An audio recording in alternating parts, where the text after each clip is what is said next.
How is everybody doing on this fine day? We are continuing our journey into the rain world. I took a 2-day break and it feels kind of weird coming back. I've been playing Terraria with some friends, and Terraria is a very different game from this one. We need to collaborate with Hatkey to make a sloth emote. That'd be cute. Hatkey actually hasn't been stopping by lately. I think he hates us now.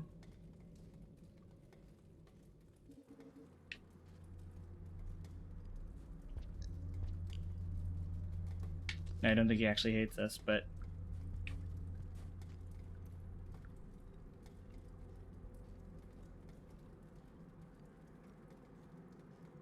be cool spiders.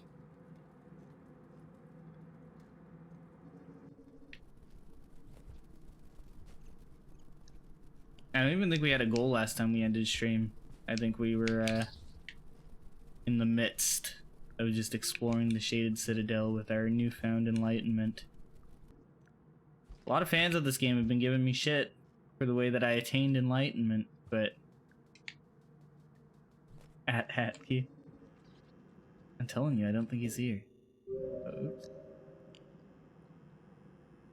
Oh, that's right. We found out that it like looped around, and then I think I felt like sad because I was like, oh well, if this is just like a circle, then we'll explore it in depth later.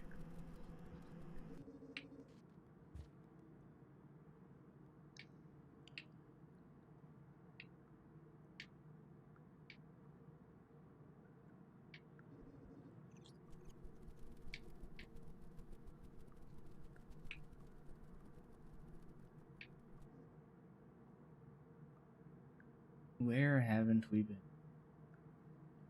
Kata, is he subscribed? I don't believe Hatkey is subscribed.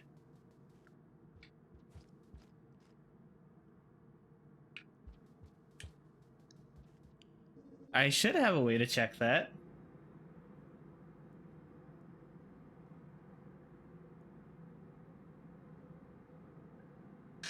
Let's see.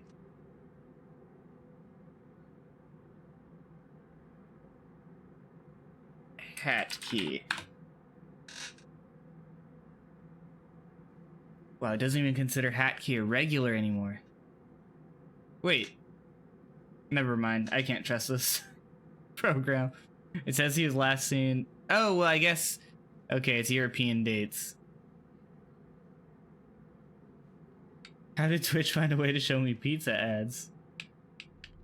Do they not respect ad block? No, not anymore. They don't. You have to download some like special shit to ad block.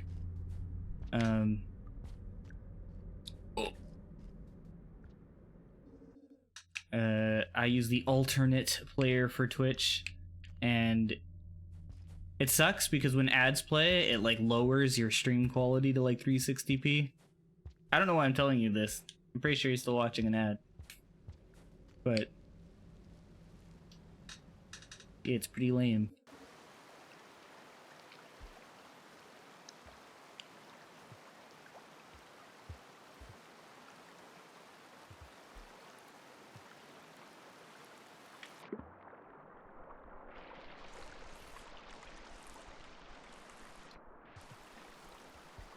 Make a purchase from Twitch and charge back the transaction in protest. Remove ads by subscribing. Use your Amazon Prime to support your favorite broadcaster. That's also an option. I don't know. I mean, Goofy, you don't strike me as someone who cares like a ton about your Twitch account, but yeah, I feel like you run the risk of getting banned if you do that.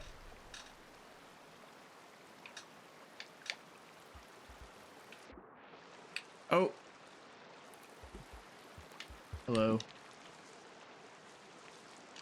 Oh, I missed it.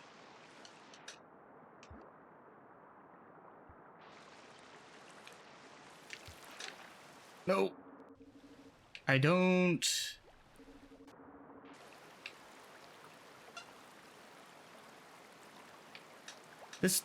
This spot feels like such a trap.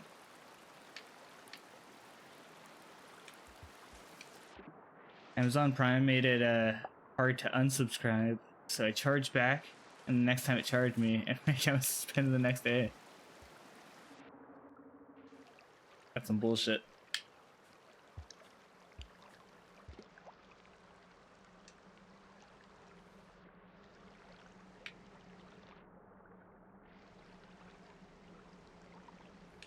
Also, I totally read that wrong. Like, I realized, like, I'm replaying that in my head.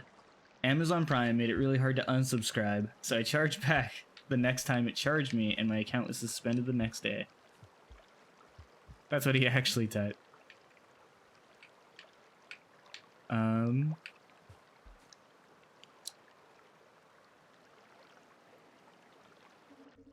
actually surprised that Amazon bothers to ban people.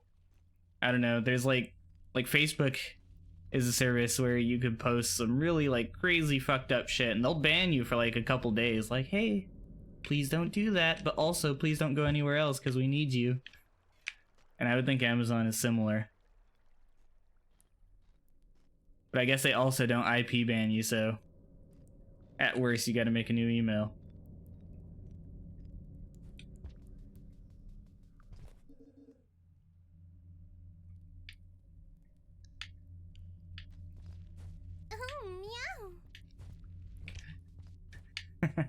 Kate, thank you for gifting a sub to Goofa.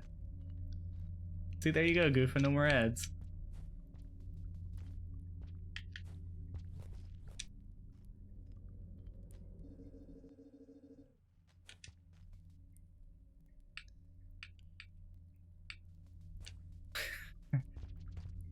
You know, Goofa, you're in my Discord as well, so that means you also get access to using Katas 3 Champ in any other Discord you're in.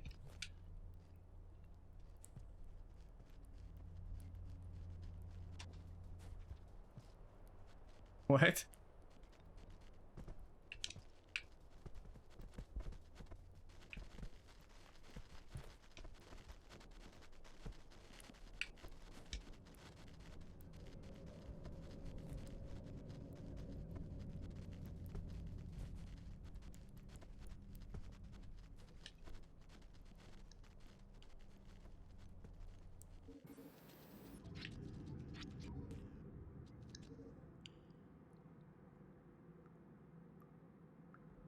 Traveling very slowly because I'm trying to figure out where I have and haven't been. So we're probably going to succumb to rain very soon.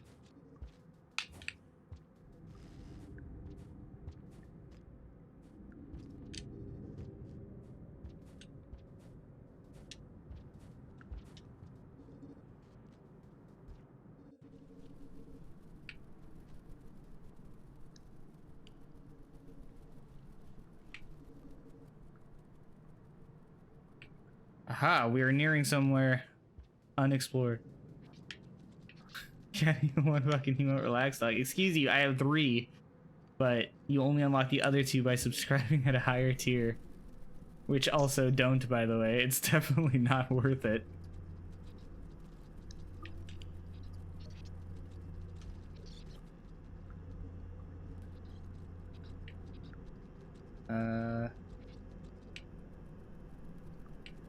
Wait, I passed the path.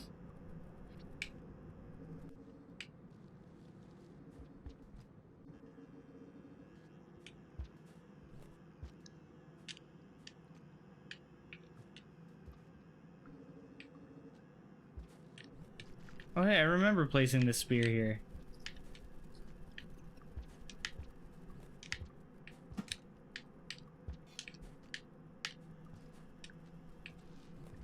Someone got mad at me saying I was wasting spears, and I laughed because I still progressed.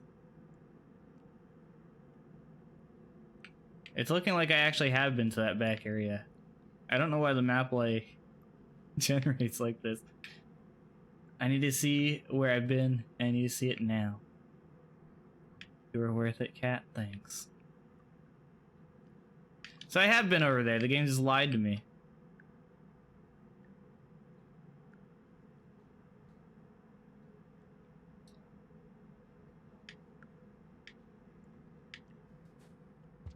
Catastrophe. No. It's Catast 3 champ. Because how Twitch works is if you're not a partner, you don't actually get to choose what your prefix is. And I guess there's at least 2 other Catasts out there. So we got Catast 3 champ. No, not Catastrophe 3 champ.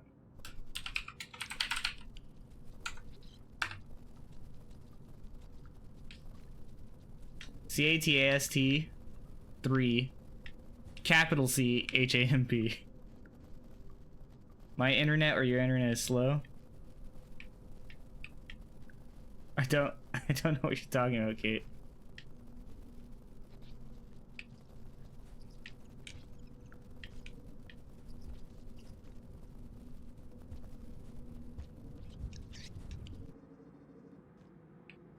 Castration 3 champ.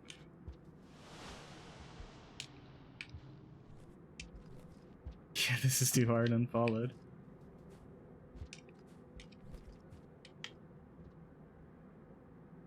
Oh, I guess I don't go that way.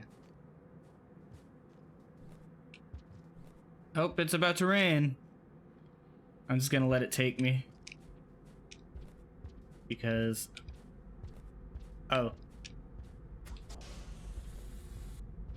That's not the path either.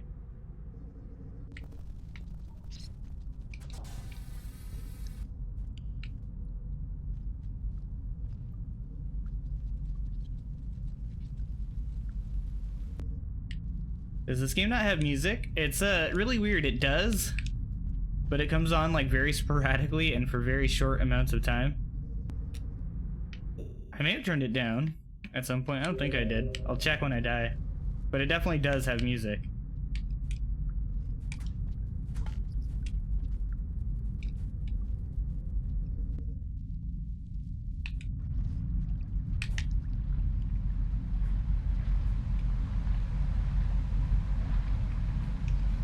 You don't like the calming sounds of death rain? I could hibernate and starve, but I really don't think that's a good idea right now, so...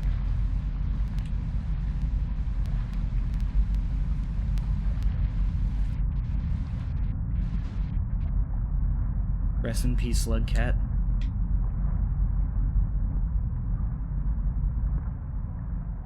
Also, Goofa, you tuned in during like one of the worst areas in this game in terms of like what this game has to offer, because I really like the Shaded Citadel, but there's definitely way cooler areas we've been in, but in this area everything's dark, so I feel like you're missing out on like most of the game.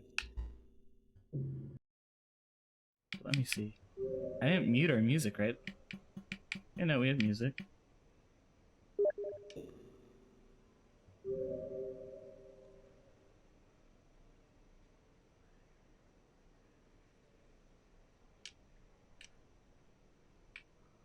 Oh my gosh, Kate, you can just talk in Twitch chat. You don't have to message me.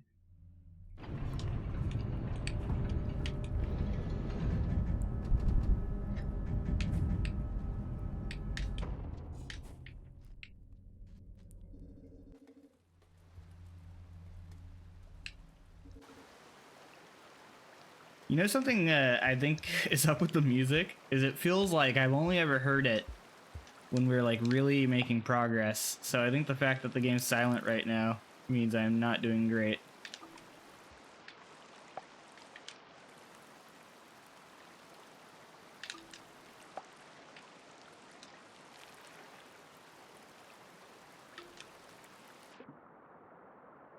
Also, we didn't start at our usual time of 3 p.m. So I think some people are missing from chat today.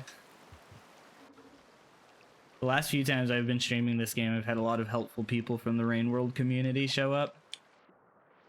And when I say helpful, I don't mean like backseat gamers, none of that shit. But was that my message on Steam? Yes. Oh my god, your internet is slow if you have that much of a delay. Oh my god, now Goofa's messaging me. Steam sound. Thanks. Great. I'm dead now because of you, Goofa.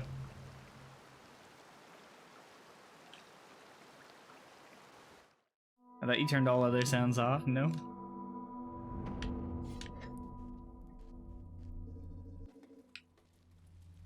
So,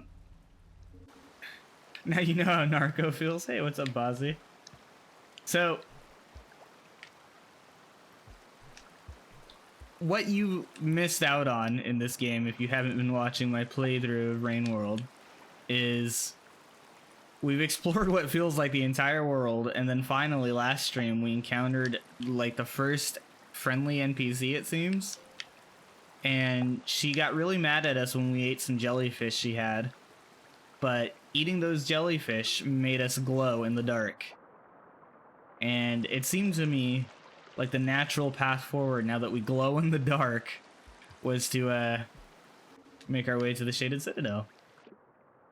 And we're here now, but I still feel completely lost, so... Who all is here? Well, it seems like Goofa is here, Bozzy is here. We've got Corsair. And Zedders was here. He said something earlier, but then left. He's playing Ultimate Marvel vs. Capcom 3.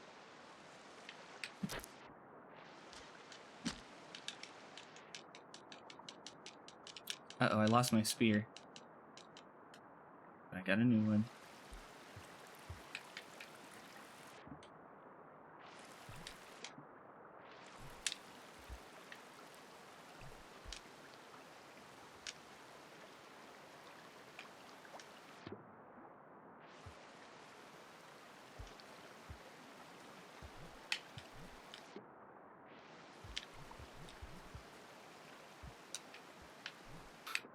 There needs to be a Delta Green version of Dumb Ways to Die.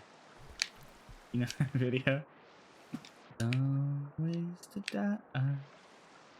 So many dumb ways to die.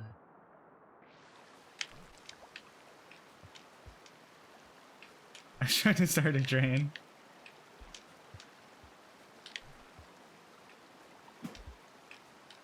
Okay, that might have been too high. I might have just fucked up.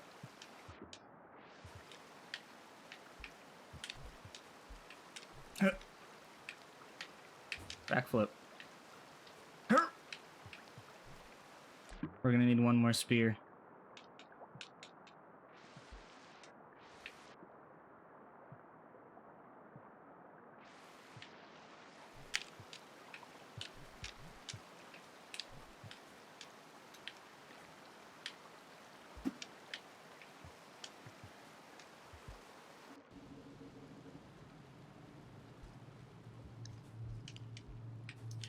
I feel like I remember being in this room the last time we streamed.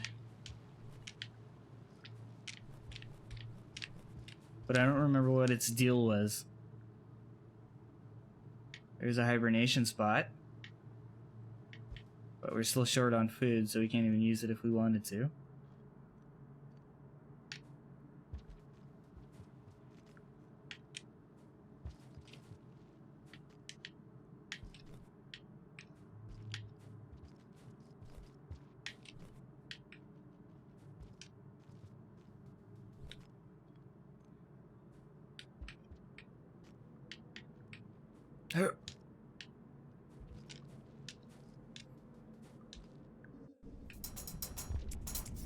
Wonderful Death isn't really here. Memory crypts. Oh yeah, I think this is where we ended off last time. We wound up here and I think it rained or something.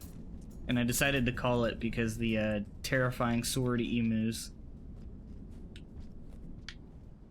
They weren't a threat I was equipped to deal with last time we streamed.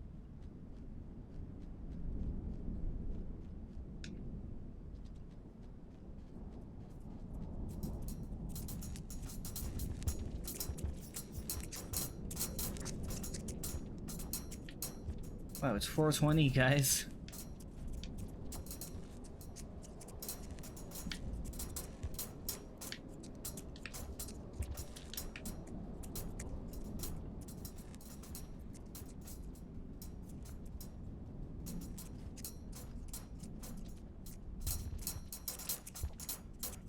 What the hell?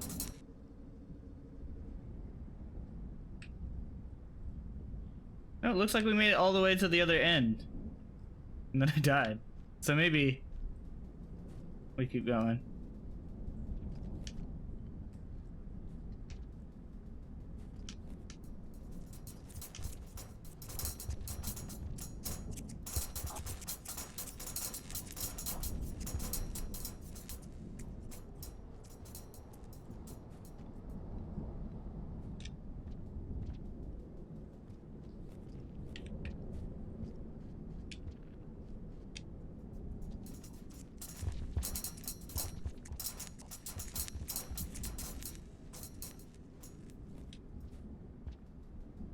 I'd like to imagine those same sword emus were made by the person who made the sword birds in Elden Ring. Is that your awning or Rain World? No, that's Rain World.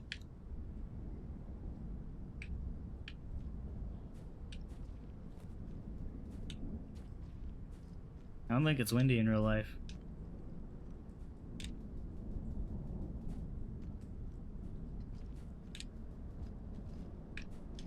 Uh-oh.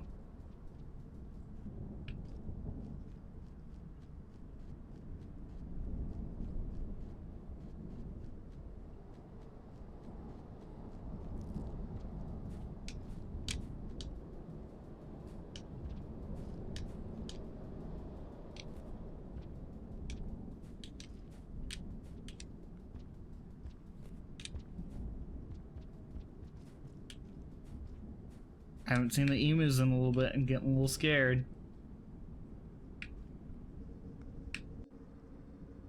We're almost where I've died before, apparently. Oh, this is why I died last time. It's about to rain again.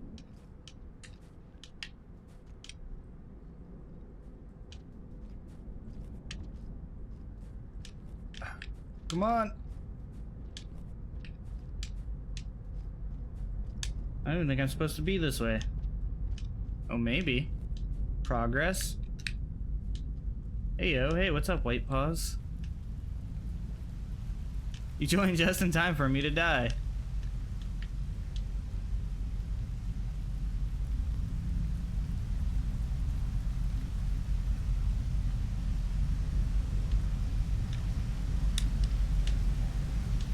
Come on.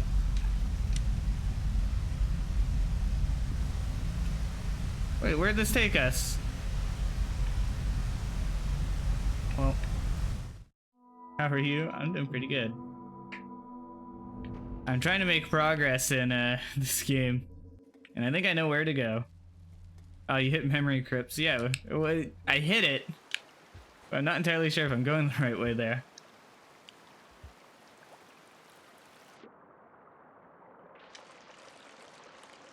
I think I need to just blast through, find out where the hibernation spot is in memory crypts, and accept the starvation when I get there.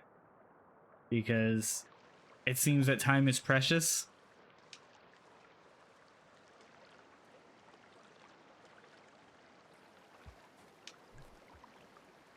What the hell?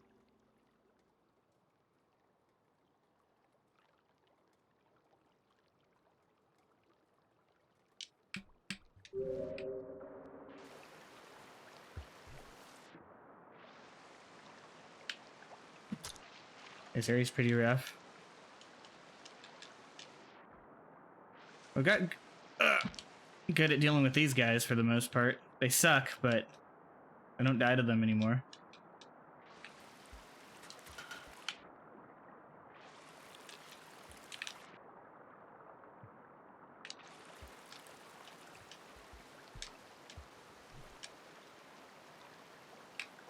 Scissor birds are scary. I haven't actually had to fight them yet, and I hope I don't. But that feels like wishful thinking.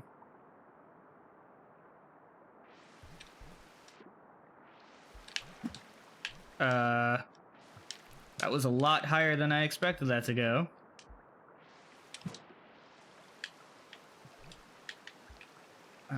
Great, we're gonna lose so much time here.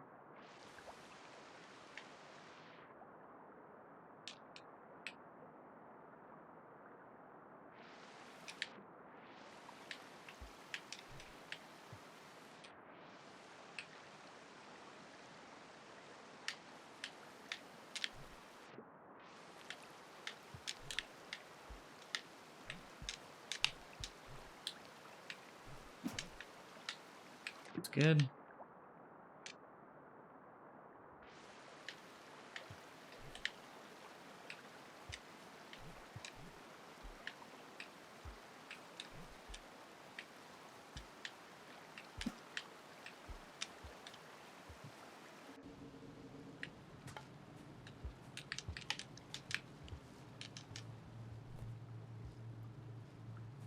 Come on.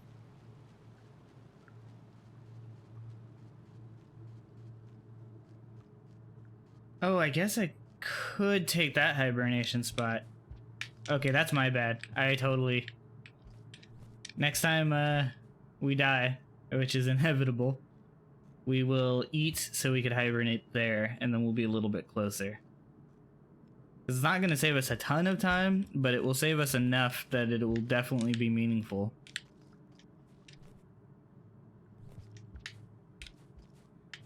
I was talking about it at the beginning of the stream. It's been 2 whole days since I've played this game. Over the weekend, I was playing Terraria. Fuck. And I'm out of practice. I am no longer a talented survivor slug cat.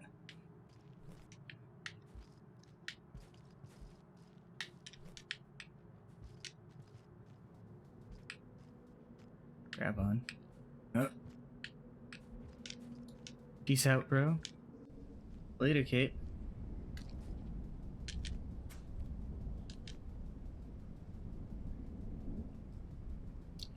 Do be like that, yeah.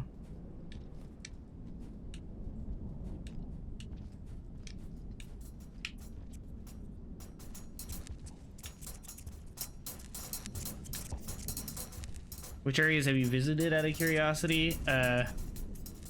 I've been to Looks to the Moon, which I feel like is obvious based on my glow.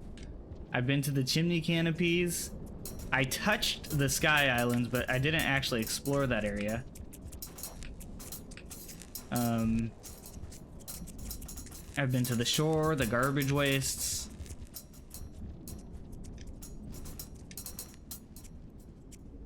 Where else? I guess memory crypts now. I've been to Subterranean and the depths.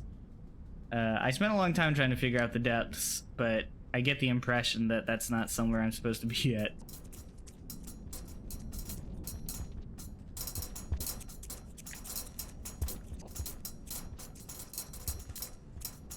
Oh, you've been through quite a bit? Yeah, so I have always embraced, curiosity this playthrough. So at some point, I abandoned the little yellow guy who was teaching me where to go, or showing me where to go. And that led to me veering severely off track, I assume. And then finally he showed back up, and that's when we made it to Looks to the Moon. Right, some very tasty jellyfish. And got an achievement that made me sad. What?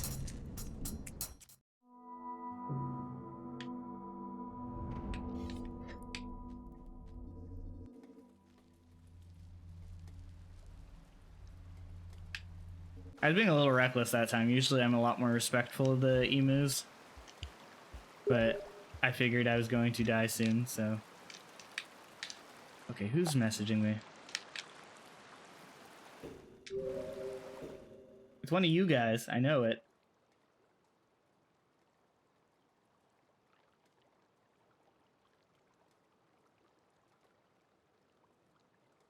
There's Kate.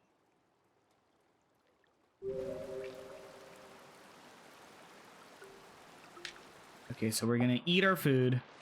We're gonna hibernate next to the memory crypts. And then we're going to have a real shot this time at making it past them. The stupid scissor birds.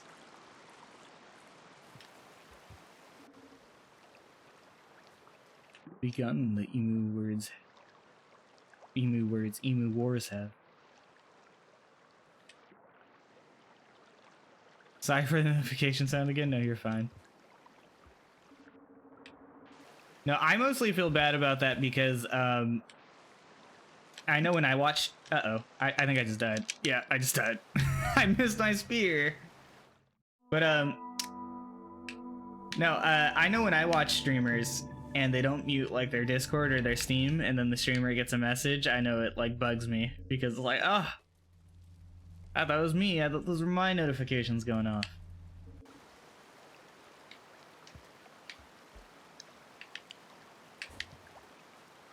So because of that, because I am aware of that feeling, I feel bad doing it to you guys. Good luck today, Kata. Thank you, Kate. Good luck to you too.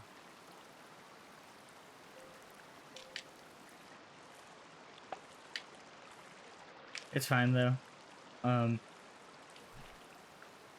mean, I guess I do say something immediately after I get the noise, so that kind of helps. Some streamers just like ignore it, like it doesn't exist.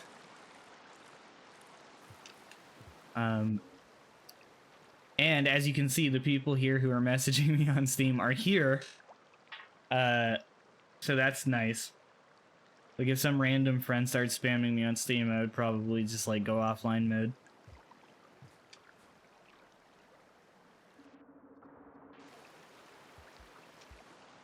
Or block them. You know something I really like about Steam?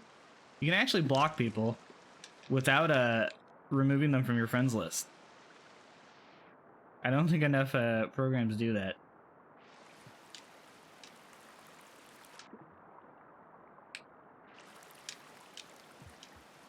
Well, now really, yeah.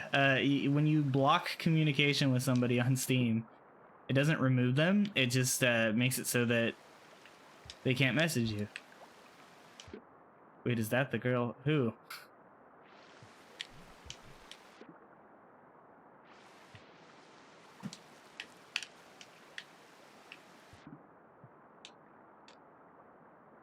I will ask you after your stream. Okay. Amazing. Yo, hey, what's up, Sleepy? Craddock, what's up, man? Blocks don't block me. I never block you. How is everybody doing? You're watching me struggle to be an effective slug cat. But we're about to make progress, so you guys joined at just the right time. Lots of Tunic. Beat Dark Souls yesterday. That's awesome. Tired but good. How are you? I am doing fantastic. I'm happy to be back to playing Rain World. I got to play Terraria over the weekend, and I really love Terraria. I really got to play Tunic? Yeah. Sleepy, I assume you're enjoying it, right? You've been talking about it a lot. Tunic looks really good. And maybe one day I'll play it, but I'm still on the fence. It's a game that looks like really good, but right now I'm strapped for cash, so I'm not trying to just buy a game that looks okay. Everyone says it's so good. Fair enough. It's my favorite game this year so far. That's pretty high praise. See, it's kind of funny because I've been enjoying this game a lot, right? And a lot of Rain World fans have stopped by to be like, "Oh man, Rain World's so cool." And then they always say like, "Oh yeah, right now I'm playing like some other indie game." Like, "Oh yeah, I just got done with Ori," or like, "I just got done with Hollow Knight." And I love indie games. Those are a lot of really good indie games. So I feel like I can trust your guys' taste pretty well. Yeah. I guess my big thing is, if I'm being honest, hopefully this doesn't make you guys upset. I really love indie games. There's certain types of games that I'm not a big fan of. One, even though I grew up with them, and my brother was a huge fan of them, I wasn't a big fan of like Zelda back in the day. Like A Link to the Past. I played that game a lot as a kid, but I didn't love it. And Tunic is pretty similar to one of the Zelda games, right? If I remember correctly.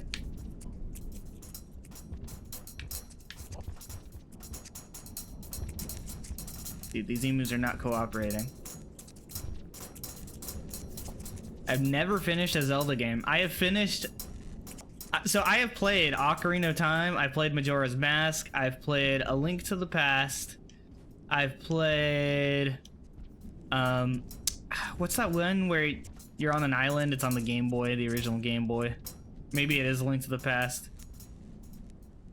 I forget which ones I've played. I played one on the NES. I've played one on the, or not NES, the SNES. And I played one on the original gray Game Boy. Well, yeah, I played all of those. I played all the Zeldas. Haven't beat a single one until like 2 years ago, maybe? Oh god. I played Breath of the Wild, and I actually beat that game. I enjoyed the open world. I didn't like the breaking weapons. That got old. Go away. Dude, these emus, every single time so far, they just ignore me, but now they're being real jerks. Why did viewer Kate at me? You're gonna have to ask her yourself, WD. For Tunic, think Dark Souls 1 map, closer to classic Zelda, well-balanced puzzles, and general Souls-like stuff. So, I think this is going to sound real funny as someone who just praised a lot of indie games, you know. I like me some Ori, I like me some Hollow Knight, and I've been loving Rain World. But I'm not a big fan of puzzle games, generally. Like, Portal, I think, was the only puzzle game I really loved. But that's because that didn't really feel like a puzzle game. I played Death's Door recently. That's probably the closest thing to Zelda I finished. Oh, man. I have that game on my wishlist on Steam. Every time it goes on sale, it pops up for me. That game looks really good. I really like that game's like art style.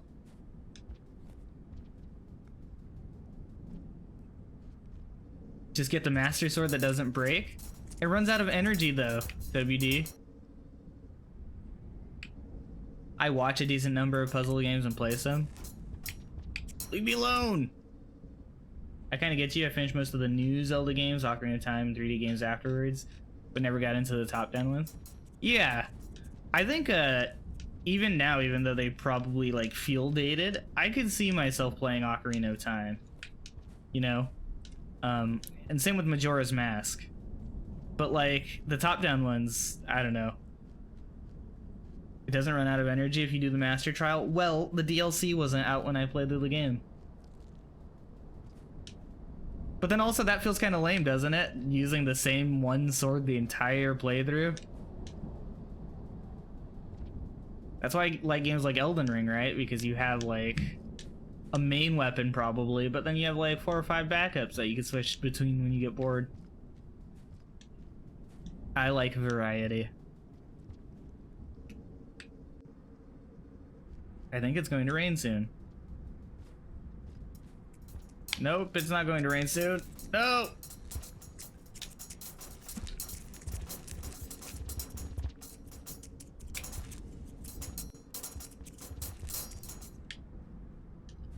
Oh, I lost my spear.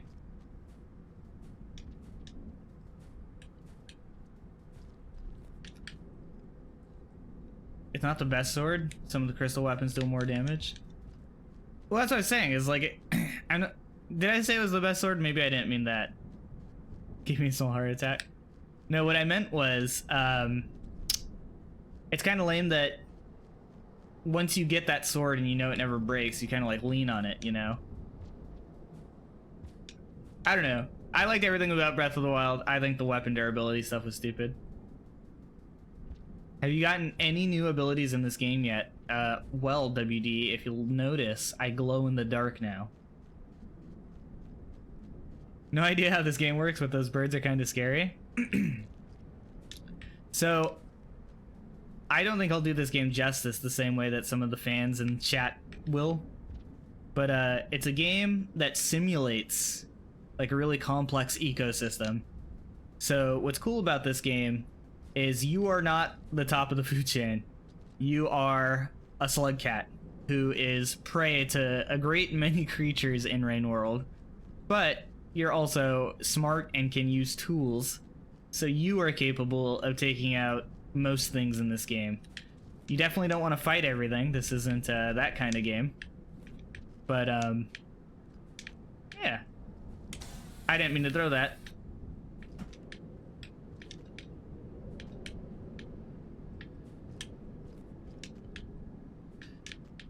I like the parallax. Yeah, it's pretty cool.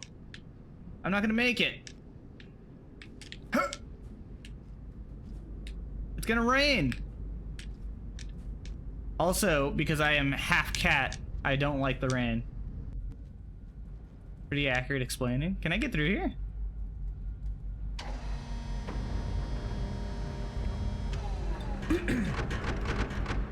So I think we found out where we need to go, but this rain is going to kill us unless there's a hibernation spot right after.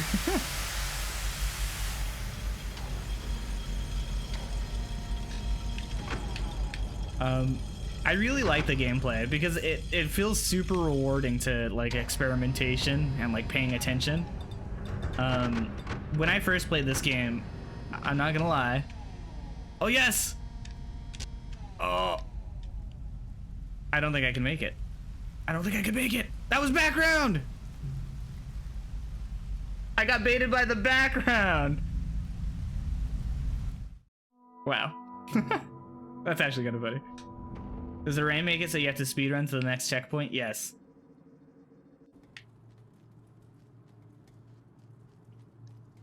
I didn't realize that was background. It's okay, chat. No, WD, it's kind of a complicated choice every time it starts to rain.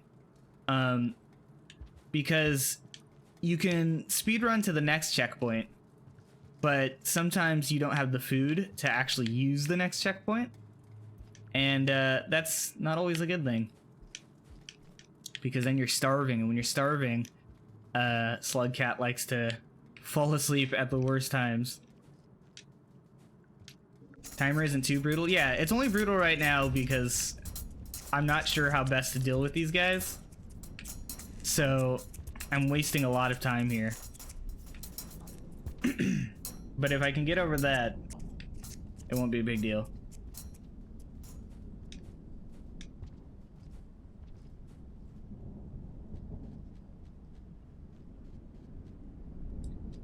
Memory Crypts is just really long too. Seems that way. Well, it's really long, and you have to like slow crawl through these holes, and also hope that these scissor birds don't screw you over. Oh!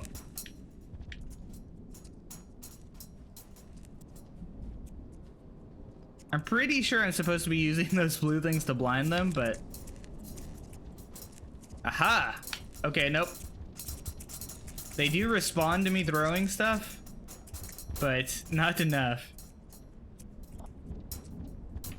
I sleep.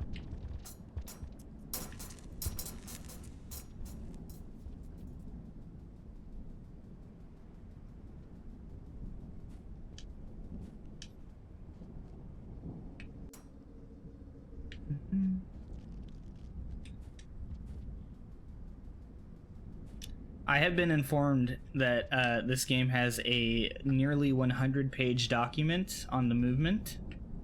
So another thing I would point out about this game is it's kind of funny. You were asking if I've unlocked any new abilities. I think that's another neat thing about this game is you kind of do unlock new abilities through this game as you play, just through like experimentation.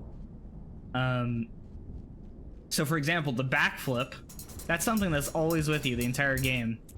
It is useful in a few different areas, but if you don't experiment, you're just literally never going to learn that you have that ability, you know? So it's pretty cool that there's certain like tricks that you learn by being forced to survive in this world. Movement is omega complex, yeah. Just like last stream, we found out something really cool. If you do a backflip and throw a spear while you're backflipping, uh-oh. Wow. That thing was ready. Anyways, if you throw a spear while you're backflipping, it'll throw it like so it's straight in the ground, and then you can climb it like a pole. And I haven't had much use for it since I've learned it, but knowing that that's possible, that is a pretty valuable skill. It's 98 pages. Yeah, get it right next time. Gosh.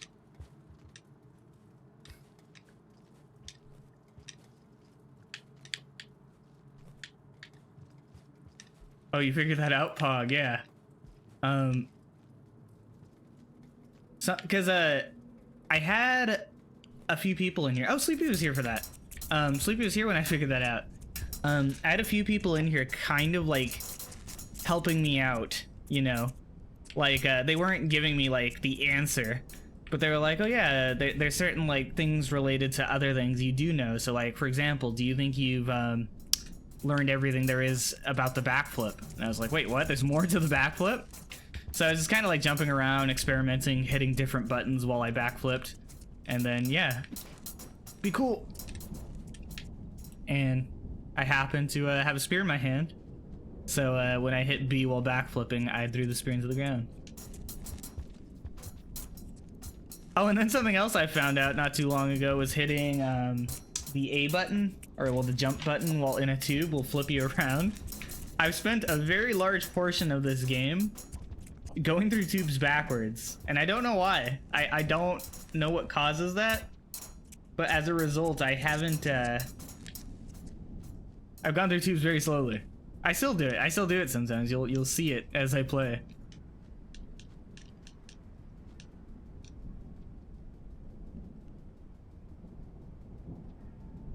But as you said, you know, the game doesn't tell you about any of it. This is as much as the game tells you, chat.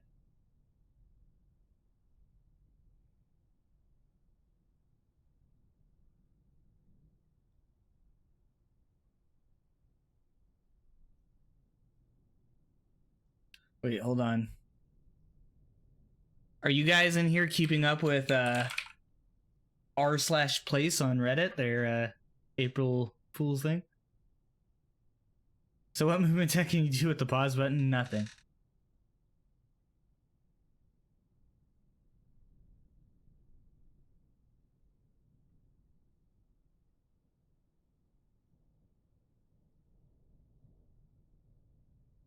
Oh, wow.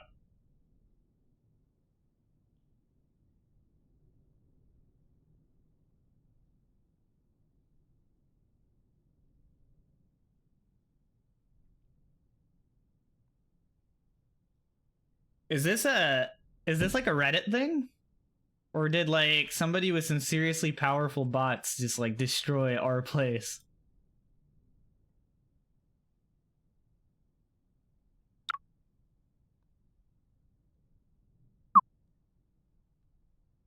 Oh no, you can only do white now. I see.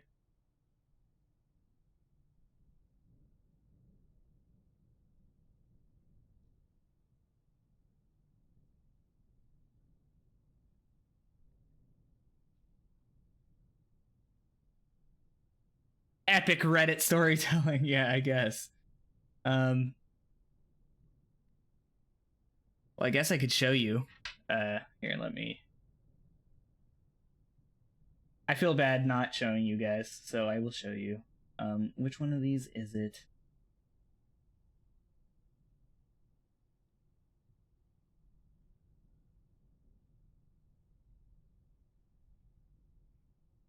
I'm not a very good streamer, in case you guys couldn't tell. So I guess now that I show you this, it's gonna be kind of lame. But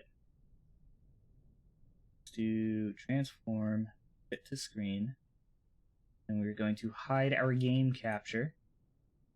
So this is r/place. Yeah. Hold on. So I will show you guys what it actually was. So Reddit was doing this thing where you could place one pixel at a time, and because Reddit is an incredibly popular website, lots of artwork exists because of the collective effort of millions of people. Well, maybe not millions, but hundreds of thousands at the very least. I don't know if everybody on Reddit would have participated in this, right? Well, what's cool about it is a lot of communities like got involved and made like cool special things. So up here we have a bunch of like indie game stuff. You got the Hollow Knight, you got the Slug Cat and Ori. Randy from Elden Ring is here too. Not sure she quite fits the indie game title. We got Hornet over here. Way down here somewhere. I forget exactly where. There was another Slug Cat. Oh wait, no, that was before the canvas expanded, I think. There's Slug Cat, yeah. Here we go. Here's another one right next to Outer Wilds. I believe there is at least a third Slug Cat, but I don't remember where that is. But yeah, lots of people across the internet came together and make this neat little piece of art.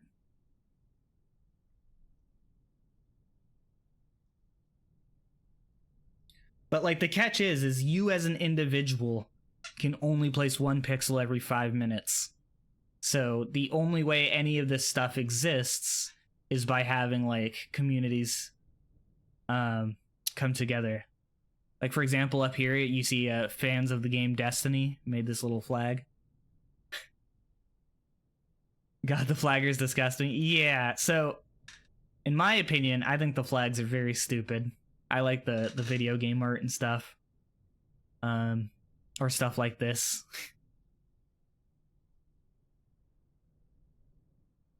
But I think these giant flags, like, as an American, I think this shit's stupid as hell. I don't care about flags. Flags aren't artistic. They're not interesting. They're just colors, you know? But it is what it is. Anyways, let's get back to playing some Rain World, yeah?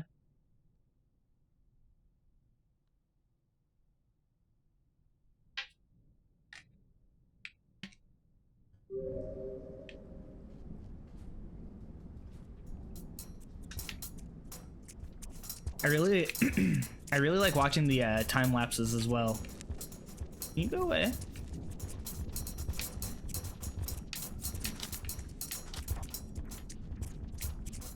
More Slug Cat time. Why are they so aggressive now?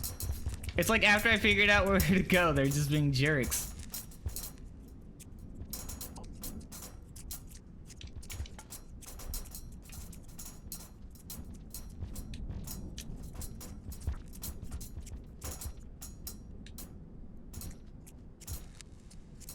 Something that's really cool too is the time lapse of it. I'm really wondering if Reddit is going to release like a version you can like slide through and see sort of like the time, like what changed over time. Because not only is there a ton of artwork in that like exists currently, but a ton of artwork got buried under other artwork, right? People were having like little wars with each other. So I think it'll be cool to be able to go back through that.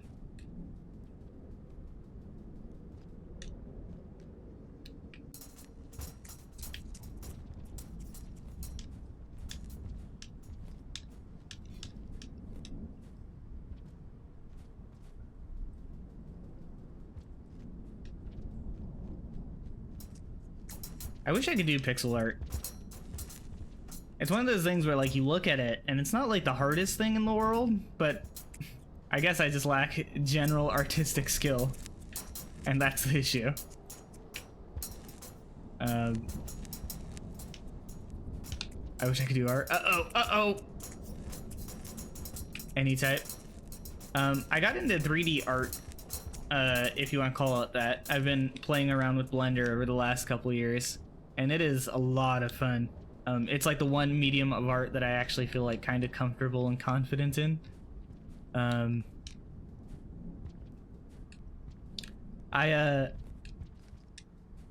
still trying to nail like a style, because I want something that's fast but readable, because I want to get more into animation than modeling. Like, don't get me wrong, it's obviously really, really cool when you can make like a perfectly good looking like anime character model. No! Be cool! I'm dead. I'm dead. Why are they so aggressive now? At the beginning of the stream, they just ignored me the first 2 times I went through there, and now they have like heat-seeking beaks. Anyways, maybe the timing is off now that I have this hibernation spot. Yeah. But I have adopted this sort of like cubist style based on this course I purchased, and I really, really like it actually. Because it conveys everything I want it to convey, right? Like, you can tell. The scene we made on stream, it was a dude sitting at a campfire next to like this half-buried robot, right? Well, when you look at that, you can tell that it's like a robot, you can tell it's a person and a campfire. Very, very cool. And that's really all I need. Because I want to be able to like animate stuff and like tell the story that way, not through the models. Using this style, I feel like I can make like a bunch of stuff rapidly.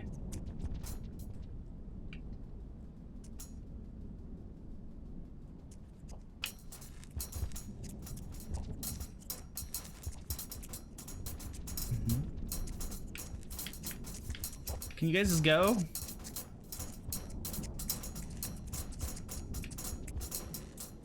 That's pretty sick though, yeah. Thanks. I actually do that on stream. We happen to be doing a lot of Rain World lately. But yeah, no, I stream myself doing Blender from time to time.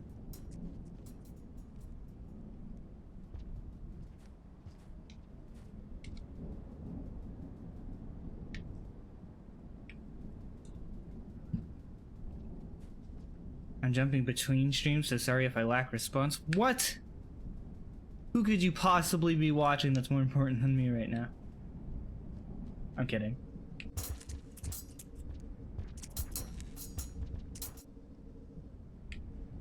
Is Ice Toblerones live? If you guys want to watch somebody who's skilled at the game, speedrun it. He's a cool dude to check out.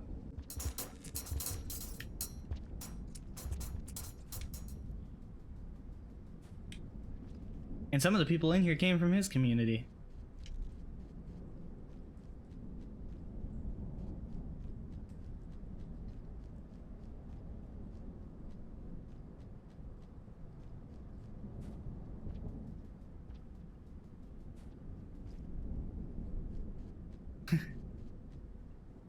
Wait, pause. You have some great emotes.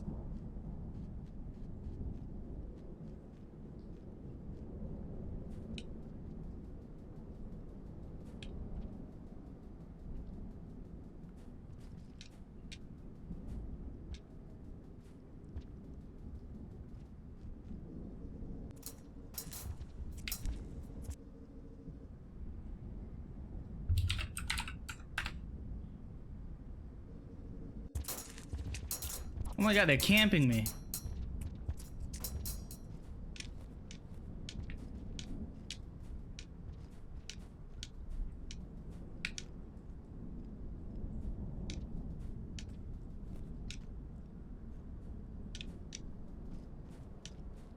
Wait, we're gonna go down the hole.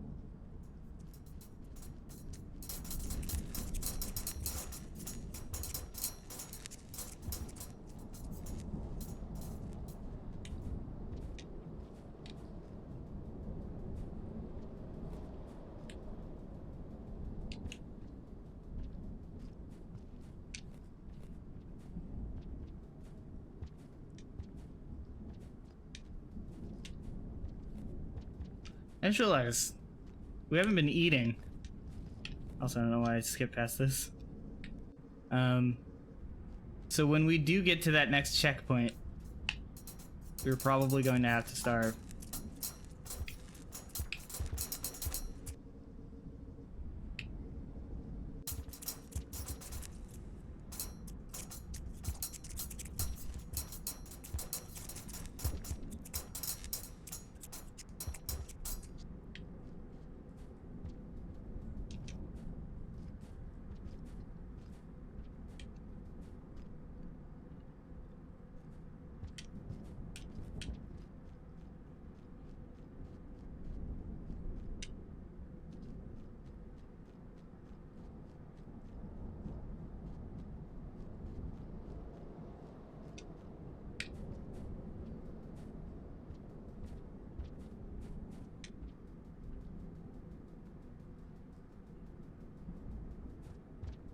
Okay, we're making some progress.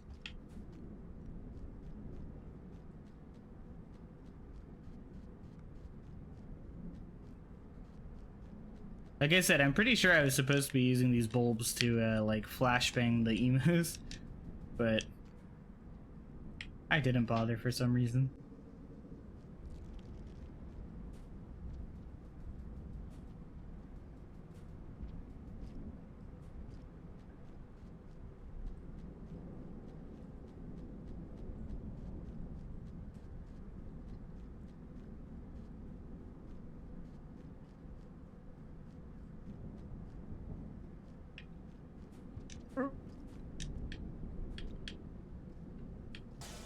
That was the wrong item.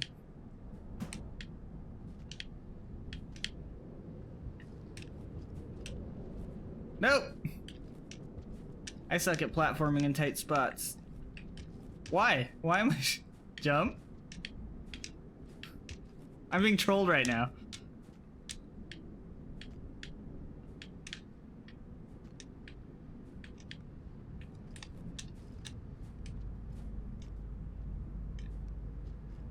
What do you think that says back there? The symbols. Also, I really respect the devs for making this gate only require the lowest level to get through. Because if I had to get food every single time I wanted to get through there, I would be crushed.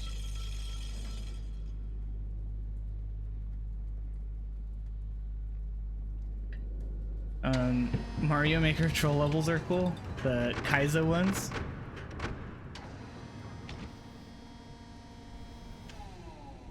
So we actually did learn something valuable here by dying earlier. If we fall into that pit, it is death.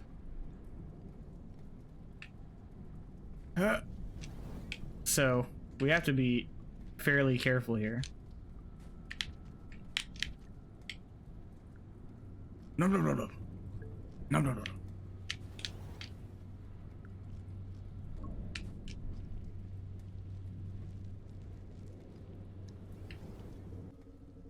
Can you store food? Actually, yes, you can. If you bring food with you into the hibernation hole, you will have it for the next cycle.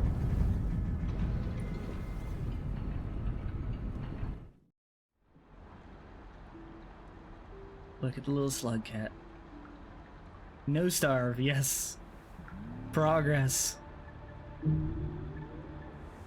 Why can't you store food in your stomach? Well, you can actually. So, you see down... I can't show you my cursor. You don't become overweight. But you see at the bottom middle of the screen how there's 7 dots? You actually only need 4 to hibernate. So if you fill up all 7 when you sleep, you'll wake up with 3 spots already filled. So in theory, you could go into a cycle with 9 food, right? No. That's right. So you could sleep with 7 inside of you and then 2 in your hands. And I guess really there's nothing stopping you with like coming in here, dropping the berries, leaving and getting more. So.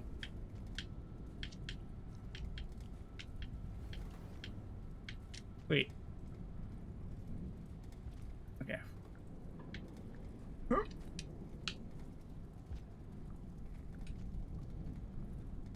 Maybe in Rain World 2, the new mechanic and movement will be movement speed penalty for eating too much. Maybe. Yeah, the community for this game was super hyped for the 5-year anniversary when they announced a DLC. And don't get me wrong, I'm excited. I'll probably play it when it comes out. But it doesn't seem like it adds a ton. You know, it adds some new slug cats, which of course changed the way the game is played entirely. So that is pretty cool. But for a content update that kind of like small, seeing how excited the community gets, I feel like when Rain World 2 is announced, the community's gonna like explode. Like, oh my god, guys, a whole new Rain World. The DLC is almost Rain World 2. Is it really adding that much content? So I mean, I guess I don't know how much they plan to add. Aha, I see where to go. Nah. Because I think they are adding new areas, right? Like, I guess I don't know how big they are.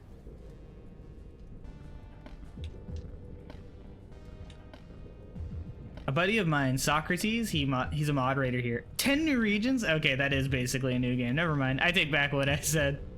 That's pretty cool. I rescind my statement. Sounds like they're adding a lot of stuff. No! I didn't even see that guy. I hate the camo crocs so much, man. Each leg cat is a different part in timeline too. That's pretty cool. I don't like this. When are they adding online multiplayer? Oh, I see where to go. It's not hard. If I can make the jump, it's not hard at least. Oh, that's right, you know.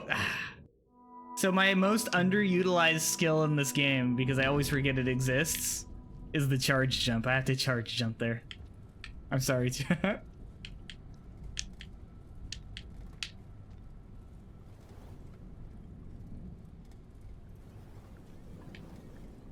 Should have stuck the spear in the ground there. There's actually a mod that adds online multiplayer. We've talked about that a few times in here, and it adds a kind of, it adds like a split screen co-op, and then you have to use like Parsec, right? Which, I mean, it is better than nothing. As someone who's actually used Parsec, it's a pretty good program, but still not true multiplayer.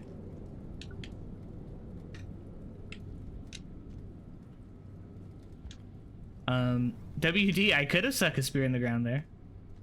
I don't think so. I don't know. I haven't looked into it. I could be talking out my ass.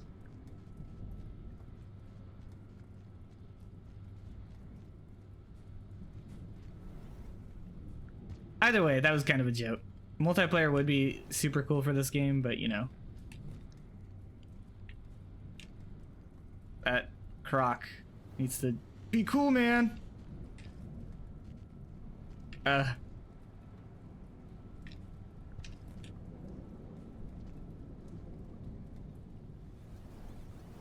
Probably best not to look at the modding page until you beat the game. Yeah. That's kind of what I figured.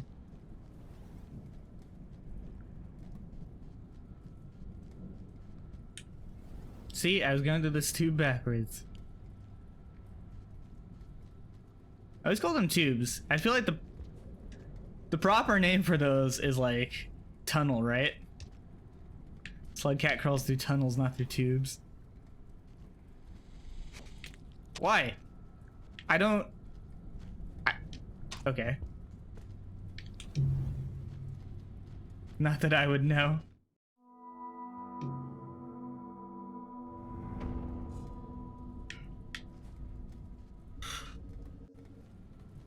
I've been pretty blind in this game so far. I've been really enjoying basically having no more knowledge than what's on the store page.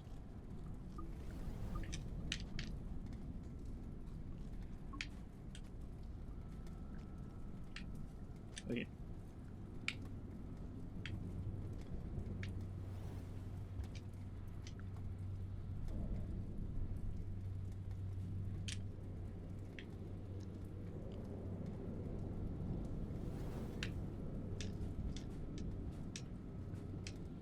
In a world where you are a slug cat, trying to find your way in the rain world. Is there any particular reason why you decided to pick this game? Just curious. Not exactly, actually. There's two things that kind of contributed to it, or I guess three technically. A long time ago, I actually saw, I'm pretty sure the creators posted a clip of it on like one of the Reddit game dev subreddits. People were posting about like, like the creators were posting about, oh hey, check out our game, guys. We simulate a whole ecosystem, and it showed a couple of the alligators, the crocs there, fighting each other. And it looked really cool. Well, I also really like the art style. Like, watching that clip, I was like, what? This game looks like really cool, man. Oh. I messed that up. Anyways. I saw that, and I liked the graphic style, so it was like a game that was in the back of my mind forever. But then Socrates, he found my channel because I was streaming Blender, and you know, we kind of became good friends because we both have a big love for games that like nobody else on the internet knows about. Oh no! I thought I was done dealing with those things. I almost got my heart broken there. Anyways, we're both big fans of a game called Love. It's an old MMO that maybe like 3,000 people on the internet ever played. No. So we were talking about that and like the very bespoke tools that the creator made for his game. Nope. Be cool, man. I don't know what these things are. What are these? Oh, I could grab them. What do you do? Wait, I can't let it go now. Or I can't throw it? Oh, there we go. Hey, what's up, Ice? Eat it. Okay, hold on. Let me catch up on chat real quick. I'm so surprised at how much time you were on and not punished. Thanks. Hanging out in the White Lizard capital of Rainworld, I see. Is that what this place is? I thought that was the chimney canopies. I hated that place because of that.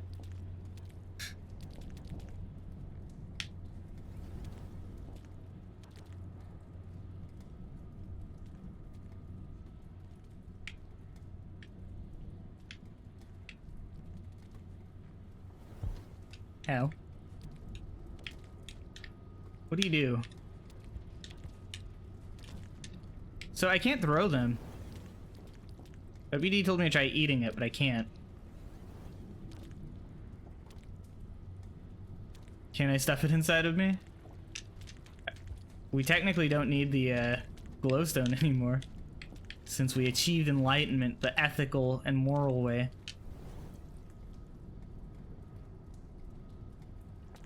Yeah, no, this thing's too big to put inside my mouth. What do you do? Oh! Oh! That's really cool.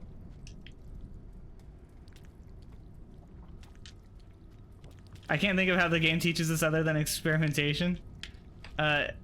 Sad blue boy, LOL ethical way. Yeah. The ethical way. No, I think I just figured it out. It's kind of like a double jump. Well, I mean, I kind of get it. I don't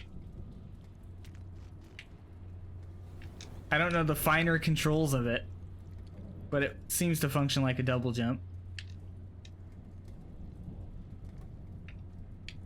Oops. Can I like reel it in? I can't. It's a really shoddy grappling hook. That's the impression I'm getting from it.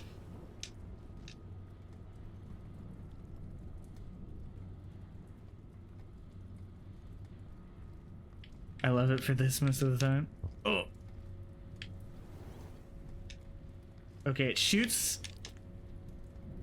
the grapple worm. It seems unclear where it's gonna shoot. I thought it would shoot where my joystick is pointing, but that is not the case. Do you have a name yet for the little dude? I haven't decided one yet. The leech tongue.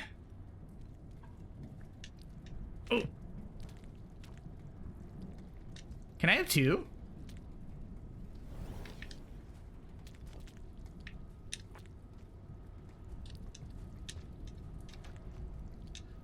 See, I feel like the problem with these guys is I want to give them a name, like I said, like Leech Tongue, because that's what it seems like. It's a leech, spits out a tongue. But, I feel like I'm just going to default to calling it, a grappling hook. Greg. Greg is a good one. I actually have a brother named Greg. Oh. Aha. Can you grab fruits for me? Oh, we can! That's awesome. I didn't mean to drop them. Oh no, I'm stuck. Come to me. Come to me, Greg.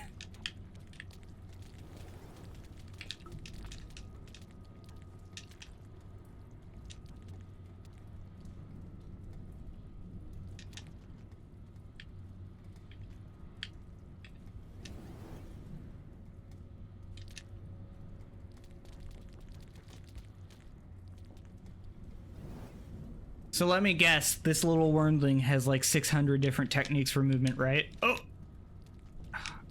That was it. That was the solution. I got it. Okay, that's cool. Yeah! That's actually so cool. Wait, you're coming with me. I'm not letting you go ever again. You're my new emotional support friend. Speedrunner Spider-Man. Oh!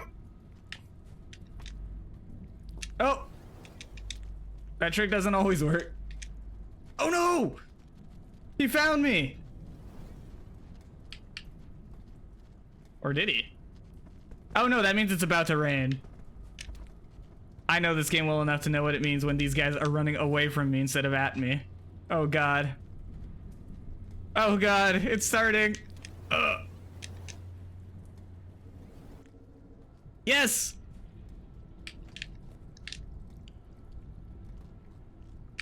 Wait. I need food.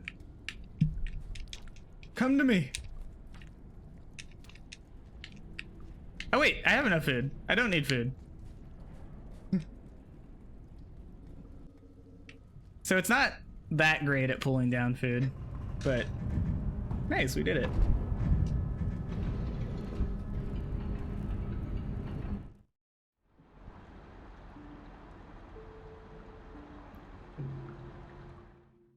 This thing is really cool. What did I miss? Oh, what didn't you miss? I found a new friend. Our little, leech worm here. And, yeah, I got past the scary scissor emus. And that's about it. Yeah, you didn't really miss a ton. Oh. I don't like this. I really don't like this. What is that? He's like beeping. He's trying to communicate.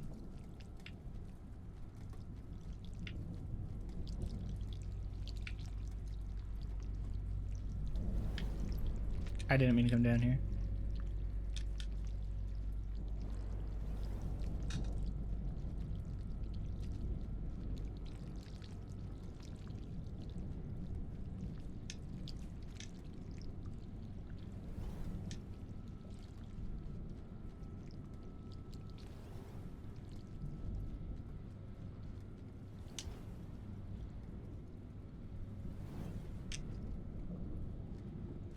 I feel like this is supposed to be a lot harder of a platforming area, but I will take these tubes.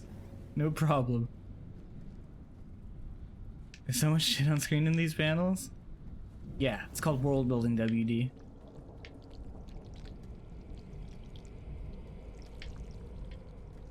Uh-oh. I don't like the noise he's making. Did the other ones make that noise? We have encountered these things before. But not while perilously high up. You can do some fun stuff with the grapple. Uh-oh. No!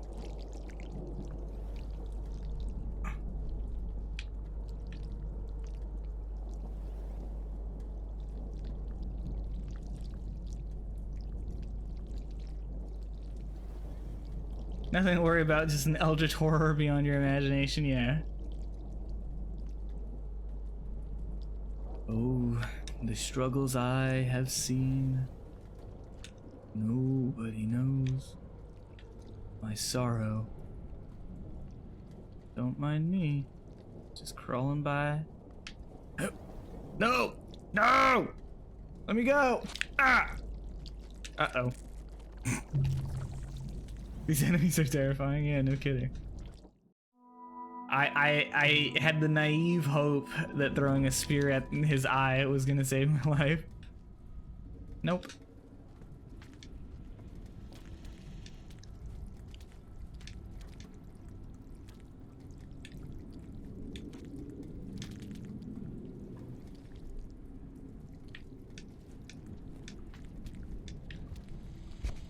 Be cool, alligator.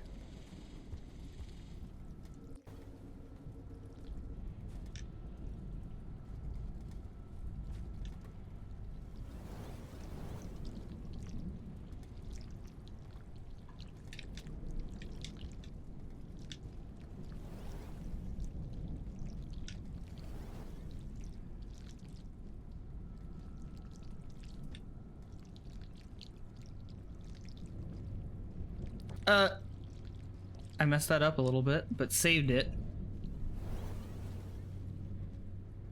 Was that your first encounter with them? Thought you came across them earlier? We came across a different color of them. I don't know if they actually work identically.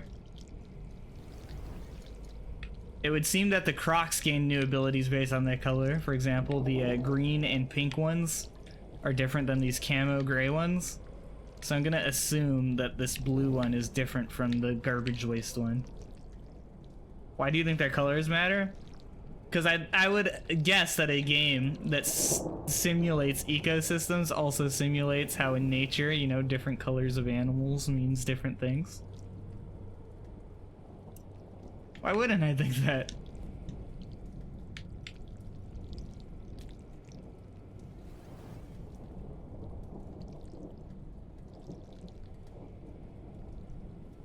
Let's see.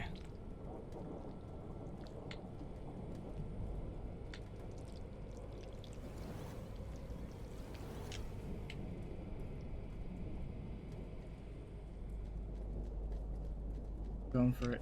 YOLO! No! No!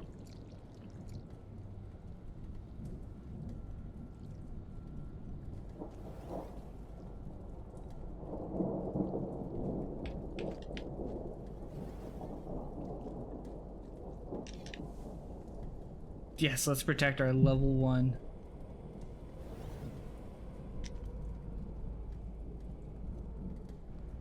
Oh.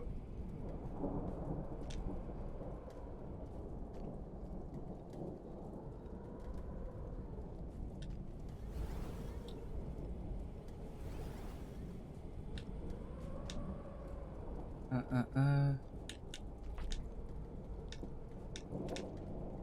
feel like I'm overthinking this spot. But I'm not.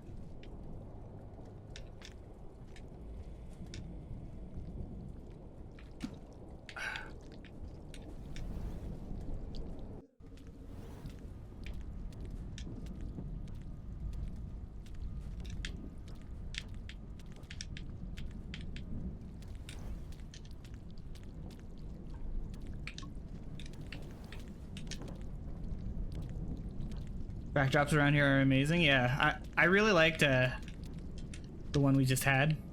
Like the way it looks like some just fantasy industrial machine.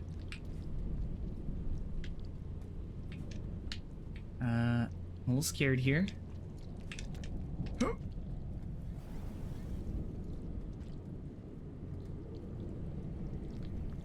Oh boy.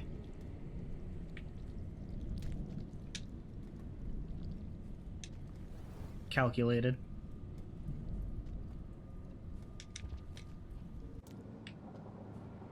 Backflip.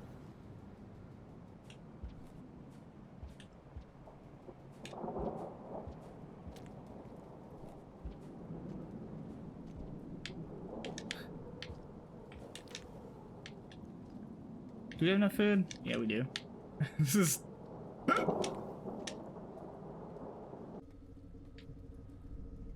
This feels like a scary place to be.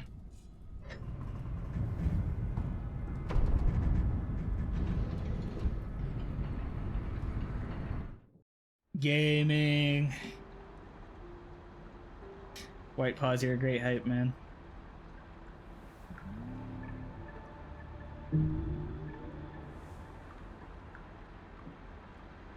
Oh, I was level 2, not level 1. I said earlier we should eat that plant to protect our level 1, but we're better than that.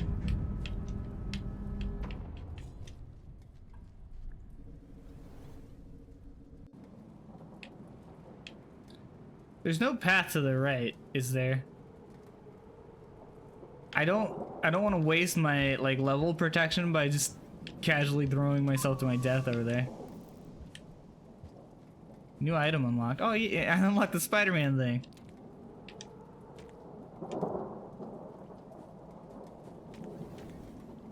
You want an answer? No. Next time I die, I'll do it.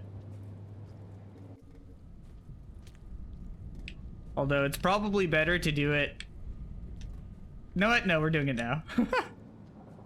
Because it's probably better we try it with protection, right? Do people actually play sandboxing games? What do you mean? Like, I'm sure people do. Ice Toblerone's here, who was talking in chat a little bit ago. He is a speedrunner for this game. So he uses sandbox to like test things, I imagine, right? Oh. We died. But now we know.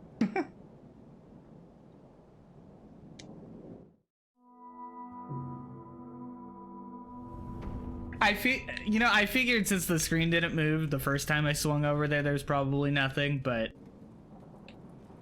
nice.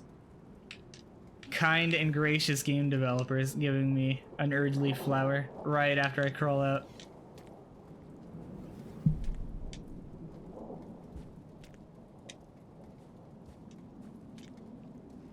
Also, WD, this game does have local multiplayer, only in the sandbox mode. So if you wanted a true Smash Bros. Fighting experience with other slug cats, that's your answer.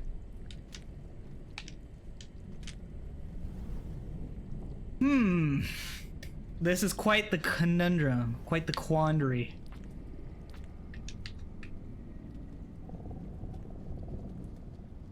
Is this a fighting game? Yes.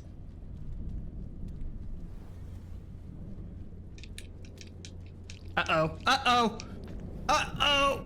Save me, friend. No, you can stay up there. You don't have to come to me.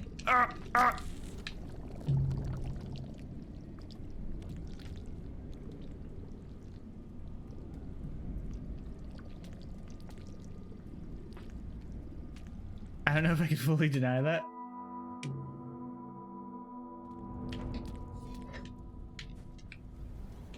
I was talking about how I think a version of this game, because this game is a, it's definitely a single player game, you know what I mean? Like, it's, I think this, as much as co-op would be neat, I don't think this game's meant to be like a multiplayer game, you know? That being said, I do think a version of this game with like Dark Souls style multiplayer would be super cool. Like imagine just occasionally when you go onto a new screen like this, you see another slug cat. That would be the wildest experience, right? Because sometimes you'd be sacrificing other players to their deaths so that you could progress. Sometimes you would just decide to be a jerk and kill them. And sometimes you would work together to meet your goals together. And that seems like such a wildly fun experience. I would love that.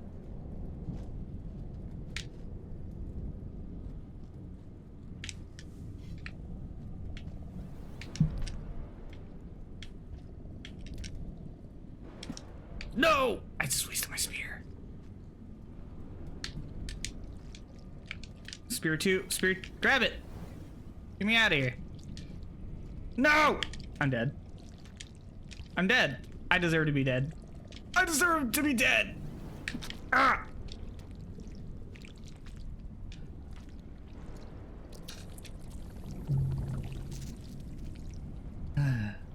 Bloodstains and notes could be neat. That would be hilarious. walking into a room like this and seeing the dozens of slug cats that died before you and how they died. This game could be fun in co-op if it had Portal style levels. Yeah, I agree with that. So like, no spoilerinos, please. But this game does give off the vibes that we're in some sort of like industrial complex, right? Like this building serves some sort of like mechanical purpose. So I could see there being like some sort of like laboratory or like factory room that has Portal style co-op puzzles, and that would be awesome.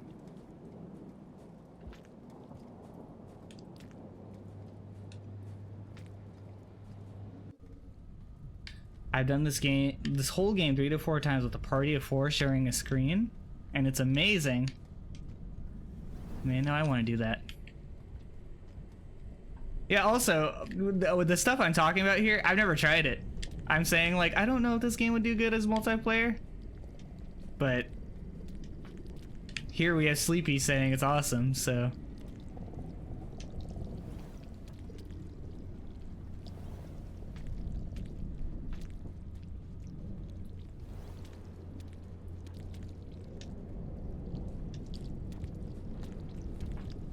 I suck. Okay. So I can lure him around.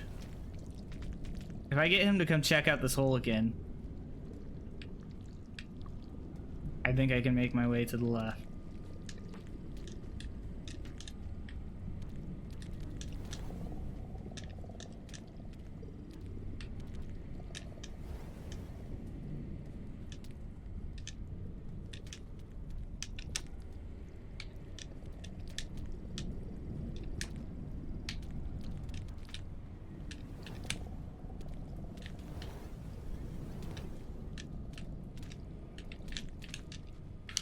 Nope. No. We did it! Oh, man.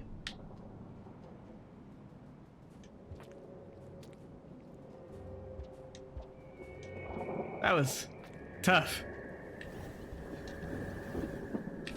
Celebratory backflip. That's pretty clutch, thanks. So I feel like our new worm friend here is going to get me killed a lot, but I really enjoy using it. Finally making progress, Poggies. Yes. Is this still the tutorial? No. I couldn't help but notice our little tutorial friend who is showing us around seems to have left us right after we stole enlightenment. Kinda curious,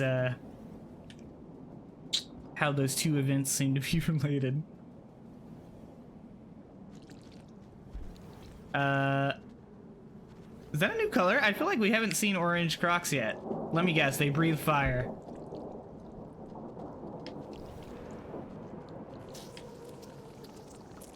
Okay, wow. You've reached class consciousness. Nice catch of info, thanks. After that lizard, yeah. I wanted to use a sacrifice to like sneak by, but yeah, this would have dropped right onto that thing's head.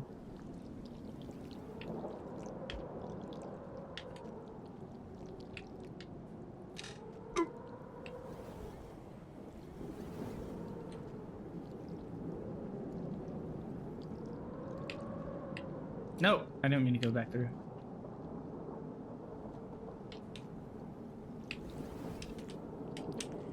Oh.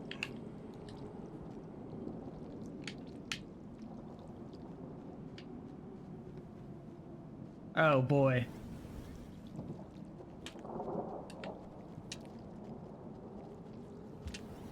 And I'm being chased.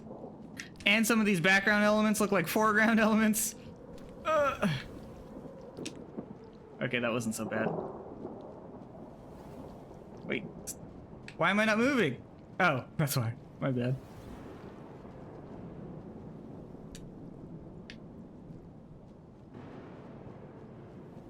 Have fun. Oh, thanks. Are you out of here, Wapalooza? Or, oh, no! I am no longer having fun.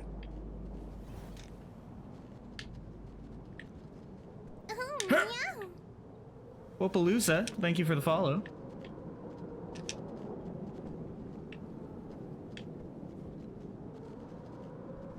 I appreciate it. It means a lot. Ugh. Okay, I looked away for a second. Bad move.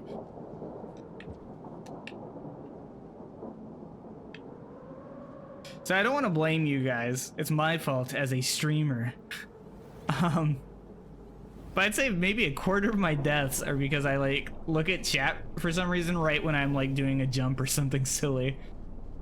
And like I said, it's entirely my fault because of the timing. But so many times I've been like, oh, what did somebody say? Oh, I died. Bro, this is a never-ending heart attack. I live life on the edge. Oh, I have a spear.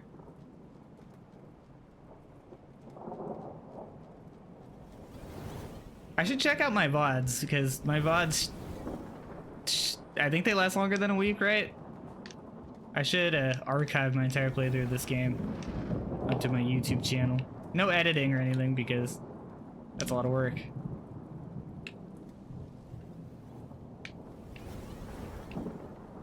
You focus one eye on chat and the other on the game like a chameleon, yeah? Maybe!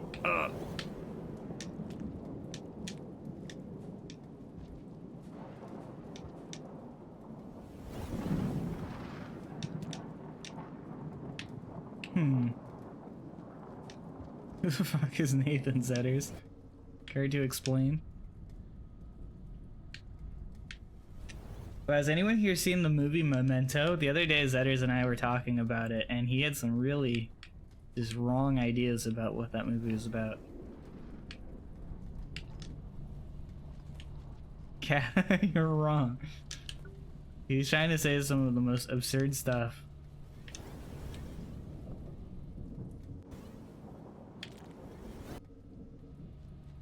Never heard of it? Oh, it's a really good movie. Cat Ashley. No, I did not. You believed the guy who has a picture of himself saying this guy's a liar.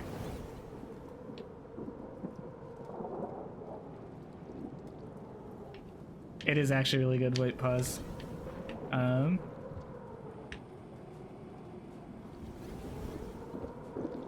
no. I haven't been out here, right? Yeah, okay, no. Some of these areas look very similar. Why are you guys spoiling?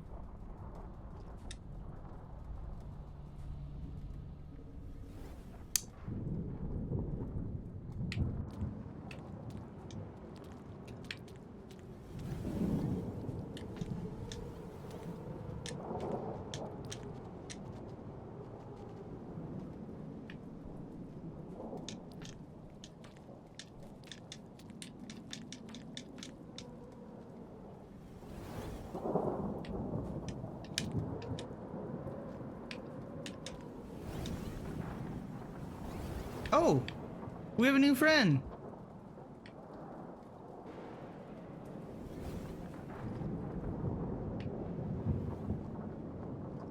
In my experience, both of you two somehow end up always being wrong, so there must be a third option here. Mods ban WD. WD, have you seen Memento? You could go read my entire analysis of the movie in the Movies Club Discord channel.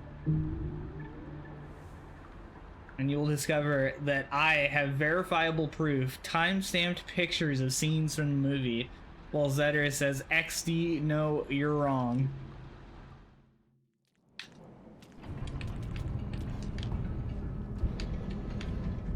Following your own logic, Zetters, you agreed with me, so you're wrong. You thought I was casually misremembering the movie. No, I called that out before you said it. I was like, oh, let me guess, you're gonna bring that up. I knew that. I planted that landmine, and knowing you would foolishly take the bait. Okay, that was mostly luck that kept me alive there. You fell right into my trap, and you don't even realize it.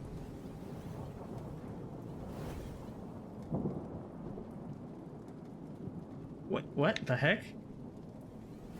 Not even close. My game just like minimized. That was weird. Wait, what the heck? Oh, I see. Uh-oh. Uh-oh!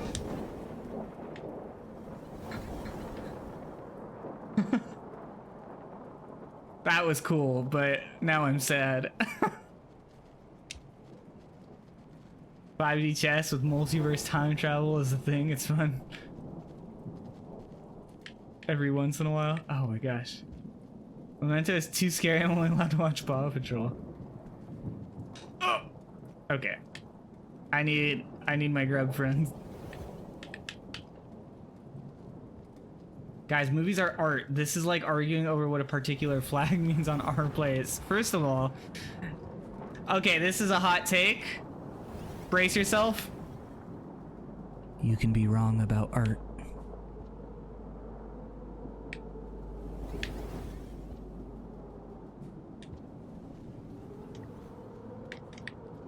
Rip Lizard and Greg, yeah. Wrong. Nope. Wait, what? Okay. I'm not so mad. I should have charge jumped there, though. That's what I was gonna say. Oh, God.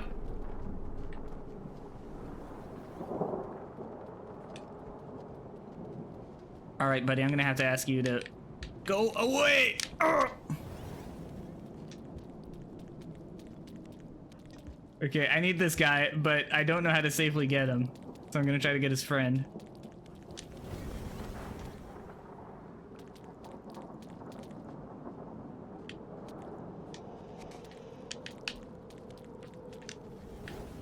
I have you now.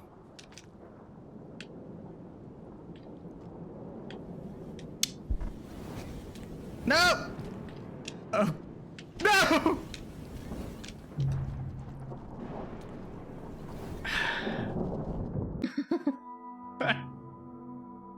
Okay. That was pretty cool. But not... I don't want that to play out. Okay, well, first of all, that wasn't even our goal. Our goal was to get up here.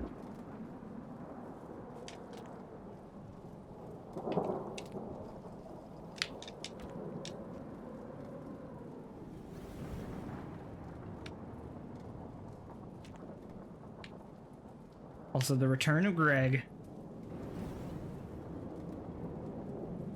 Oh, wow, look at that on the side over there. There's writing on the wall indicating that there's a hibernation spot down there. Who could have wrote that?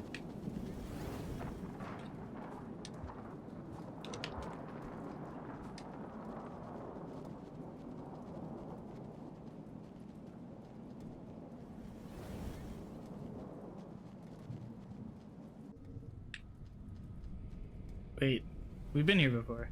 This is how we got down there, isn't it? Whoops. Okay, so never mind. I don't know why I was trying so hard to get back here. I'm doing that thing again where I'm only putting part of my brain power into this game.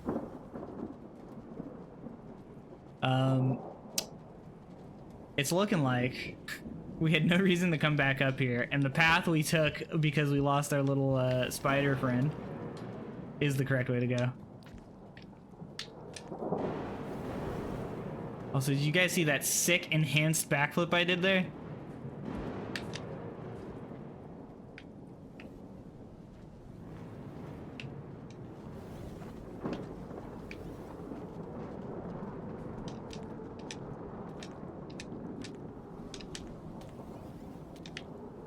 We have been here before though, haven't we? Yeah. Oh, I think we have to go down.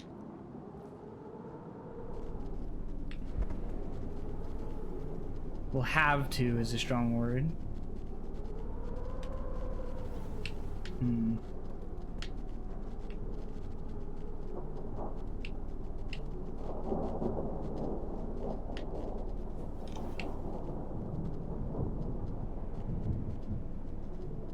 Always has been.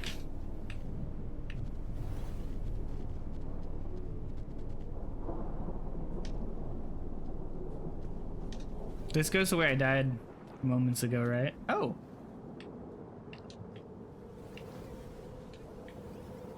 Do one of these flowers sprout up wherever you last died? It just now occurred to me that might be how those flowers work.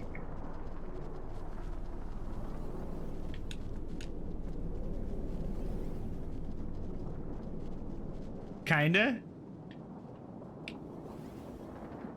Because it seems like one sprouted up right outside of that hibernation tunnel after I threw myself off the cliff earlier.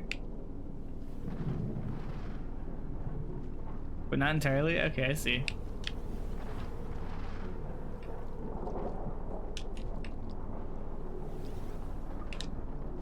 Now that we know about the existence of orange crocs, are we like eating orange croc waste?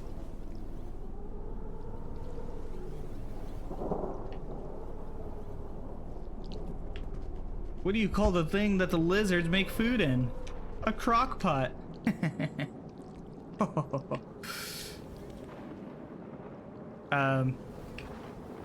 Well.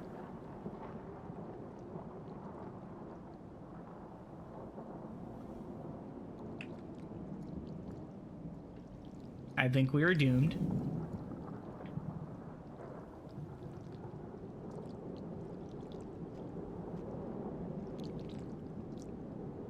Uh-oh, yeah, no kidding.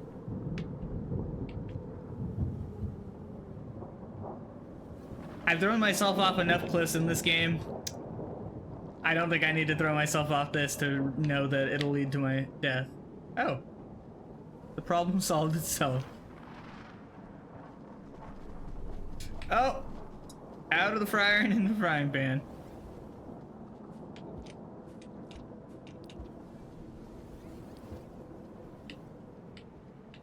Dun dun dun dun. Dun dun dun dun.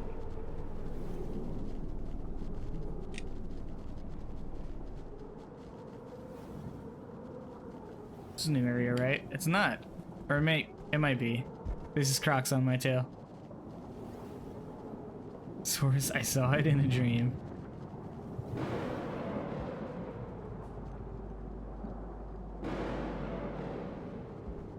I had two really strange dreams last night, and I don't really remember them. I'm not like a dream journal guy, so I can only kind of give you some details. The first was I got a package, and it was from somebody very special to me, and she's been sending me a lot of packages lately. And I was like, oh man, I wonder what these are. Well, I never opened them in the dream.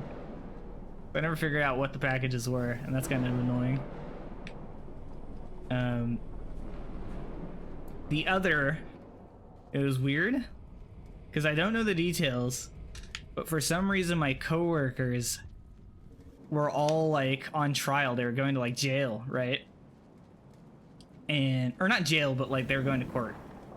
Well, it turns out my brother was the lawyer on the other side. Well, I was really frustrated in the dream because nobody, neither my brother nor my coworkers, had invited me to the deliberations. And I don't know what that dream was about. Very weird. Also, we're probably going to die.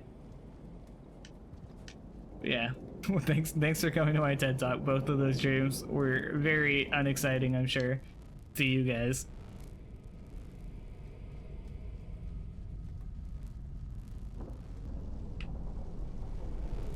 What's happening here?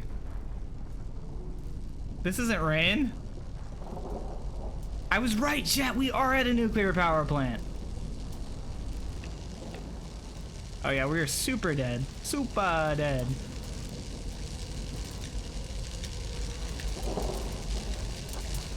No, my lizard!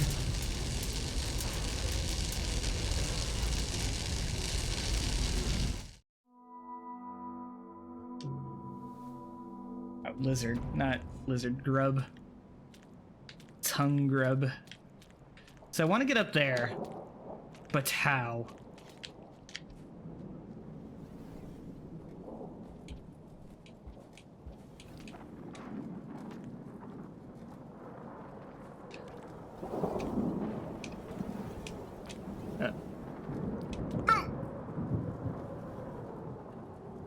tongue grub.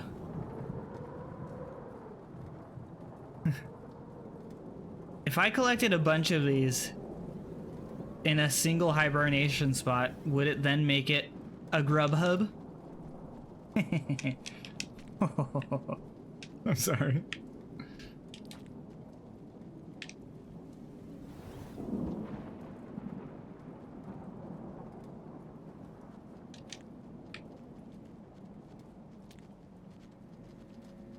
You want...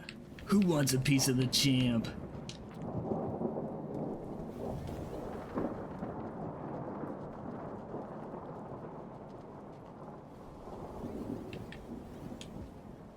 Wait. Okay, no, this is how I got to where I died, but not quite. Oh, there's a hole there. Oh.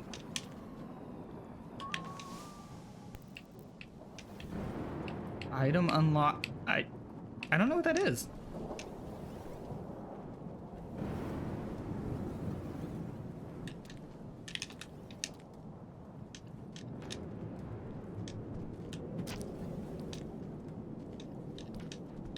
You better run, punk. Uh-oh. Uh-oh! Oh!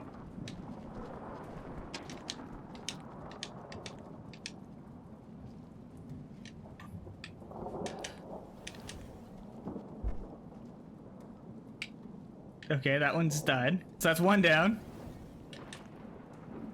Monka. We're fine. We're fine.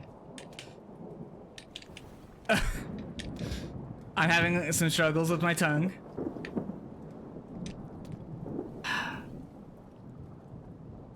You're learning that grapple, right? Yeah. I don't know what it is. I don't know what other games I played with the grapple like that, but it feels very natural. Also, I don't think I can get back that way. I have to go the other way.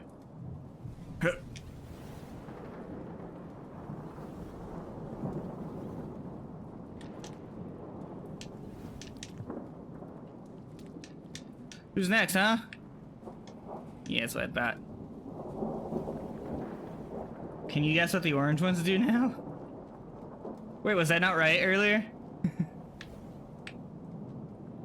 I guessed earlier that they breathed fire, but I haven't actually seen that, so I think that was wrong. So, no, I'm not entirely sure what they do yet. Oh, hey. What's up? You want to show me where to go?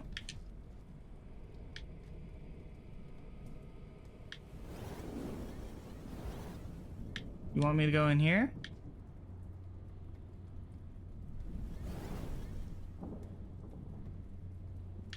But I've been in there, man.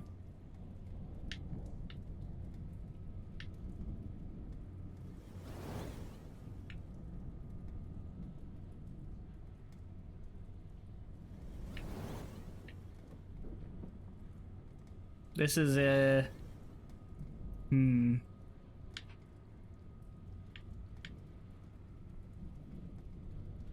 Maybe this is the way. Maybe I didn't go far left enough down there.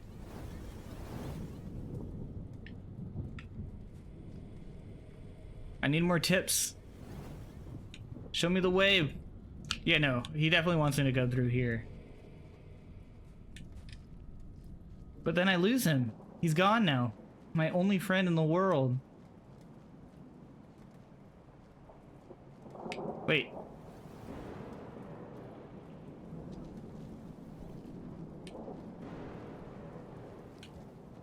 My only friend in the world? Or is he? Hey, Vsauce. Michael here. No, he's just showing me to this hibernation hole. I know about this, man. I need something new.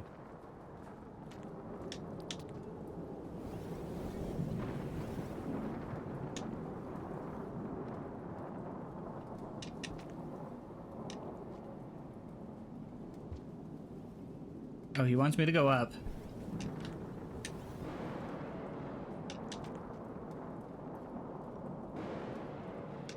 I keep forgetting to let go.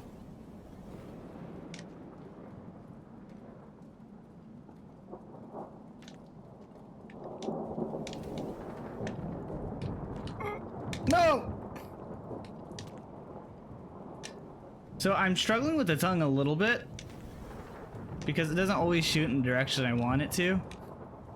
And it feels like it doesn't always hook onto the poles that you could climb like that. And it's very concerning.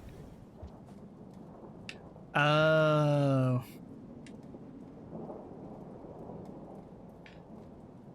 I'm pretty sure I commented on this too when I came by it, because there's 2 ways to go. We're gonna get 1 piece of food just in case there's a hibernation spot.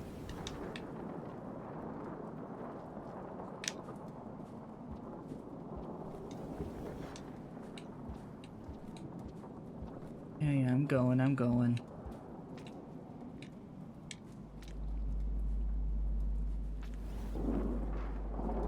So what if we're in a nuclear reactor and that's not actually rain? It's radioactive water from the broken reactor pouring down onto us, and that's what's killing us. Oh? Can we go through here? Do we want to go through here? We can't go through here. But there is food.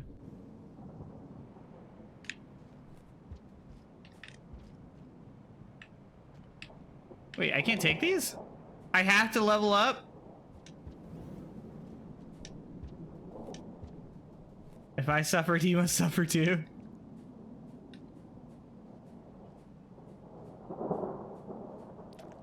You don't have to give me tips.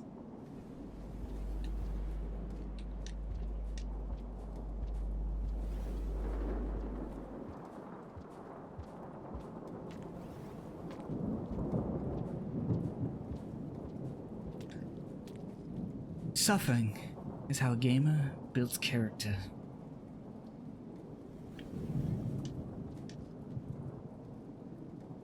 Wait, there's 2 of them now. There's 3 of them.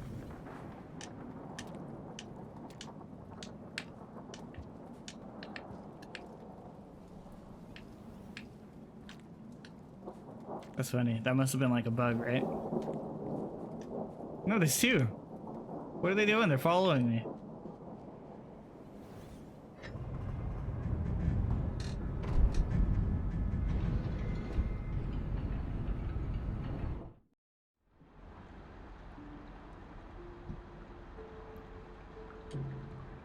Alright, we've now reached max level, chat. It's been I think it's actually been a long time since we've been max level.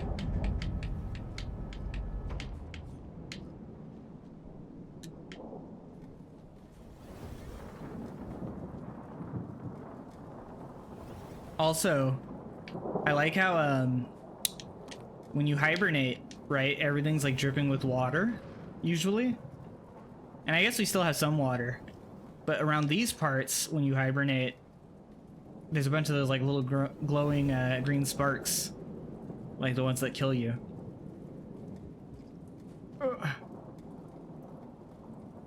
It's very neat.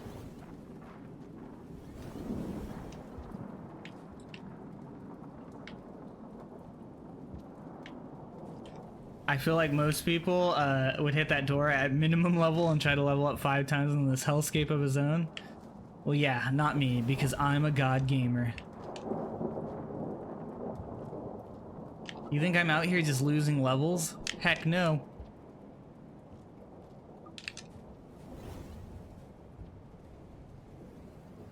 Sure, I've mindlessly thrown myself off at least a dozen cliffs in this game.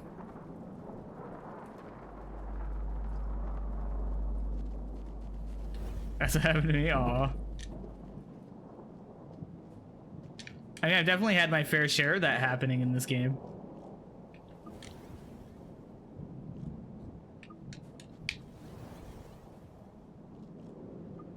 I think I learned very early on to be cautious and respectful of the denizens of this land. So, I'm decent at staying alive. I've definitely died in a lot of really dumb ways, so I'm not gonna pretend I'm like perfect or amazing at this game, but I have gotten decent at maintaining my levels. Blink, blink, blink, blink, blink.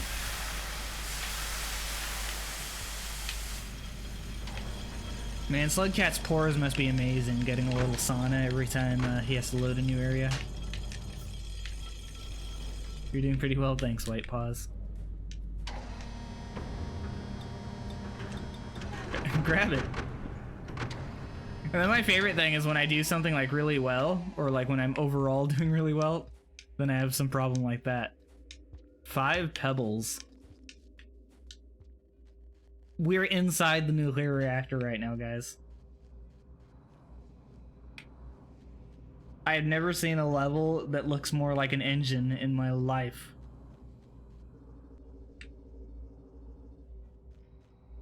Also, this looks exactly like the area just before we met that lady and looks to the moon.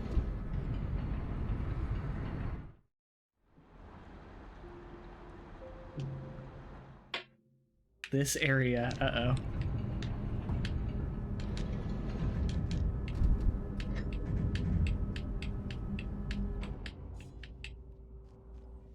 I'm not gonna say more about it, okay.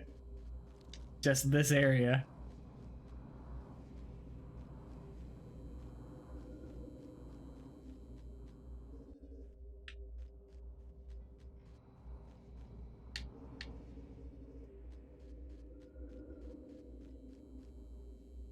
Is that a spear, like, twirling in the vent over there?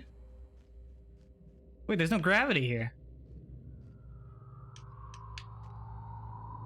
Whoa.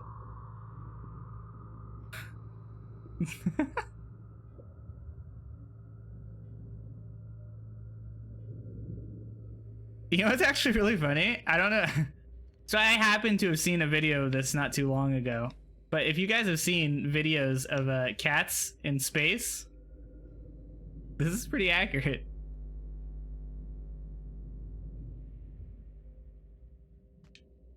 Oh, that was the wrong button. I meant to throw that because, right, like I assume this follows the rule of like equal and opposite reactions. Oh. Oh, or I could just do this. Remember, chat, the enemy's gate is down.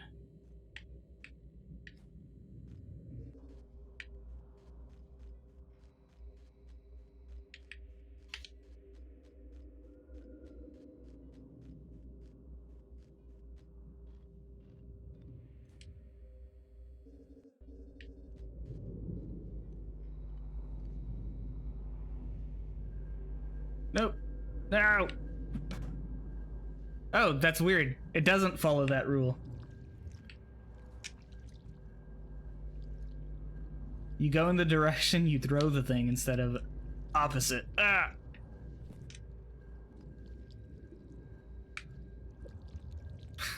I suck. Ah! I'm trying to grab that pole, man. Why is the slug cat jumping off at an angle? I was holding straight up.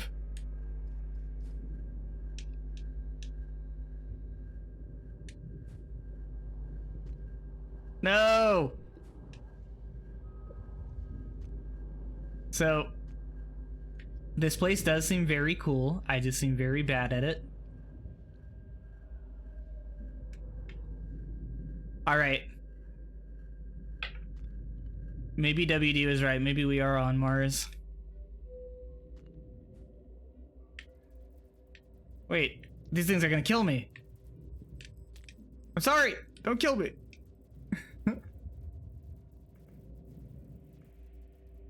Slug has evolved into DVD logo. This place is cool, especially with pals.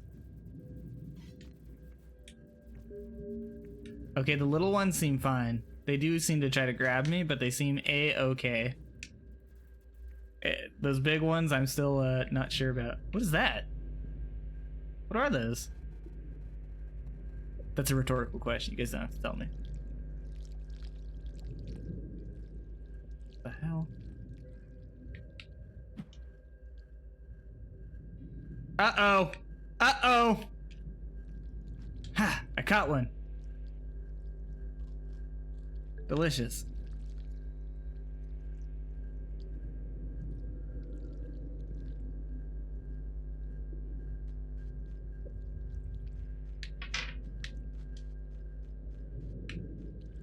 Are those laser doors? I'm gonna die. I'm gonna die. They're not laser doors, by the way.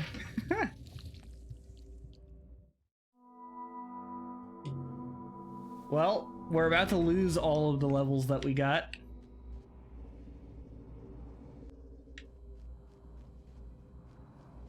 I don't want to leave my little grub tongue friend. He's so cool. Also, chat, we're reaching that point. My apologies, but it is 82 degrees in my room, so you're gonna have to deal with some background noise.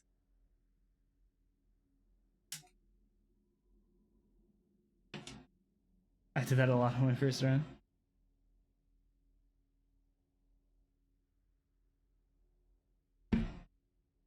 All right.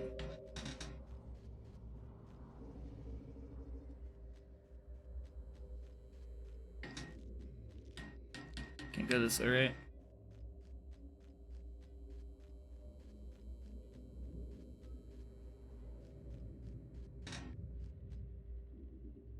Okay, let's just double check. Seems like there's only one way out of this room.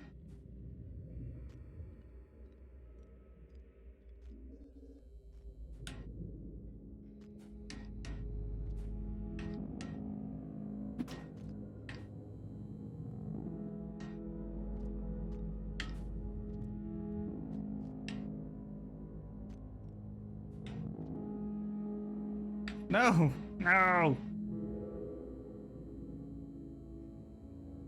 Wait.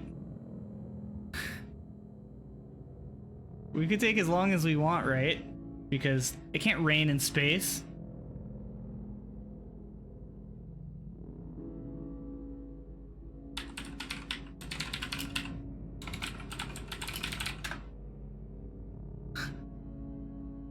I'm sorry, chat.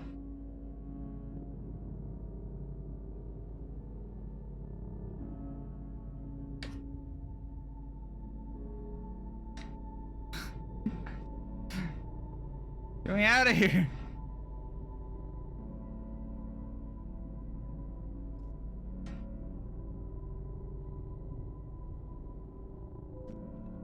In space, no one can hear it rain.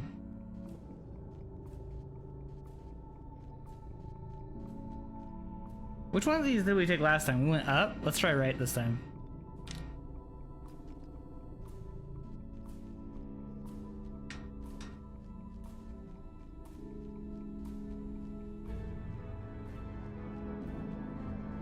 Chat, this maneuver is gonna cost us a few hundred years.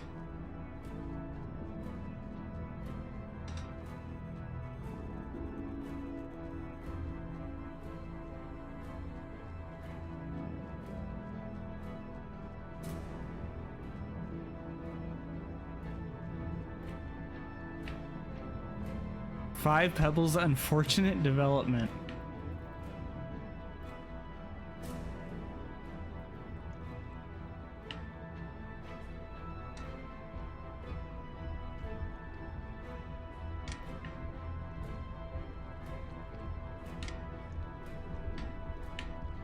Okay, I don't know where to go. And there's one of those jerks here.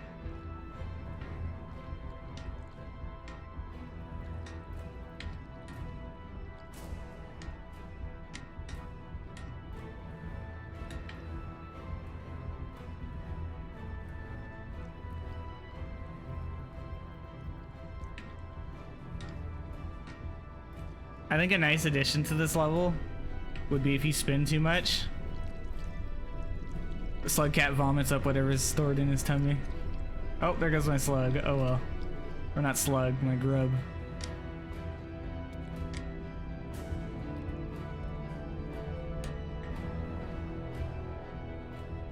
Huh.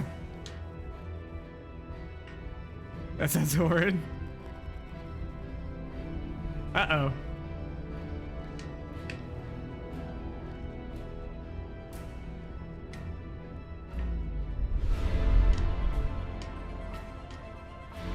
Oh, we have gravity again. Oh man. Right when the music hit its most exciting spot, we have gravity.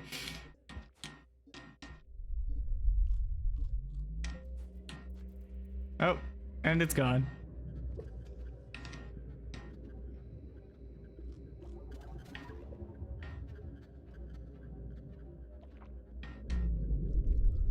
Uh-oh. What? No! No!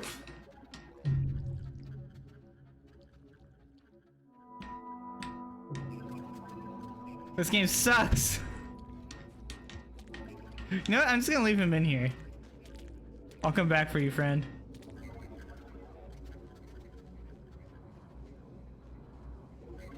Man, I wanted that great interstellar crescendo as I was spinning through the air. And then the gravity stopped. Or I guess started.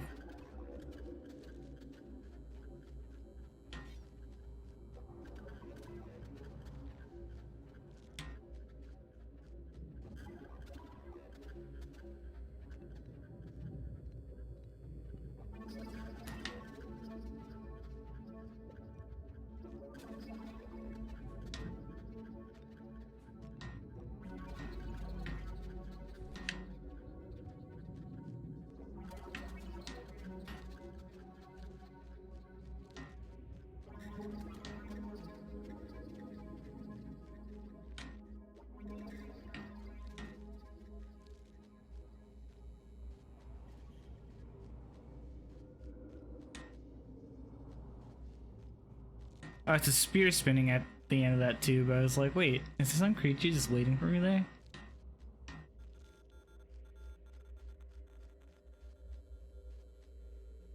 I still think the greatest creature in this game is the Lampster. Nothing can compare.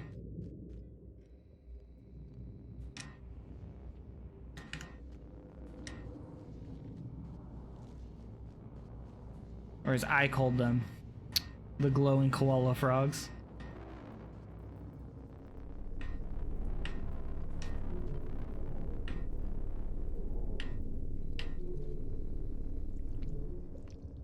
And these guys, next to the camo crocodiles, are in contention with being my least favorite enemy.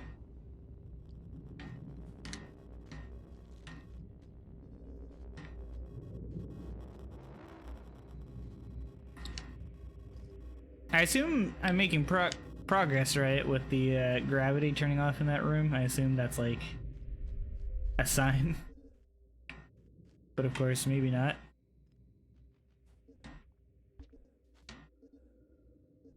So you're not a fan of Eldritch Horrors, no? In fact, I play an RPG once a week called Delta Green with some friends where our job is to oppose Eldritch Horrors.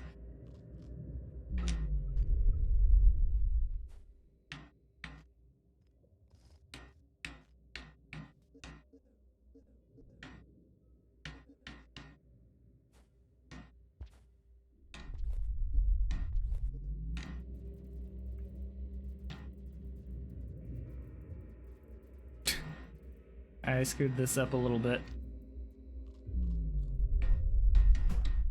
No! I suck.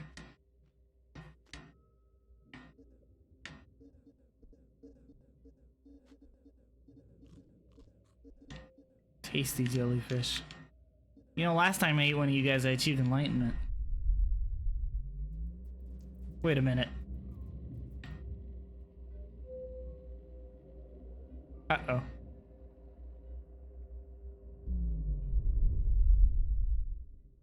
Ugh.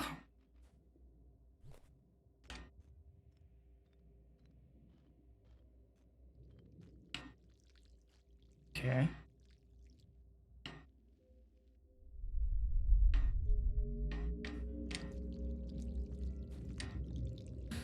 Huh? No! I went too early. That was bad. Bad play on my part.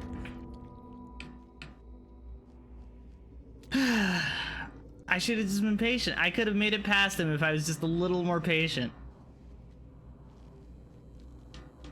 I'm not going right this time. I'm mad at myself.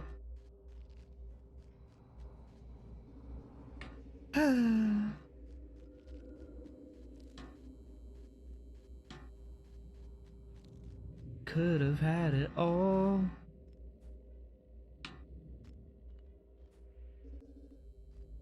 Rolling in the deep. Oops.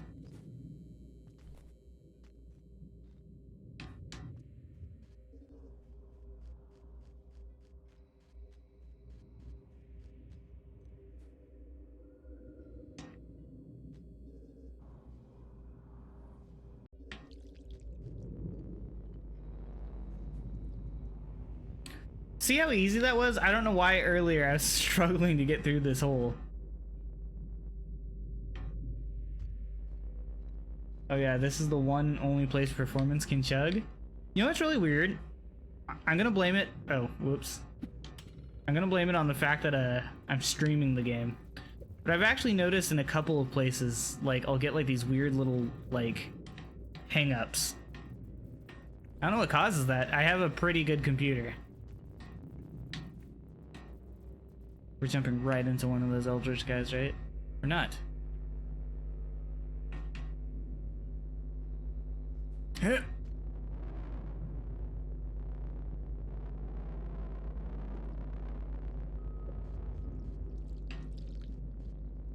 Is this the same room? It's not.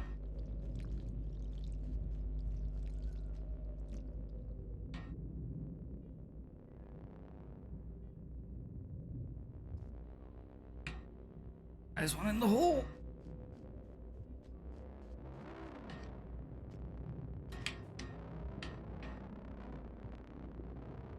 This is bad. This is really bad. Ugh.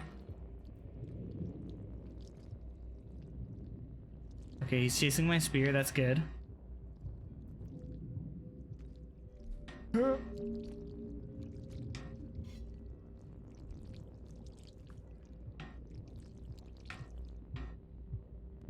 Shit. That's not where I wanted that to go, actually. But you know what? He seems content. What? Get out of here.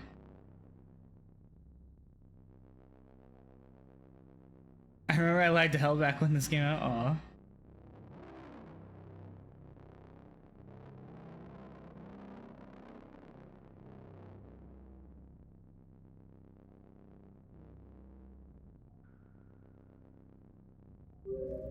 Oh yes, Twitch bots. Oh, just here, like in this screen. I'm noticing a little bit of oddness. I mean, I'm still getting 60 FPS. That's always a good sign, right? No! I suck. I was trying to get in the hole. What's happening to me?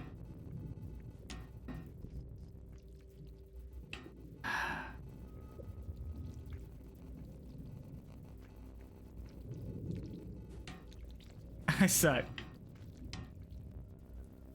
That's one in the tunnel. There we go. This wasn't even that worth it.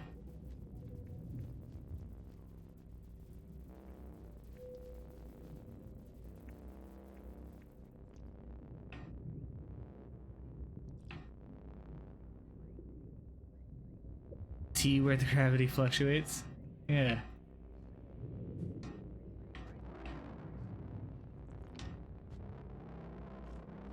What's happening in the background? I really, really messed up that jump.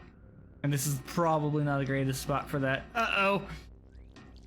Uh-oh!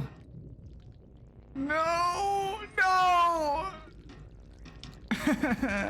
Oh wait, he's cool! Praise the sun.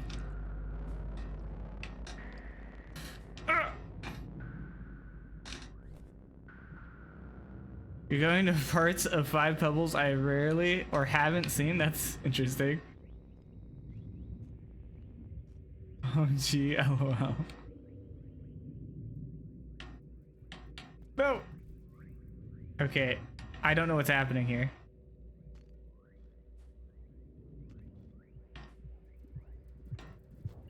They're like, oh, what is that thing? I hear a heartbeat. This is actually really cool looking. They're like fish in a pond. Look at those boids. Uh-oh. They're just like dancing, yeah. It's beautiful, indeed. I wanted to admire it more, but as is always the struggle in this game, I can very rarely tell what's trying to kill me and what's not. So those big fishes in the middle were spooking me out.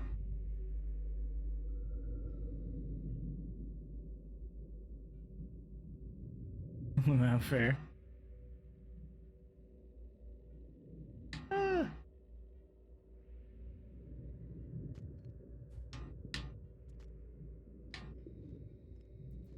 I assume those just link up, right? Yeah, let's go up. No.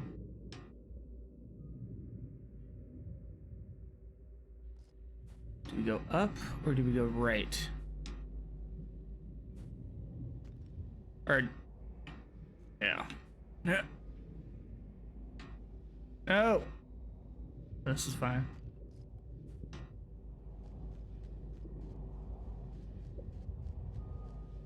I feel like I'm being scanned.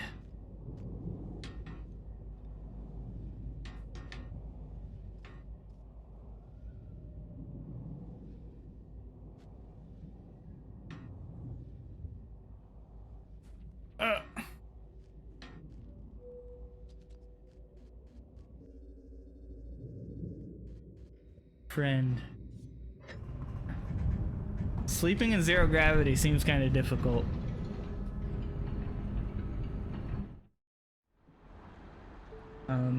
Actually ran a game of Delta Green not too long ago that took place in space. So I did a fair amount of research on it. And it's kind of sad because a lot of it didn't like come to fruition.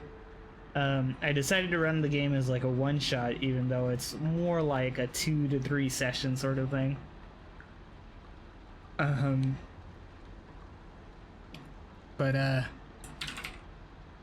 Yeah, astronauts in space shuttles, they like strap themselves down to sleep. They have like these sleeping bags that sit vertically, and that's how they sleep. It's very wacky stuff. I'm somebody who struggles greatly to sleep in any bed that isn't my own. And I don't think I could sleep in 0G, maybe, but I doubt it.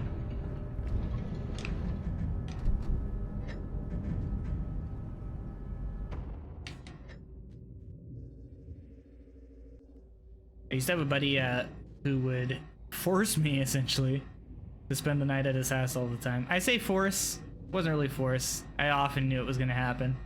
We would hang out until like 2 or 3 in the morning, and of course he'd be tired by then, and he'd work the next day. So like his thinking was like, you know what? You just crash in our guest room, and don't worry about it. Well, it's funny because I don't know if you guys have heard of the Purple mattress. It's like this insane $3,000 mattress. I don't know why you would ever buy one. Well, him and his girlfriend got one. Well, there's like a shipping error. So they spent like $3,000 on the Purple mattress 3 or whatever, right? Well, their shipping error also caused them to send a Purple mattress like 2. So they had 2 of these incredibly... Uh-oh. They had 2 of these incredibly expensive mattresses, Mattress-I, and that being said, their guest room had one of these set up, right? Even on that, even on a $2,000 like super special memory foam, whatever the heck, because it's not even like memory foam, it's like this weird mesh material. Even on this like super expensive, super special mattress, I still struggled to fall asleep. And Wapalooza says he's the opposite. He could sleep on anything. Like, I wish I had that skill. Because that was another thing. Sometimes my friend's brother, when he was in town, he would get the guest room, obviously, right? Because he's family. Which would force me to sleep in the living room on the couch. Holy shit. I was incredibly uncomfortable doing that.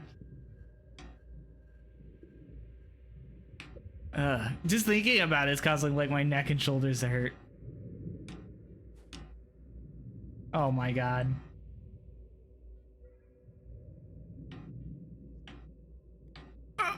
No! Help me.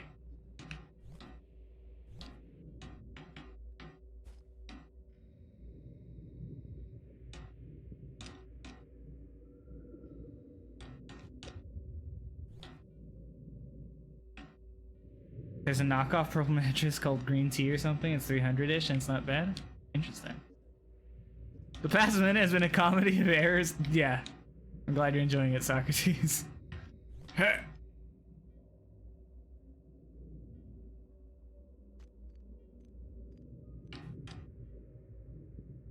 Looks like we're going this way because the other way is too hard. So, remember, chat, we're in a nuclear reactor. And just like electricity, the slug cat in this area, he's taking the path of least resistance. No!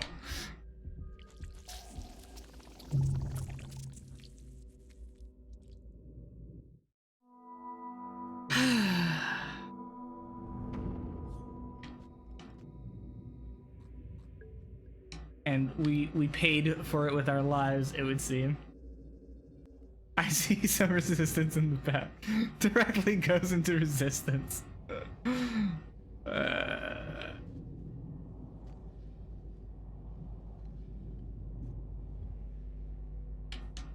Look, Slugcat has a very odd sense of spatial awareness. He can't see things that are too far away. And died for it.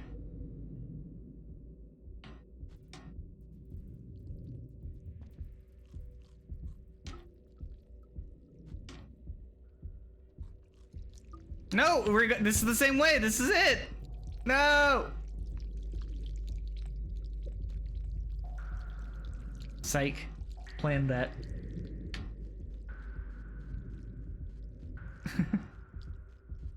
Well, okay. We now know what is on both sides of that, so no more time wasted. Phew. Her.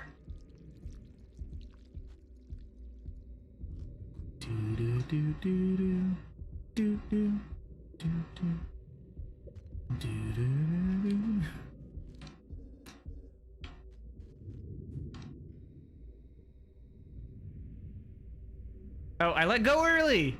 I keep doing that. I want to play this kind of level in first person in VR.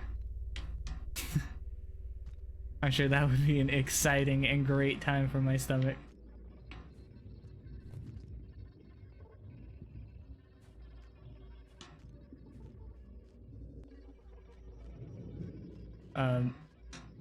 Oh man, I used to play VR chat with some friends, and they don't invite me to play anymore.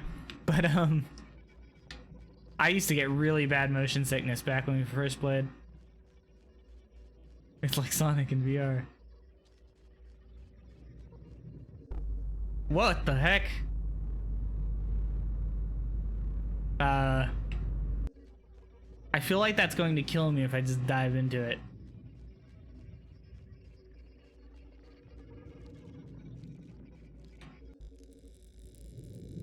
You know, this place also feels a bit lethal. So this one looks slightly safer. The core of the reactor, if you will. Oh, I see. Yep, it's like a magnet. I think.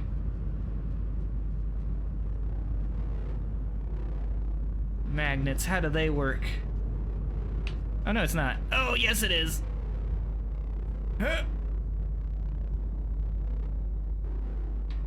This is a bit of a problem.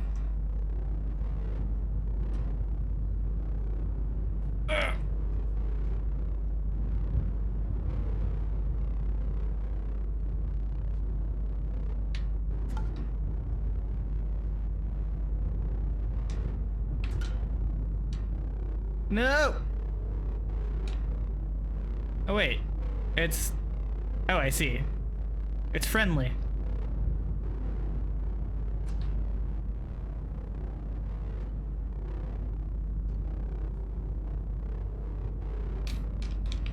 Or benevolent, not necessarily friendly.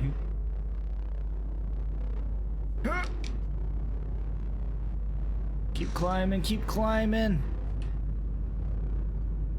This part in VR.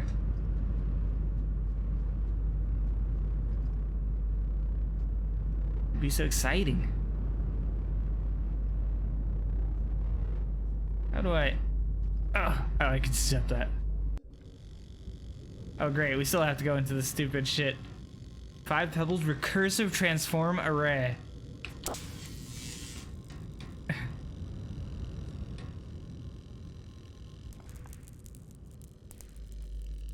I don't like this. We do a little orbit.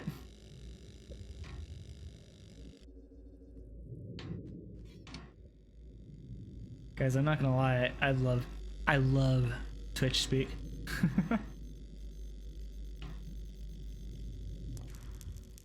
Uh-oh, uh-oh. Be cool!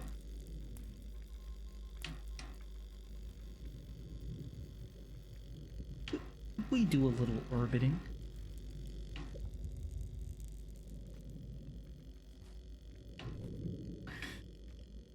I suspect this game is introducing us to those fly zappers right now, right? Because we're going to encounter an enemy in here that we have to lure into those, or perish.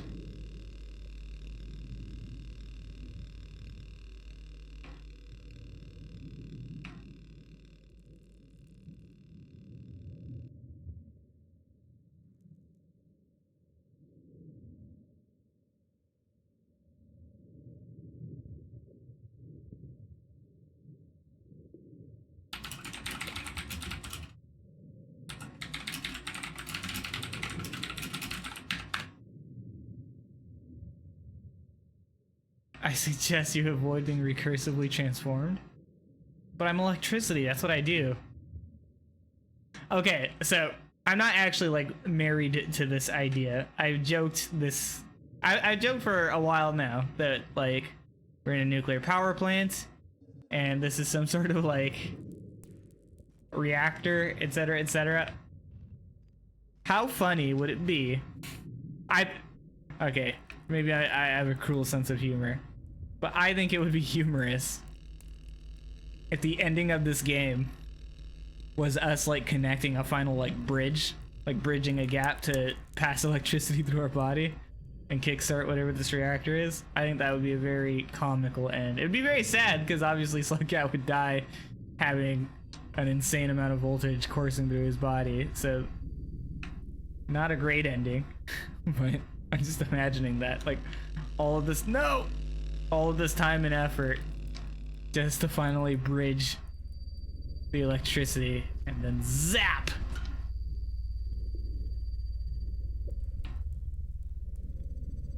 Because have you guys played Braid? That's an old school, the original 2D platforming indie game. Well, Braid has a very secret story that most people miss, in that it's about the Manhattan Project, about our creation of nuclear arms and stuff. And the reason why when the main character, I forget his name, I guess spoilers, you know, plug your ears if you don't want Braid spoilers. On an over a decade old game, I believe. When you touch the princess in that game, which is very hard to do, like the normal ending of the game doesn't involve you reaching her, stuff happens. I guess I won't spoil it. You can unplug your ears now. No! I didn't realize this was in front of me. These guys gotta play it. Yeah, that's true. I mean, Braid is a really good game. I enjoyed it. Man, that was a really good era of 2D indie games, because we also got Castle Crashers at that time. We had N and N Plus around that time.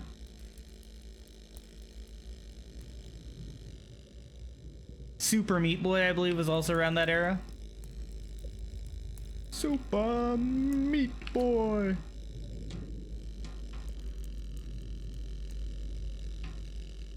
I feel like the original basic ending of Braid is cool enough. Yeah, no, it definitely is. I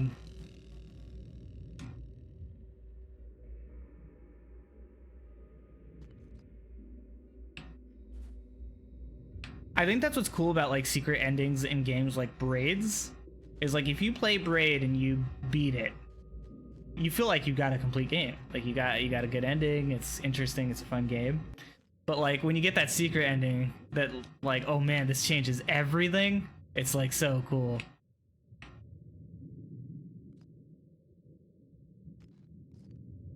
That's actually always been my favorite like storytelling technique in like movies or TV shows. When something happens in a story, Five Pebbles memory conflicts. But when something happens in a story that recontextualizes all of the prior story, that is always like my favorite thing ever.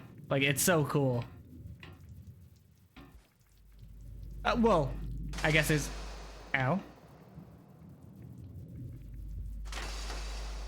I guess there's a caveat there. It's mostly cool when it's done well.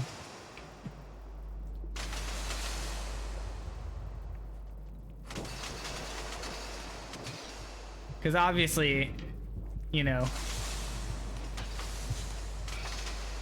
you could just do something very basic, like, oh yes, by the way, it turns out this person was never a good guy. And it's like, oh, well, that was not that exciting, I guess, you know?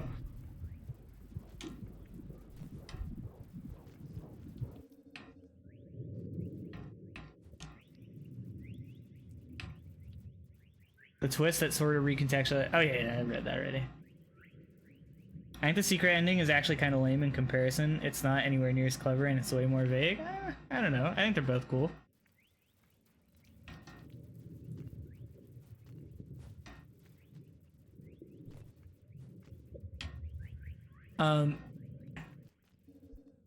It's very simple once you like get it. And I feel like that's the one thing that's lame about it. It's like once you unlock it and once you understand everything that's like going on, it's like, oh, that wasn't like that complicated, you know? So I could understand that criticism of it, but I still think it was neat.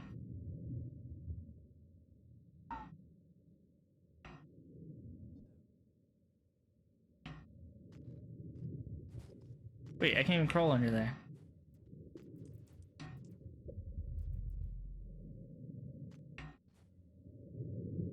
I screwed up again, didn't I?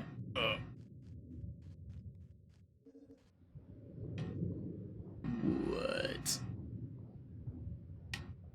Right. These are the tentacles of like the really uncool Eldritch Horror guys, right?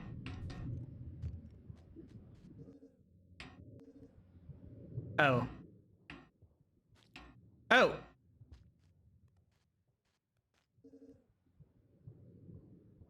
I kinda needed that. Yeah, unfortunate development, I'll say. Oh!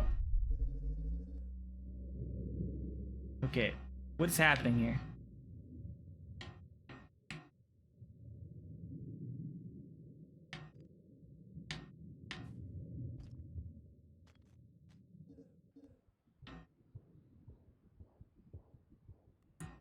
We've been in unfortunate development before, so it's kind of weird that we're back.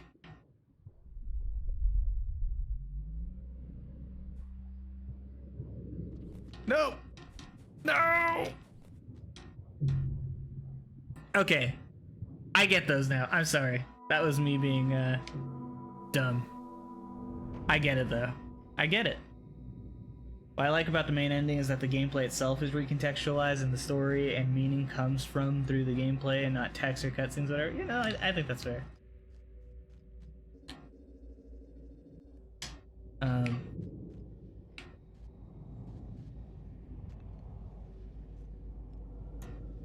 Wow, you told me in the past though you're someone who likes reading things in games.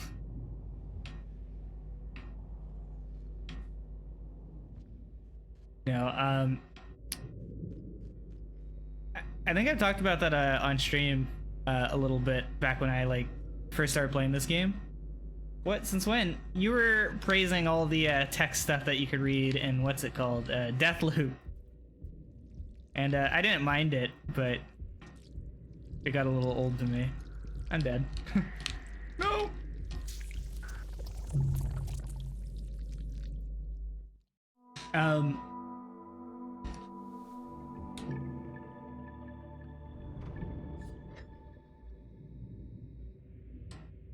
Me? I don't remember that. Yeah, it was you. I mean, it was a very brief conversation. Like, we didn't, like, have a full-on discussion about it, but I just remember you saying that you liked how the world building was done in that game. And it had a cool world, it was neat, but I didn't like how much reading I had to do.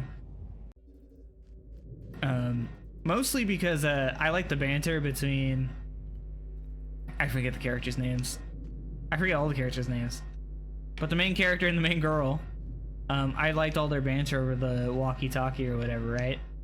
So, to me, it was like, well, wait, you're conveying so much story and world building through this. Why do I have to read a bunch of like datapad entries to learn about the other people?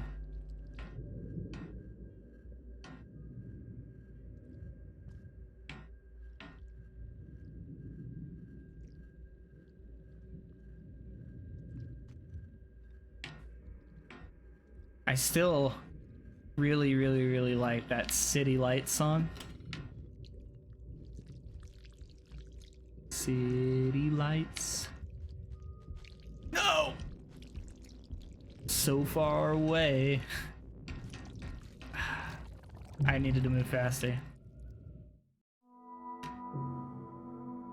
On a trip or a long holiday. And no, actually that's a really good example of what I'm talking about. That was so good in terms of world building. The guy who made that song, he wrote that song, and then the character Frank Spencer, who is like the only character whose name I remember, Frank Spicer, I forget. He stole that song and then sang it because he's actually a singer, and he was hooking up with the girl that the writer of the song liked. So you have like 3 different characters' relationships, the complexities of it all, summarized through a single song in the game. That was so cool.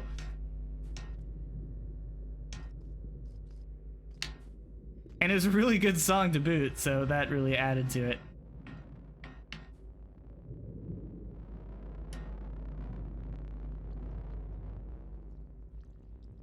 Oh, the tentacle monster is not in a horrible spot this time.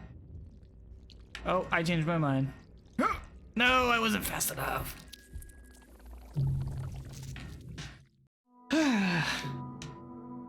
This isn't even hard. I'm sorry, chat. I'm sorry you're watching me struggle.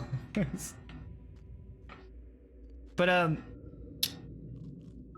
was gonna say, I think a lot of game developers, most notably AAA game developers, don't utilize like video games as a storytelling element enough.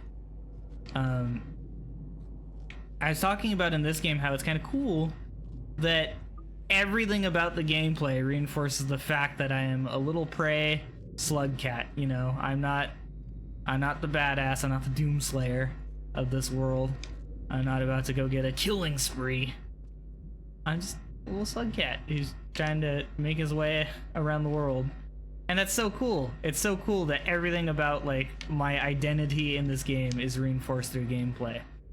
And not enough games do that, which is the real tragedy, because like that's underutilizing the medium, right? Like the reason movies are cool compared to books, even though both are good obviously, is you can use things like cinematography and acting and set design and you know, visual effects that you can't really do with a book. I really like how this game doesn't care about, yeah, exactly, and it's like reinforced in the world and the story, you know, like it doesn't feel that way because like, oh, the devs wanted a hard game. It's like, oh no, that's the world of Rain World. It's an unforgiving, terrible hellscape that we are trying to rebel against.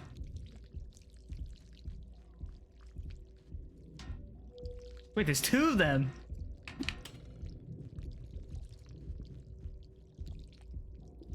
Is another element in the environment? Yeah. I am the X Factor. I am the night. Every organism has its role. Pretty cool. I'm sad these squid monsters are really not cooperating with me this time.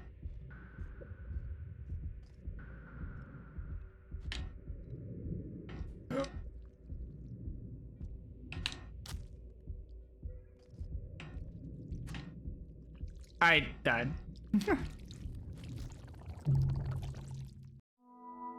So it seems like they react to when like something clings off the wall, right?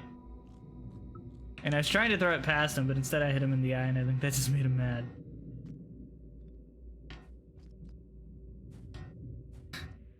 I'm struggling to get out of here, oh no.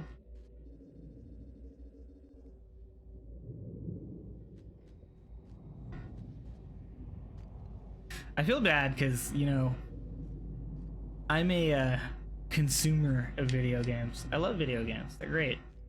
And I have a lot of lofty ideas about game design as somebody who has always been on the receiving end of it. And it's sad because like I'd love to talk about it at length and like explore it and stuff.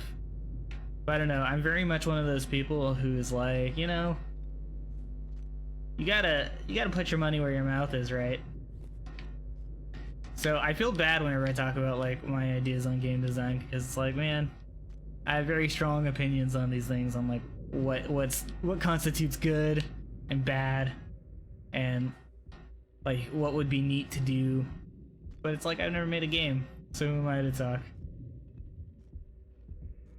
Which I realize is silly, because I am also simultaneously of the belief, right? You know, you don't have to be a chef to know when food tastes bad, right?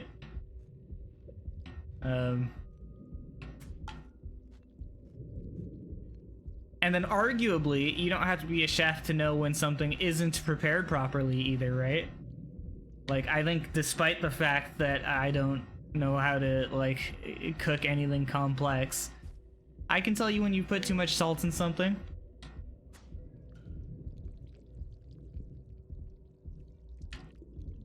It doesn't take some sort of I'm dead. I'm dead! That was a good, like, setup on those squids, too. Wait. Nope. But yeah, I think I could tell somebody. I think I could tell a professional chef as a non-chef if they ruined my food with too much salt, right? Well, I feel like despite being somebody who hasn't actually like made a game, you know, I don't think my opinions are worthless.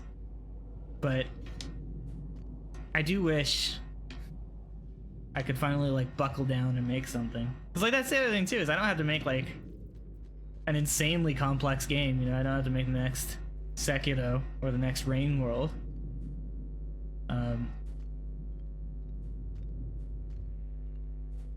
I just gotta make something.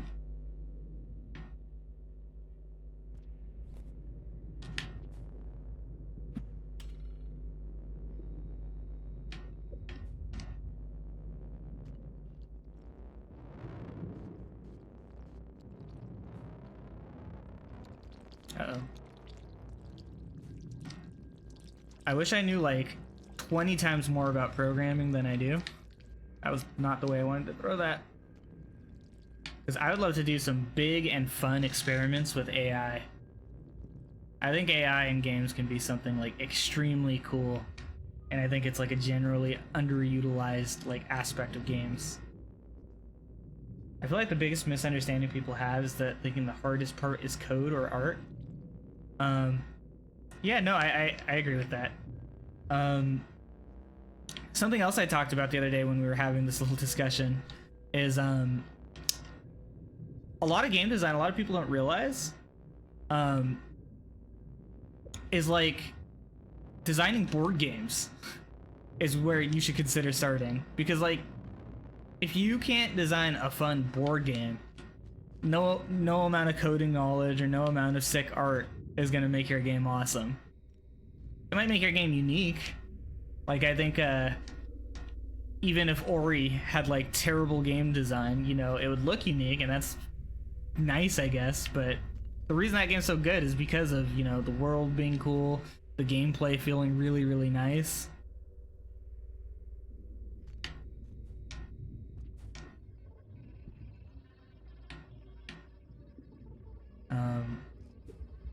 I like that extra credits video on game design where they talk about how, the minimum viable product. If your game isn't fun when it's just like squares moving around on top of other squares, maybe a redesign is in order.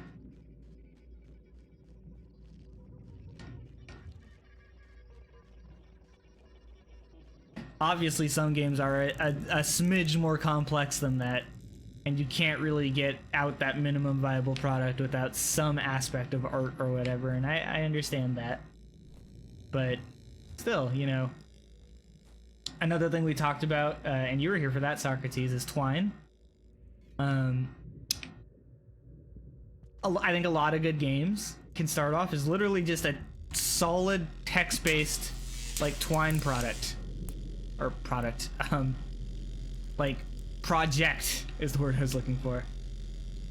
If you can understand by just clicking like interactive dialogue boxes in Twine what it is that makes a story or a game interesting, then I think you got a good foundation. Recursive transform array.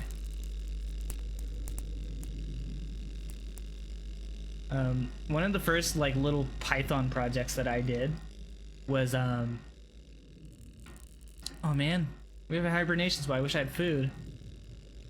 One of the first little Python projects I did was a very, very basic finite state machine, and the states were essentially rooms, and you had portals to navigate between the rooms or states, and then you had an agent, a player, who would exist in those states. It was basically the observer, and you're essentially just moving room to room to room. Well, if you add, let's say, a heartbeat to that game, right?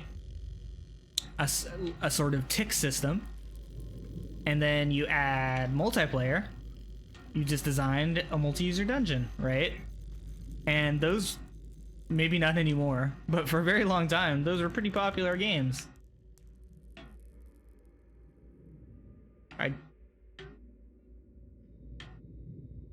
Wait, I'm lost. Which one of these gets us to that hibernation spot? Is this one, right? Oh.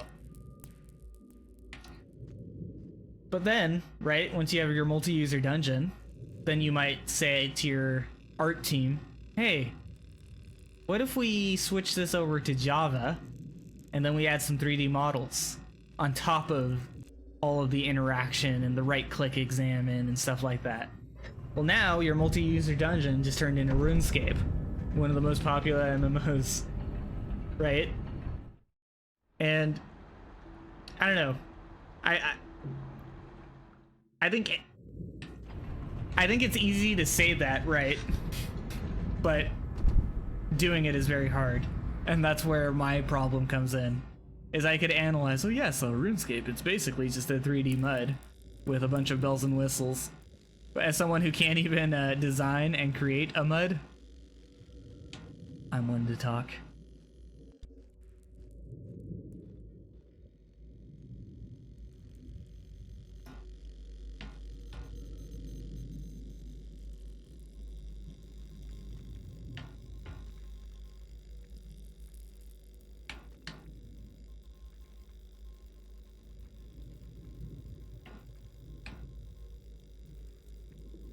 Okay.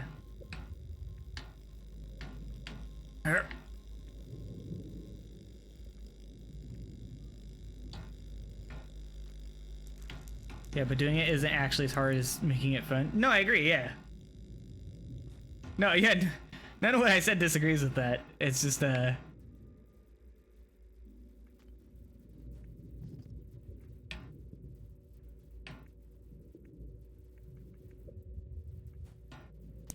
I guess like my main thing is what I was saying is I feel like I could say big and simple abstract statements about game design, but it feels like wasted breath as someone who hasn't actually designed a game.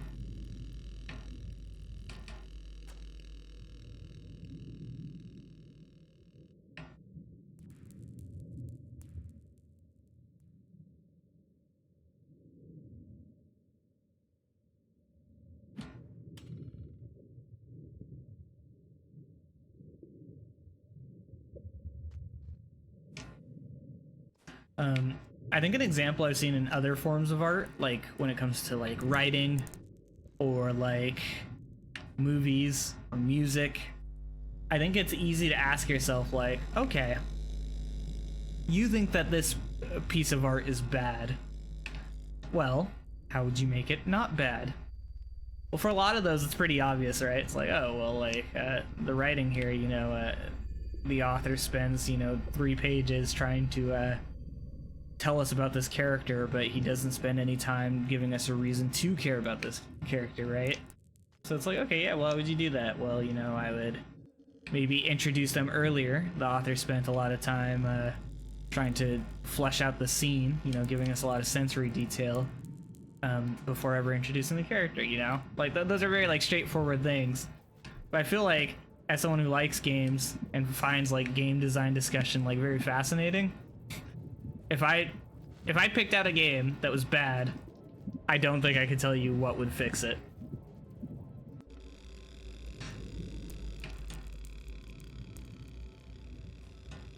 Unless it's like glaringly obvious.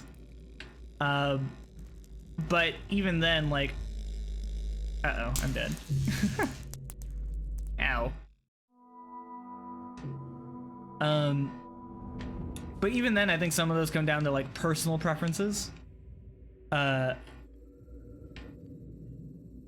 For example, I think and no, I'm telling you, I agree with you. I think it's super hard to design a game. I don't disagree with that at all. Because I was gonna say, for example, Halo Infinite. Halo Infinite felt pretty true to Halo. Oh, you mean with writing? Yeah, well, no, that was just like a kind of example, because there's a ton of different ways to do it. There's a lot more depth to it. Even if what I said was like the initial solution, you probably create a dozen other problems, just like with programming, you know? Yeah, that was just like a oversimplified example. But I was gonna say, with Halo Infinite, that game feels pretty true to Halo. A lot of people like disagreed, right? Because, oh, like there's sprinting, and Halo 1 didn't have sprinting, and Halo 2 didn't have sprinting, neither did Halo 3.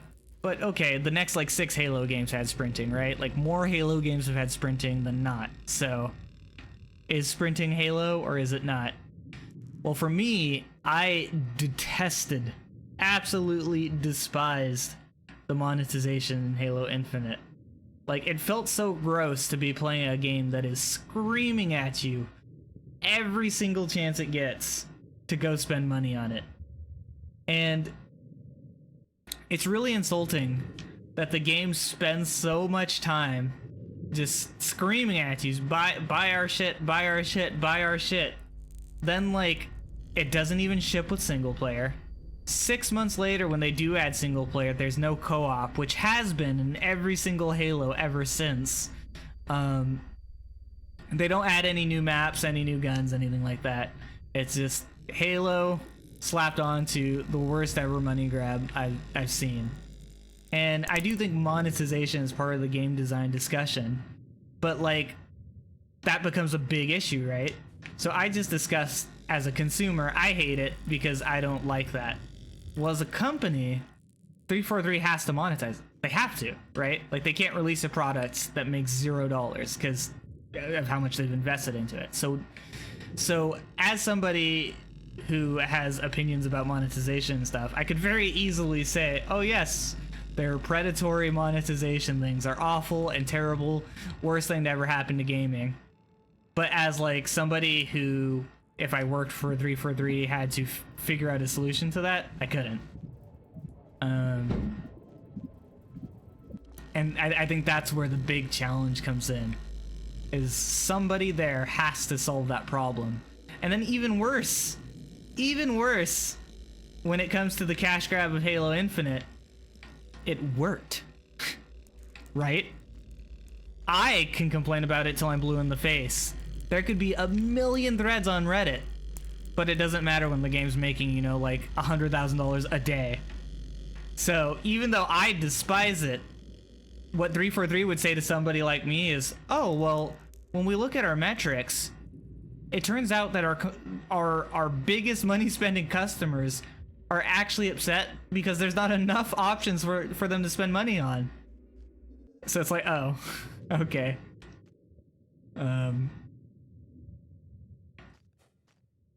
Which I think leads to my conclusion for if I were to get into game design or making games, I would only ever make games for me. If they sell well, awesome. If they wind up actually being fun and enjoyable experiences that other people want, great. But I am never going to make a game with the intent of like being the next big like art piece. I'm never going to make a game with the intent of it being the next big like, oh my god, this is our new indie darling, we all love it. If I make a game, it's going to be something that like, there's an idea I really have, I want to see it come to fruition, and now I've dropped like 300 hours on making it. So okay, fuck it, I'll throw it on the Steam store for like $3. And if people buy it, great. If they don't, great. Oh, I see how to get over there. I'm overthinking it.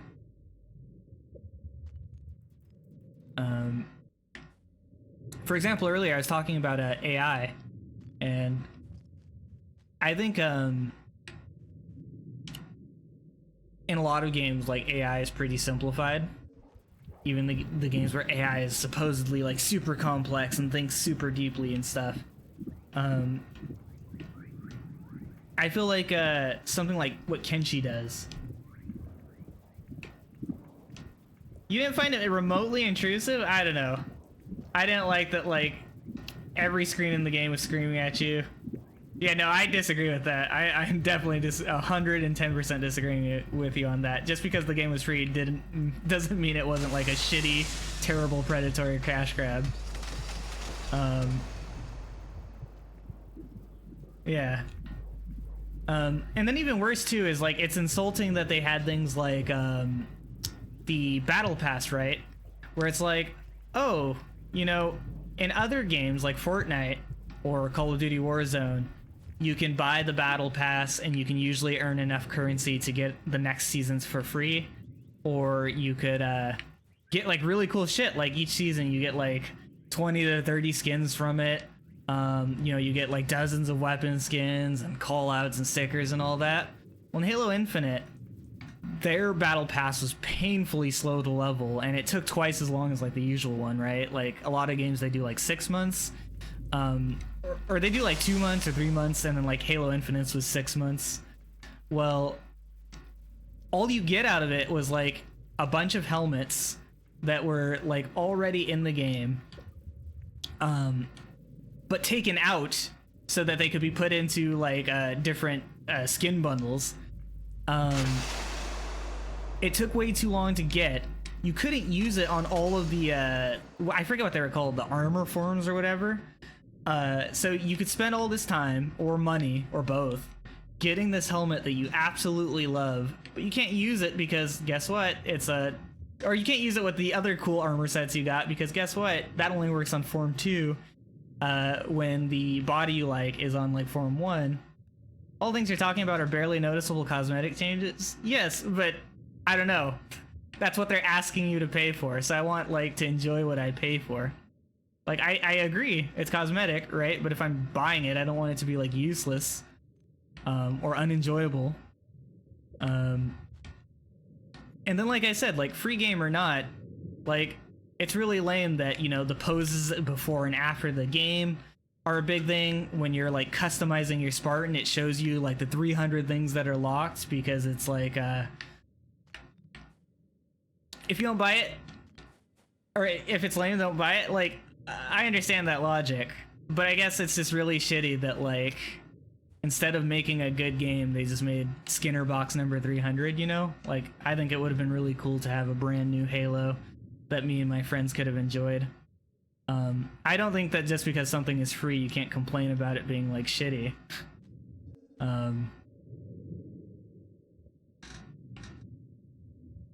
It's the same thing with, like, League of Legends, right? Like, I don't necessarily... But the game wasn't shitty. Well, no, I disagree with that, too.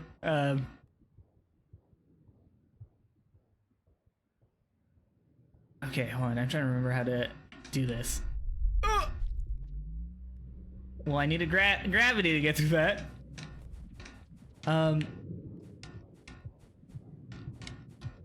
Wait, am I? Oh, there we go. I don't know. It's been so long since I played it. I played it for like a couple weeks on launch, and I was like, "Wow, this sucks." So I can't remember exactly what I hated about it, but there's a reason I haven't returned to it, right? Like, it wasn't just the monetization that made me like sick to my stomach. Like, I'm already used to that everywhere else, right? Like, TV exists to sell ads. You know, websites have designed algorithms to make you click through ads or stay on their pages long enough for their ad banners to like serve you. Like, I understand that that's the name of the game now, right? Everything exists to advertise to you. So, I get that. But, like, I don't know, it just feels lame that, like, that's even invading video games. Like, I was gonna bring up League of Legends. I don't think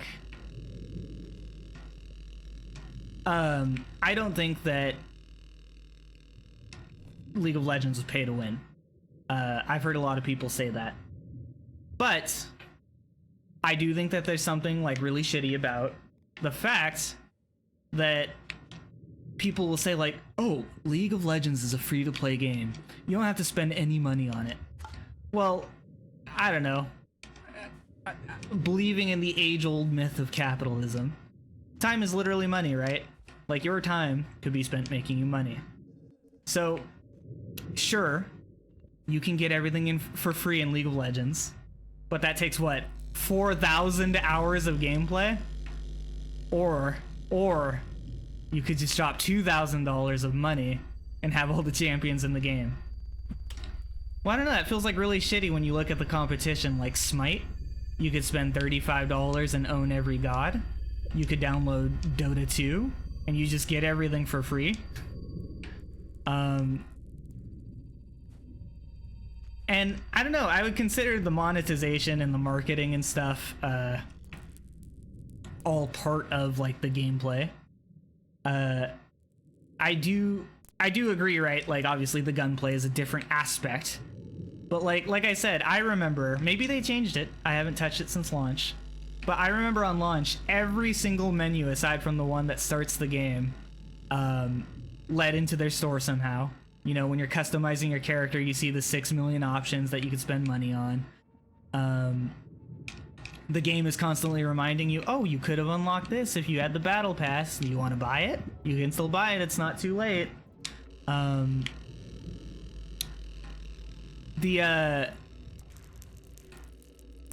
Even the menu, if I remember correctly, even the menu when you're searching for a game, there's still like a square on that screen that's like, hey, guess what?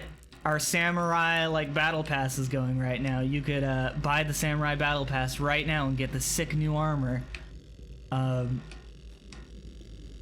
Like I said, I don't want to be one of those people who just says like random shit about like games. I haven't played the game since launch, so I couldn't tell you why the gameplay was terrible off the top of my head. But I do remember not loving it. It got old fairly quick. Oh, here's something I remember being absolutely terrible about the design of the game is they've removed features from the game that were present in every other Halo before, such as being able to search for specific game types. Like they had a rotating cycle of games instead. And I remember Fiesta was the absolute worst because like, hold on. Which way are we going? We actually haven't gone down before. We could check out down. But yeah, like it felt like it was one of those things too with like the rotating game mode. It feels like there's like a board somewhere who sat down and were like, oh well, look at that League of Legends over there, right? They rotate out their game modes because they don't want to split the player base and have people like divided on like whatever. So we should rotate the game modes so that people play whatever's active and people don't have to wait too long to find a match or whatever. And it's like, I don't know. I get from a marketing and min-maxing every penny out of the consumer perspective. Like, I get that. I understand that a company's sole job is to make money and not make a happy customer. I get that. I concede that. But I don't know. I don't want to have to play the weekly game mode to, you know, get shit for my battle pass that I paid for. I have to play the shittiest, worst game mode ever to unlock shit that I've already paid for. Like, that's so stupid. I don't know. I just don't want predatory anti-consumer bullshit anywhere in my life. I've talked about this before. I am vehemently against ads. If you want to ad block on my stream, feel free. Go download the alternate player for Twitch. Download Twitch 7. For sites that aren't Twitch, use uBlock. Like, fuck ads. It's the worst thing, I think, ever. Well, I don't care if you make the best game ever and make it free. But if every single thing in your game is screaming at me to spend money on it, no, that's terrible. I know free games, free-to-play games, quote-unquote, have to make money to, like, sustain themselves, right? Like, I get that. But, like, do it in a way that doesn't make my experience just terrible. I'll watch ads for you, Kasu-senpai. Thanks. Well, I mean, I don't really run ads like I should. But also, I don't have enough viewers to make it worthwhile. I'm pretty sure if I ran an ad right now, I would make maybe like 3 cents. Like I said, so I don't know when the last time you played it was, Socrates. I played it at launch. I remember like every single menu having like, oh, buy this thing now, check this thing out now, buy this, buy that. Hey, you want to look cool? You got to buy this. And then at the end of every game, it's like, oh man, look at these Spartans and their cool armor, and then like, look at the cool poses they're making. And then before every match, oh, look at your cool pose, and look at that, you know. And it's like, okay, we get it. We get it. You want us to like buy this stuff so we look and feel cool. But like, maybe don't shove it in our face, because I don't care about it. Going back to the League of Legends example, right? Because they obviously have skins and stuff. Or even Dota, they have skins. These are games where, of course, you do see the skin the entire game. Like, that is a thing. Okay, I have been here. I was just thinking, I was like, this looks familiar. Sorry.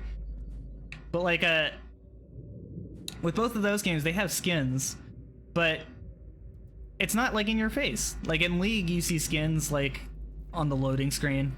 And, of course, you see them throughout the game. But, like, Riot, even more so than Dota, went out of their way to make sure everything was like readable, right? Like, even if you have the sick new Shyvana skin, right? All of Shyvana's skills, I'm pretty sure I've been here. All of Shyvana's skills are still gonna look like those skills. You're still gonna be able to tell, like, okay, she just used her Q. She just ulted, and now she's using her E in ult form. Like, all of it's very, very, very readable. So it's not like you're buying skins because it's like, oh, hey. Like, I remember in PUBG, people wouldn't wear shoes because your footsteps would be quieter. And then before I quit, it got to the point where people would be like, oh yeah, I'm selling this like camo jacket, because if you drop into like the city areas, it's harder to see the person in the city. So like, that's a different thing. Like when people are buying things because like it gives them a competitive advantage. That's like literally pay to win. I think that's a different argument.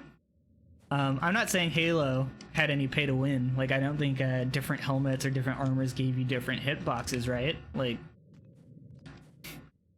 Halo had a lot of predatory monetization problems when I checked it out, but it didn't have pay to win.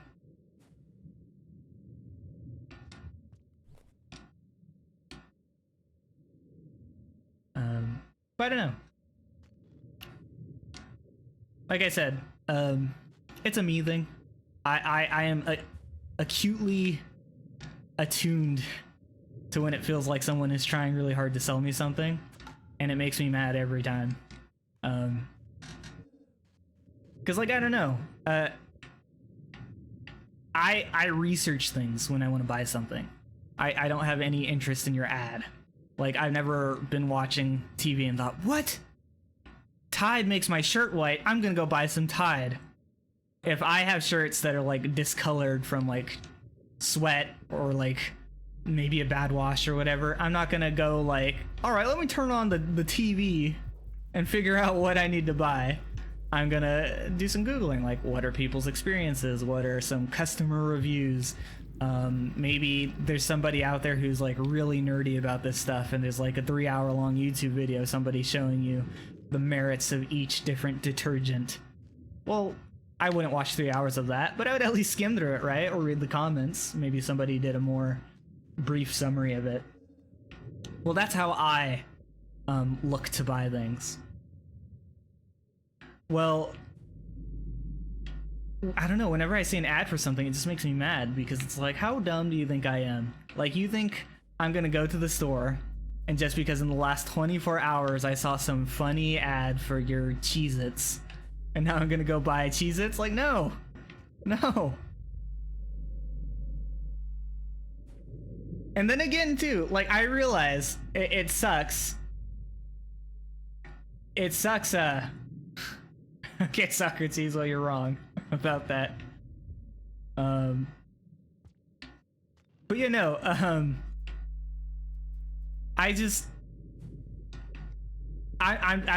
never been the type of consumer who advertising works on, but I realize that I am in the minority, because, you know, companies spend billions on advertising because it works. So, like, maybe I'm in the wrong. Maybe I don't want to be advertised to. But, yeah. Sometimes I just want to spend $60 on a game and get the complete game, like Elden Ring. I don't want some free-to-play Skinner box that is begging for my money every second that I'm playing the game. Because that's lame. I figured you were sponsored by Purple Mattresses. No, actually, that's what I said earlier. I was talking about Purple Mattresses earlier. I was even saying, I know how to get down there. I'm flustered. No, I was even saying earlier, I'm one of those people who I have to sleep in my own bed, despite being at a friend's house and sleeping on a $2,500 mattress. It fucking sucked. It definitely didn't feel like a $2,500 mattress. I did not like sleeping on it any more than my own at-home mattress.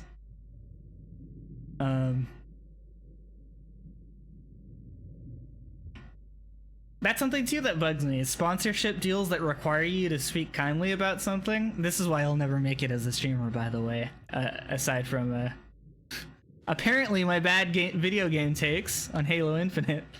I could never take a sponsorship deal that tells me what I can say about something. I want to be able to speak earnestly about your product. And if it sucks balls, sorry, but that's what I'm going to tell the people who watch me. I'm going to say, hey, this product actually isn't very good, so don't buy it. Conversely, if you give me something for free and then I try it and I really like it, then yeah, I'm probably gonna tell everybody, like, guys, I got this product for free as a sponsorship deal, but I gotta be honest, like, I absolutely love it. I use it every chance I get. It's great. It has electrolytes. No! No!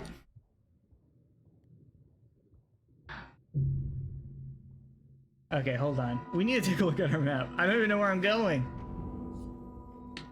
A Raycon moment. It's Brondo.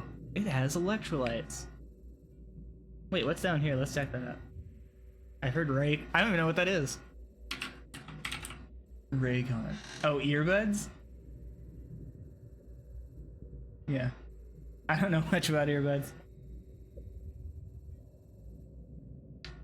You know, I was actually checking out Streamlabs the other day. I could have been sponsored by Raid Shadow Legends. And if I would have got 10 of you guys to sign up and complete the tutorial, they would have paid me $300. Well, I don't think I could have got 10 of you to do that, and I wouldn't expect you to. But, I don't think there was any like stipulations in that. I think literally all they wanted me to do was play Raid Shadow Legends on stream and try to get you guys to play it. If I only played it myself, I think they would have paid me like 50 bucks maybe. But if I got 10 of you guys, that would be another 300 bucks. Well, that was it. So even though Raid is like shitty, and even though they sponsor like everybody on the planet, you know, I have full reign to tell you guys, hey, no! I have full reign to tell you guys, hey, this game sucks. Don't buy it. Or don't play it. Only play it through the tutorial to give me money. But after that, don't play it. So a sponsorship like that, I wouldn't feel terrible about, I guess. You know, you guys can pursue your own destiny. Not that I've been donating myself to keep the stream free. You know, I don't know. I just hate advertising, really.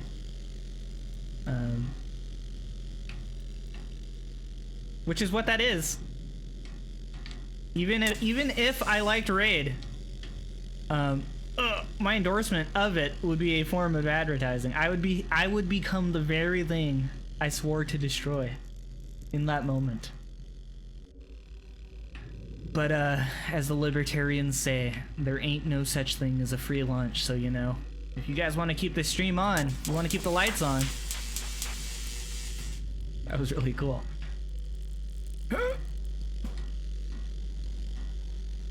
You guys have to do your part.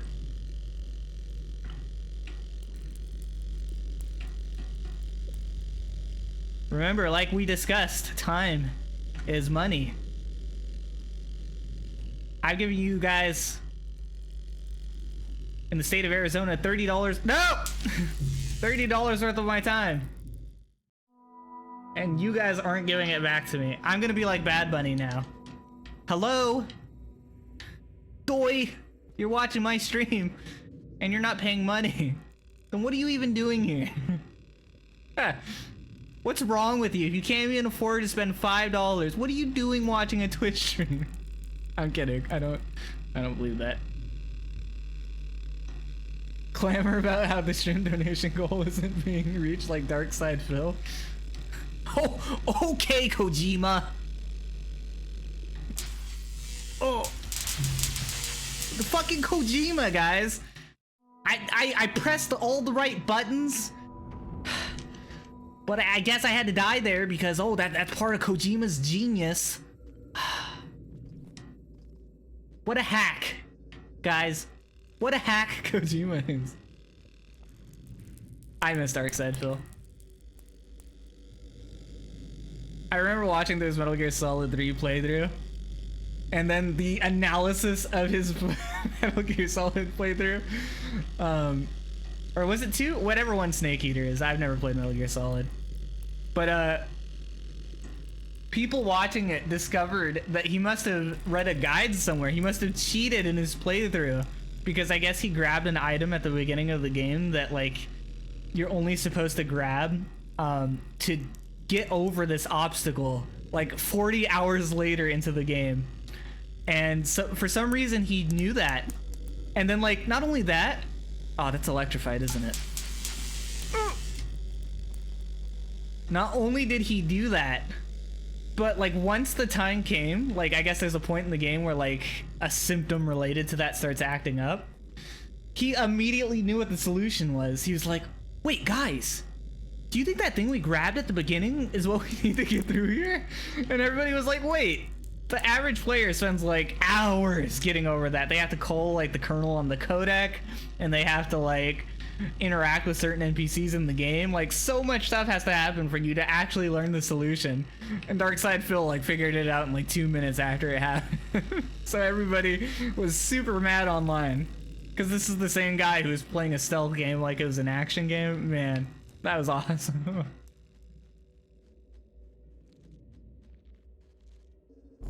I'm with you though. I would never take a random sponsorship of a product that may suck. Yeah, and I mean, I don't know, it's just a me thing.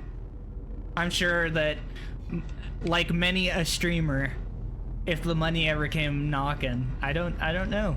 I'm not gonna lie to you guys. I do have a price tag. I'm not ashamed to admit it. I have a very, very clear money goal in my mind, and if a sponsorship ever came along that would help me meet that money goal, you bet your ass I'd do it. I would probably be a lot like this guy's Toast though. I think once I reach my money goal, then I wouldn't care about donations. I'm not some weirdo. $50. No, so the number is actually much lower than this, but and when I say money goal, I don't mean from stream. I expect to make a whopping $0 from streaming. So that's different. But I'm pretty sure the number's much lower than this. But if you hit about... It's definitely lower than this.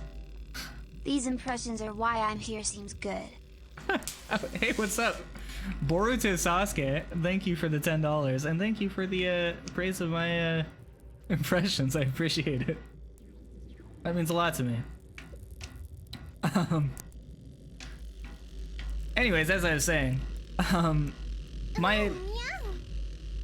Durgred, also thank you for the follow. Wow, everybody's coming out of the woodworks. Hey, how's it going? I know you. Welcome to the stream. But as I was saying, my overall in-life money goal is something close to, and I know this is absurd, I'm gonna say this and I feel like you guys are gonna make fun of me, but you know, if you've ever read Napoleon Hill's Think and Grow Rich, you would know the first goal, or the first step to self-actualization is defining your goals clearly and repeating them to yourself every day in the mirror.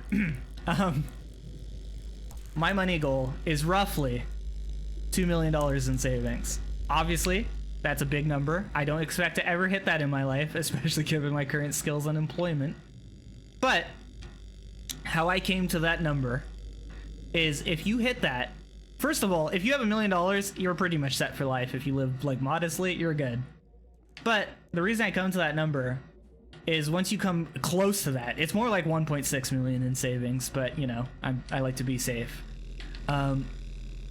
Once you hit that number, which as Socrates said isn't actually that big, it's achievable through things like compound interest and whatnot. But once you hit that number, you are making 6 figures in interest, and I could easily live off of 6 figures. Like my lifestyle, the things I want out of life are not very expensive. I don't want a mansion. I don't want an expensive car. I like bicycles. I ride bicycles for fun. I used to get made fun of for riding a bicycle to work. Like people would say shit like, oh, what, are they not paying you enough? No, they're paying me fine. I like riding a bicycle. I don't need a fucking car. Especially when all of my coworkers are complaining about car insurance, car maintenance, gas. Like, miss me with that, man. I'm gonna ride my bike until the day I die. So, really, yeah, I love riding my bicycle. I've done bicycle riding streams. Admittedly, I don't have an amazing bicycle. It's an off-the-shelf Trek road bike, you know. I haven't pimped it out and given it like one of those super cool aluminum, or not aluminum, but like carbon frames that make it go faster because it weighs like a pound. I haven't gotten all that, the fancy bells and whistles, but I love bicycles. Can you really live off $1 million? I mean, as Bolt Thursday mentioned, you know, there is inflation. And arguably, you can't just live off $1 million. Like I said, the reason $2 million is a goal is because I would live off the 6-figure interest. Which I think is well within my means. Because I'm currently living under six figures a year, right? So, not wanting for much more than my current lifestyle, I don't see myself needing for more than that. In fact, that being said, if I hit, you know, like 1 million in the bank and lived off of like 5-figure interest, I could do that. I also happen to live somewhere. Imagine having a job. Aw. Well, I mean, currently I'm unemployed. But, the story I was telling you is from my most recent employment. But, what I was gonna say is you do have to make some concessions. Like, oh god, the boomer in me is about to come out. You know, this is a big boomer talking point. A big, stupid, uninformed, conservative talking point. But the foundation of this talking point isn't truth. This is actually true. Anyone who tells you otherwise is trying to, sell you a bridge. Drink less Starbucks. No, yeah, no avocado toast. No, not that talking point.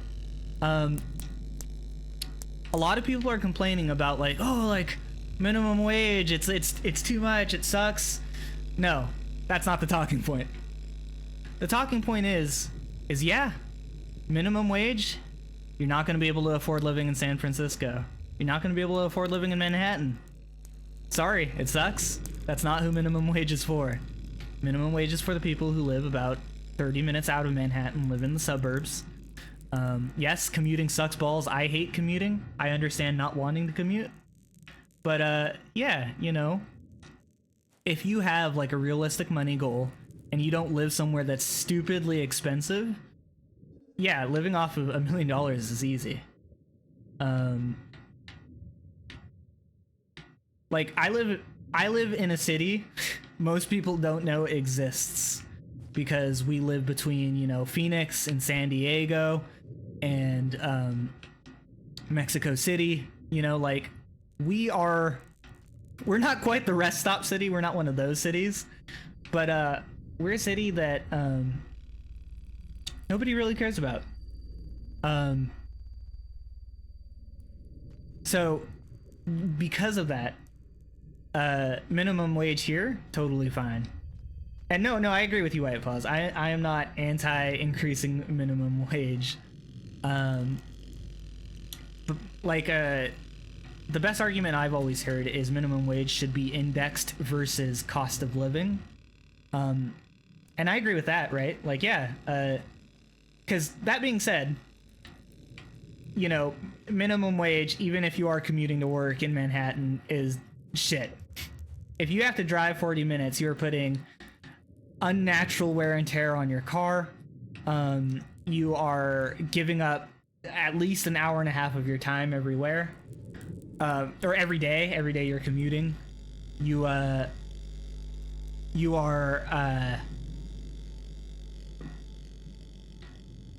I had another point, I totally lost it. Oh, you are doing a service that is important, right? Like, people might not want to admit it, but there is no such thing as unskilled labor, right? Like, you can say like, oh, anybody can learn to flip a burger. That's true, but somebody has to learn to do it, right? Somebody has to be there to do it. You can't just pull somebody off the street and be like, okay, go make my McDouble, right? Like, you can't do that. So it's not like McDonald's employees or whatever are worthless. What the heck? So, like, when people use that argument, I think that's, like, shitty and terrible and something I totally disagree with. But Yeah, no, I do understand the need for cheap labor, because, you know, things have to be affordable, and that cost does get passed on even a little bit. I don't think that the correlation is as strong as you know, certain politicians would have you believe.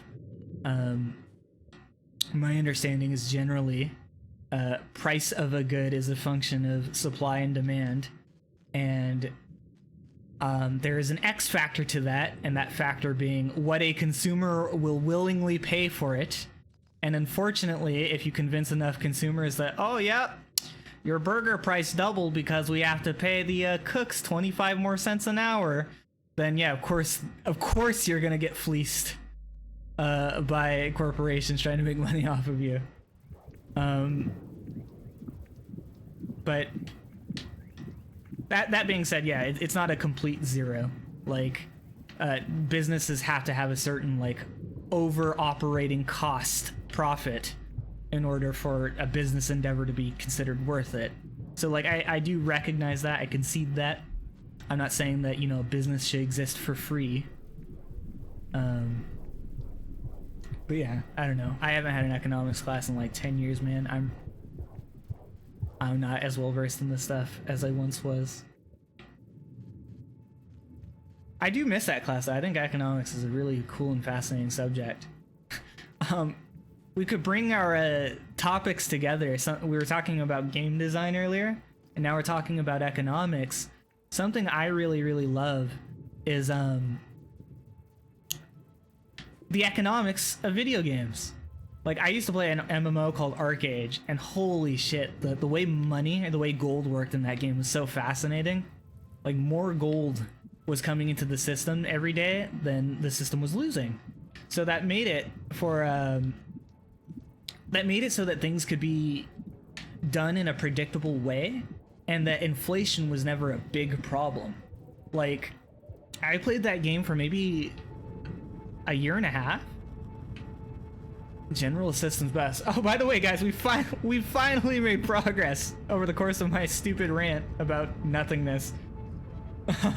Congrats to each and every one of you for sticking through this, through my dumb impressions and my hot takes on game design. Thank you for sticking with me to this point. What's up, Naga? How's it going? I love your hot takes. You just got here. You missed everything. You know what's sad? It actually wasn't hard to get here. I just managed to take every path except this one. Oh my gosh. I can see the Matrix. And I also love your hot cakes. And by cakes, I mean your cheeks. And by cheeks, I mean your ass. What's up, Rob LTTM? Just in time. I feel like I'm about to die in a very stupid way.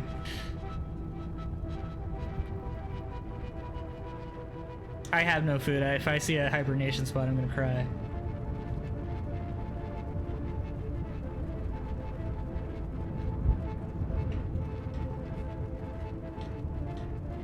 Here. You liking this place? Yeah.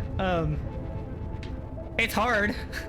I've done a lot of circles, and sometimes I find myself adrift far too easily, but I really like it. It's a fun, Oh! Hey, you're like that other person I met. Please don't be mad at me that I ate those jellyfish. I'll put my weapon down.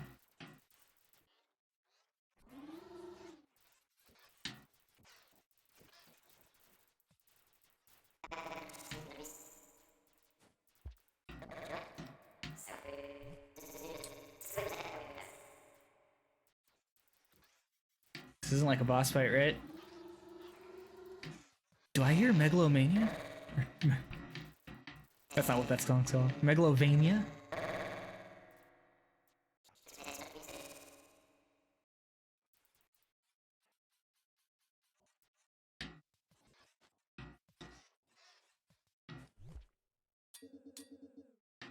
Oh?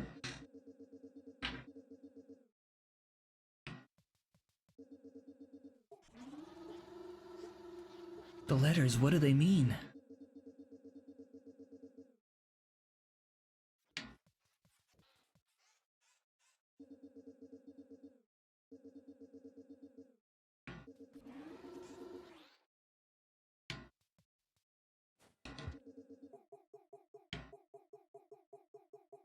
That seems important.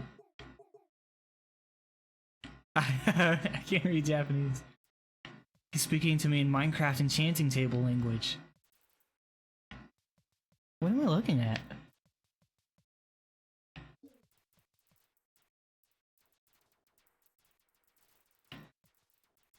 Okay, that's me. That looks like an area I've been in. Oh hey, that's my brain! Looking nice and smooth.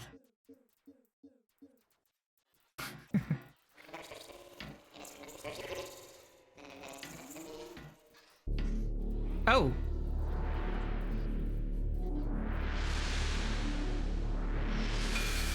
Ow! What happened to me? What did you just do to me? Is this reaching you? I can understand him. A little animal on the floor of my chamber. I think I know what you were looking for. You're stuck in a cycle, a repeating pattern. You want a way out. Know that this does not make you special. Every living thing shares that same frustration, from the microbes in the processing strata to me, who am, if you excuse me, godlike in comparison. The good news first. In a way, I am what you've been searching for. Me and my kind have as our purpose to solve the very oscillating claustrophobia in the chest of you and countless others, a strange charity, you the unknowing recipient, I the reluctant gift, the noble benefactors gone.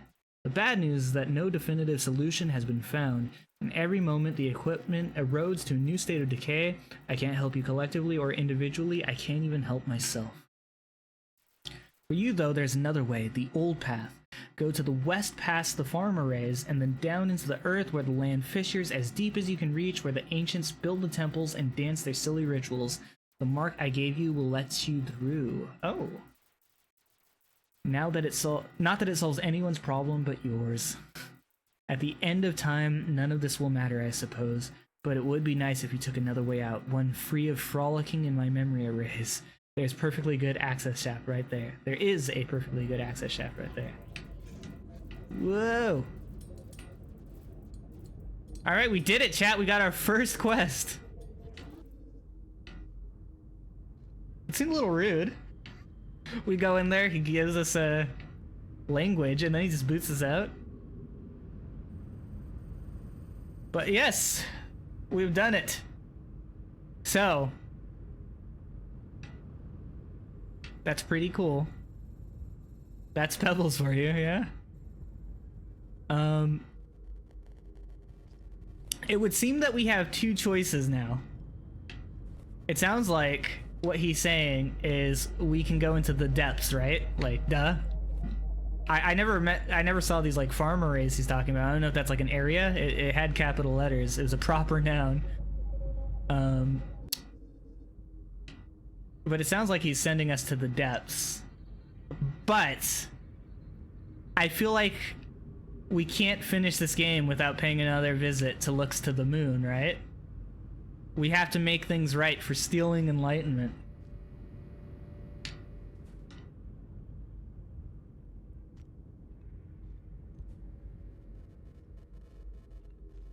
Yeah, sounds good. Yeah.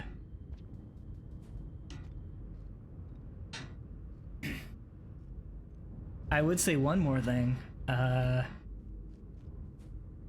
What could it be? Particular to Dad.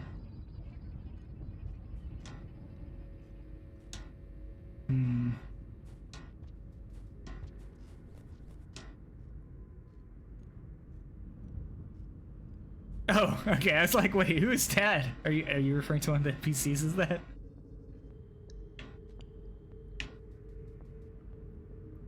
Have I seen this area before? I feel like I've seen those letters somewhere. Like, those vertical letters. I was like, are we about to, like, spit out right next to somewhere we've been before? Ow.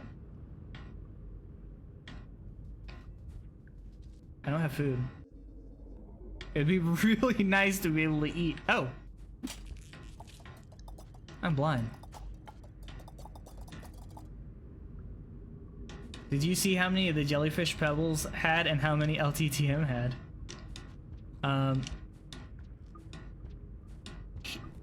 I didn't really make note of that. He had a... Did he have jellyfish? I guess that whole facility was made with jellyfish, yeah. But he had a lot of the rocks, the pearls.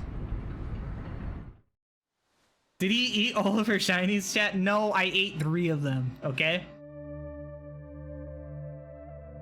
Achievement unlocked, the journey.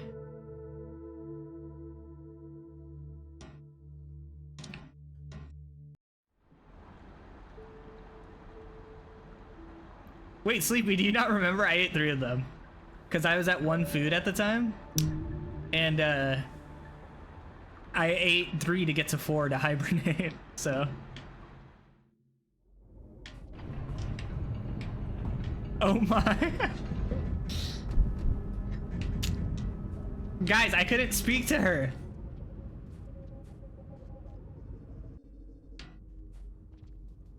Can I be direct with what I'm saying? No, not yet. I'll put it together. I'm sure. Well, I'm sure after I talk to the lady that looks to the moon, I'll know the answer, right?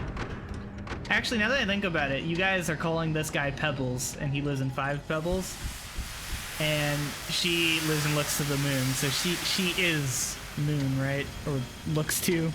I feel like Moon's a better name.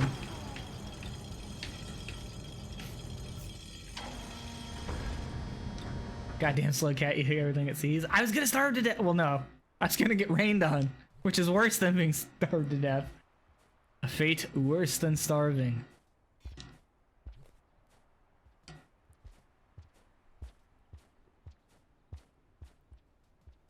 Leaving Pebbles means not grabbing any of theirs? Yeah.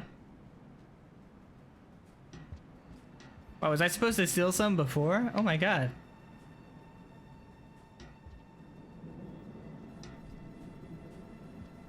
Wow. There's a whole heckin' civilization up there.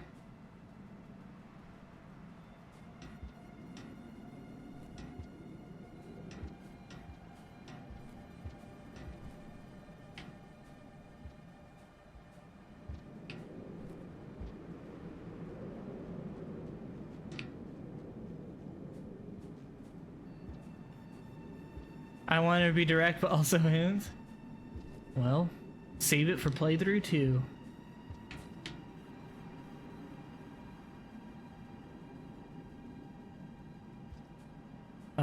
Whenever I do wind up beating this game, by the way, guys, I will probably take a break for a while. But maybe we'll pick up again soon when that DLC comes out. If that's still a whiles away, then, you know, we'll probably do one of the other slug cats. You know, this part's blowing my mind. I'm really soaking it all in. So those buildings are still standing, but there's a lot of, is this ash here? Because if so, that's kind of depressing. Is that the remnants of a civilization? Or is that a current civilization so great that they don't care about us? We're just creatures. Wait. Leaving Pebbles doesn't take us to the depths, does it?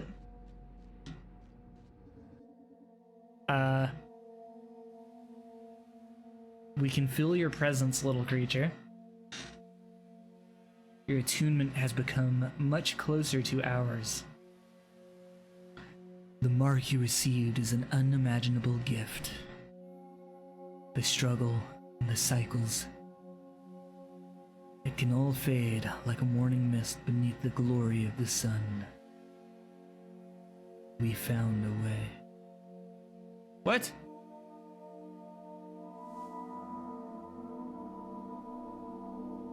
Six grains of gravel, mountains abound. Achievement unlocked.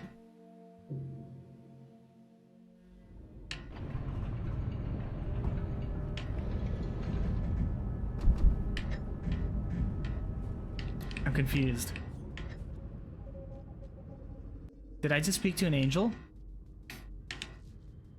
Be not afraid. What do you think you witnessed? Yeah, I'm pretty sure that was an angel.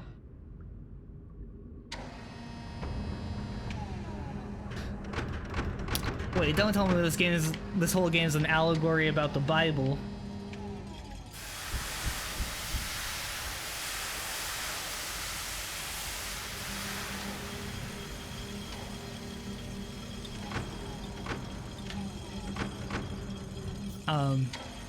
I'm definitely going back there, assuming I can. I feel like what I just witnessed was one of those fellas from down in the depths, but like ascended, flying around. I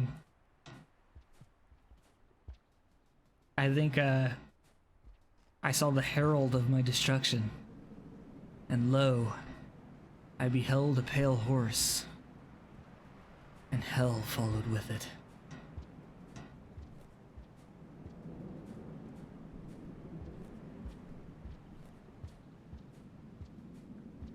That's a theory.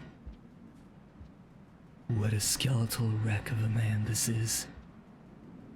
Translucent flesh and feeble bones.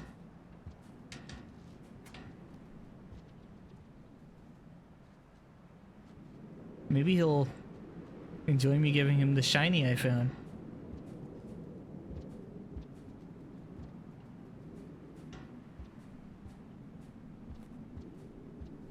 Wait, is this game gonna be like Undertale, and when I start a new game, the lady that looks to the moon still gonna be mad at me because I ate her shinies in a past life?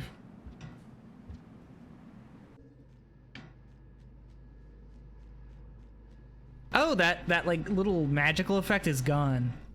So that magical effect occurs when you are in proximity of those creatures, which would explain why the depths is covered in it, right?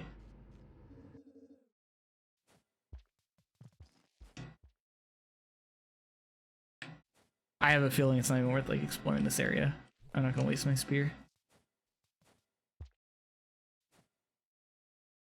I enjoy looking at the moon.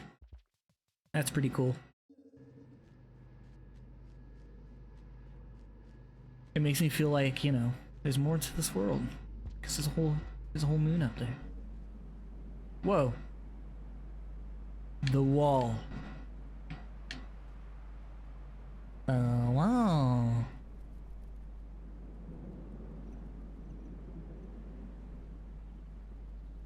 So we're on top of this structure then, right?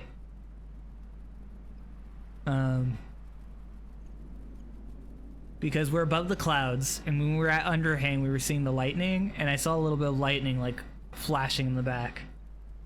This may be my favorite screen in the game. It's a pretty good screen. It's crazy that a game that looks like this good at pretty much every point in the game can still stun you with views. I mean, I love it. But it's like crazy that like every time I went to an area, it's like, wow, this place is awesome. They really can't top this, can they? And then I come here. It's like, oh, they did it. And it's this big, yeah. This game is so big, yeah. Is there a count on how many rooms there are in this world?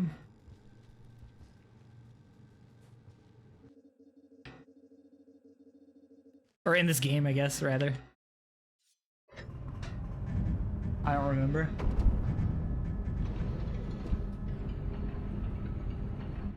Because obviously, it goes without saying I haven't seen everything. But I've been to a lot of places in this game. And it's crazy to me to think of how much I still haven't even explored yet.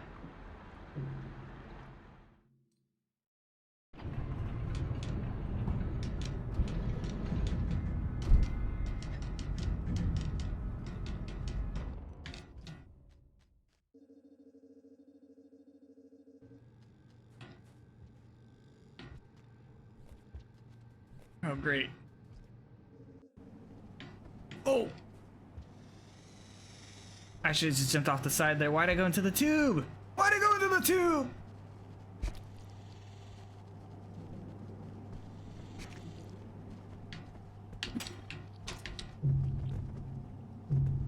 It's 1600 something. I see. Also, I've noticed our symbol at the bottom is different. What's that about?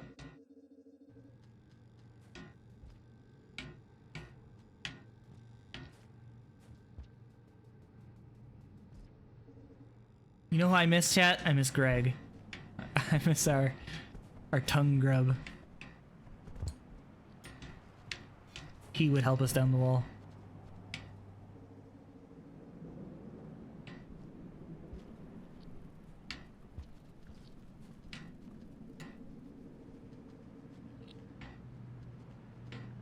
Hey, we got a little buddy back. Oh. We'll figure it out mostly.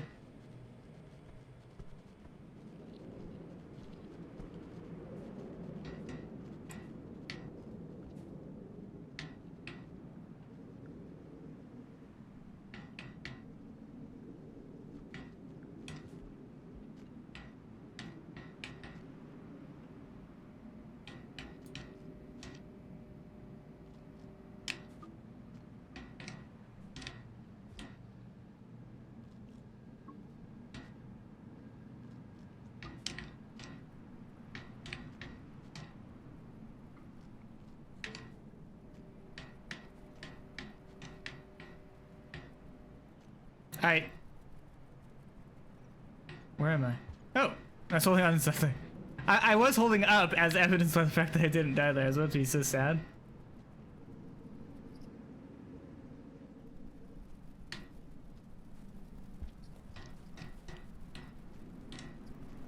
Oh man, we're in the clouds.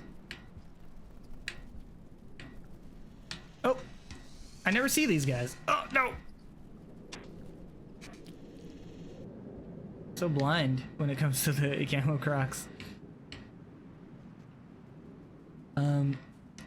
I love when levels or anything really puts us in the clouds. It always looks so cool. Oh, I guess not always, but I think it's cool. Earlier in the stream, we were talking about Raid Shadow Legends. So by the way, chat, if you haven't heard the game, no, I'm kidding. One of my favorite games, I think, I was gonna say of all time, that's probably not accurate, but top 20 games that I've ever played is actually a mobile game, like a phone mobile game, not like a Switch or Nintendo DS, Game Boy Advance mobile game. And it is Sky Children of Light. I've talked about it before on the stream. I love it. Very, very fun game. It's very cute and wholesome. It's made by the people who made Journey. It's a game where you fly around in the clouds with friends. Very good game. Something I've personally really enjoyed about it is apparently the game got really popular in places like China and Korea and Japan. So it's like really, really cool to meet people in that game because almost everybody you meet isn't American. And that like blew my mind. Like I'm so used to a lot of like online spaces being like American centric, which tends to be the case, right? Because, you know, I Google things in English and participate in English spaces. But this game, I actually felt like I was in the minority as an American, which is really cool. It's called Sky Children of Light. It's free to play. They've recently started doing a battle pass style thing. But I did it one season and I really liked it. It didn't feel like gross. And it's totally not something you have to like engage with. There's a ton of free content in addition to stuff you can pay for. I really like it. Predatory monetization, yeah, there's none of that. I don't think all monetization is predatory. There is monetization in the game, but it is not predatory. How it works is there's like seasons, right? And you can participate in the seasons for free, actually. But if you get the battle pass, you gain at a rate of like 2 times speed. Like the only way you can get all of a season's items is by paying for the battle pass. Otherwise, you can get some of them for free. Super Animal Royale gave me more respect. I love Super Animal Royale. I've actually streamed a tiny bit of Super Animal Royale.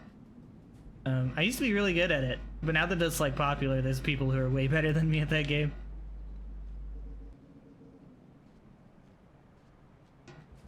maybe we can end the stream with a game or two of Super Animal Royale.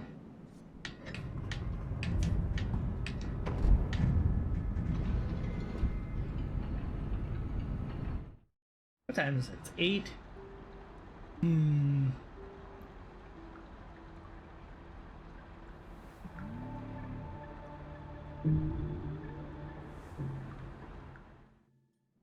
We got a good 4-hour stream in.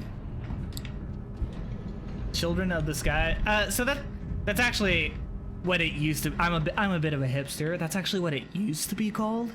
The game's just called Sky now, and it was called Sky Children of Light before.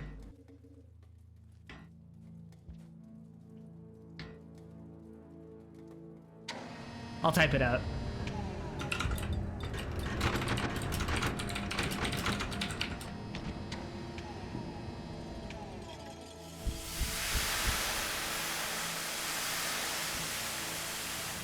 But it's a very wholesome game.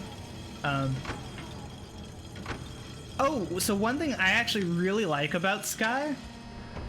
So, speaking of predatory monetization, let's talk about Chimney Canopy. No, I don't want to be here. Let's talk about predatory game design in general. MMOs, right? How do they keep you playing? They give you stuff like dailies, daily quests, daily dungeons, daily raids, and usually those take hours, so you're spending hours playing the game. So you're playing every day for hours at a time, completing your dailies, and yeah, it's just unfun. Or it gets old after a while. I liked arcade dailies. Trying to get my Ravenlord in World of Warcraft, Mists of Pandaria was kind of fun too. Dailies aren't always horrible. Well, Sky has dailies. You can do what's called candle runs. You gotta collect candles. You know, I probably should have went down first before I made that leap. Oh well. I guess that's just another area we're never gonna see. Anyways, Sky, did it just get really dark? Is it about to rain? Oh, no, we're about to encounter our friends again.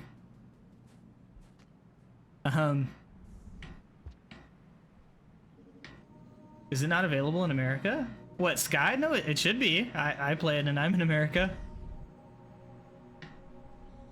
Am I gonna? I never trust this. I'm not gonna make this.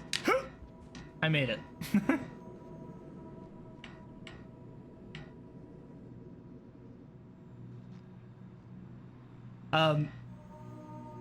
Anyways, Sky, you gain the like free currency called candles by flying through the maps, by playing the game. You know, you fly from one area to another, you do it with your friends or strangers, you guide them from one place to another.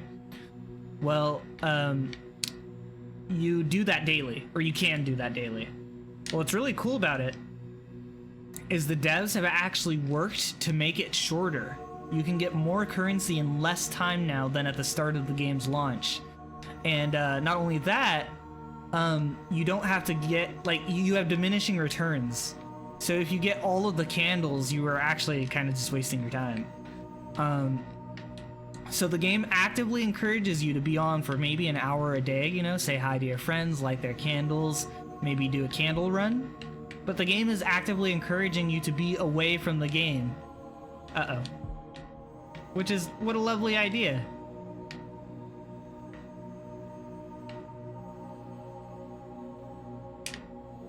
Pro mental health, pro consumer gameplay practices.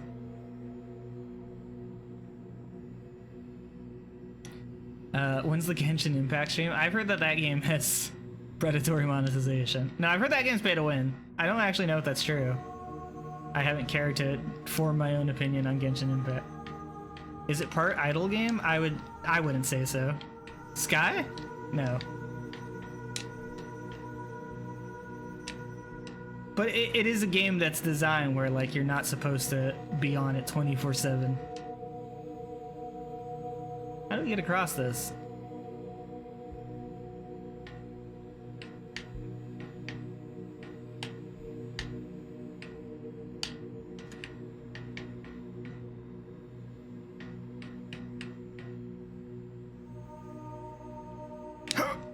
Oh, there we go. Okay. I was just a little too short last time. Oh, that doesn't sound that swell. MTG Arena stops giving daily rewards after 15 wins, the burnout point for players. It's optimized for player retention. Behold this empty husk of a land. Populated only by storms, ruins, and abominations. It wasn't always thus. I was once the count of 2 living blocks, esteemed by my peers. I had progeny. From within my vessel of flesh, I would perch upon this spot and observe the rising of the sun. Corporeal matter seems so distant now. Most have forgotten this place, but I remain. Perhaps I reminisce because I cannot go. Perhaps I cannot go because my memory traps me here. I wonder which came first, this tower/room, or the background spires in that room at the top of the wall. 19 spades, endless reflections.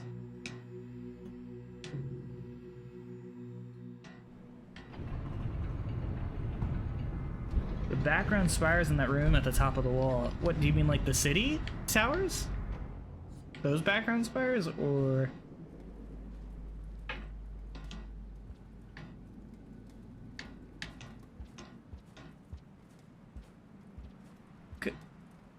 Also, did I miss a hibernation spot? I think I did. I feel like I did. Where am I? Oh, no. No, the one's poking through the clouds. Oh, I see what you're saying. Yeah. So you're wondering if this is like the first of those structures. Yeah, yeah. Or if there's... Or if this is just one of many. That's an interesting question.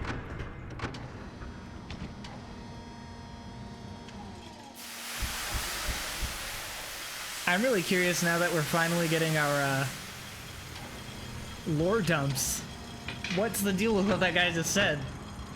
Because like this is a game, right, that's obviously very what's the word? Very... Oh, this is where the... Remember earlier how I said, oh, I wonder what's down below? This is what's down below. Wow. Cryptic. Yeah, cryptic's a good word. No, I was trying to think of a word. Not stingy. It's very stingy. Uh-oh. Uh-oh! It's very stingy with the amount of information it gives out.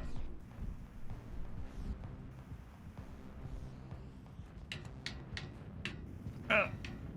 Well, this sucks. Just gonna do a quick little job. We're working on our little legs. Arcane, as in the Netflix TV show Arcane?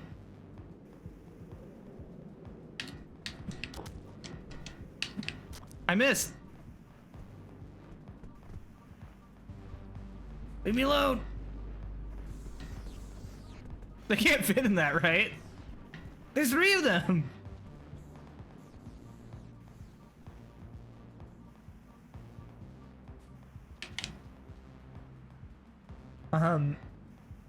But yeah, no, it's very conservative with how it gives out like its lore, right? Like obviously. Well, what that creature just said to me was that I used to be a count of 2 districts. So this is a world that has like a feudal system, and he used to be a count within that system. Like, what does that mean?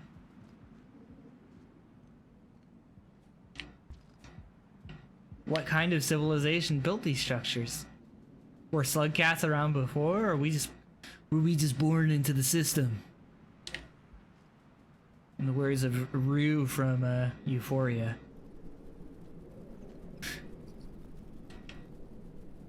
I didn't make this fucking system. I was just born into it. Cue Labyrinth soundtrack. More like, did they draw those for the background of that room above the clouds first and then make the gameplay room? Oh, I see what you're saying. Who knows? Okay, we've talked about video games. We've talked about game design. We've touched on writing. Can we talk about TV shows? What's everyone watching these days? I'm in a perpetual state of melancholy now that Euphoria is on break again. HBO's Euphoria, starring Zendaya of the Disney Channel fame. Severance? A friend of mine actually just recommended that to me. He says it's a... Uh-oh. It's the show to replace Mr. Robot / Des. No! So I'm watching that. I'm like one episode in though, so no spoilers please on Severance. Yeah, I think it's a lot better than Des. Really? I really like Des. Like, I don't know. It's slow.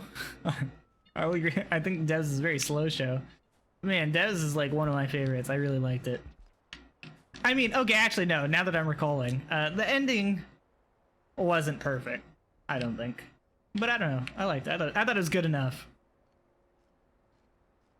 I didn't love Des. Yeah, no, I could agree with that, yeah. Oops.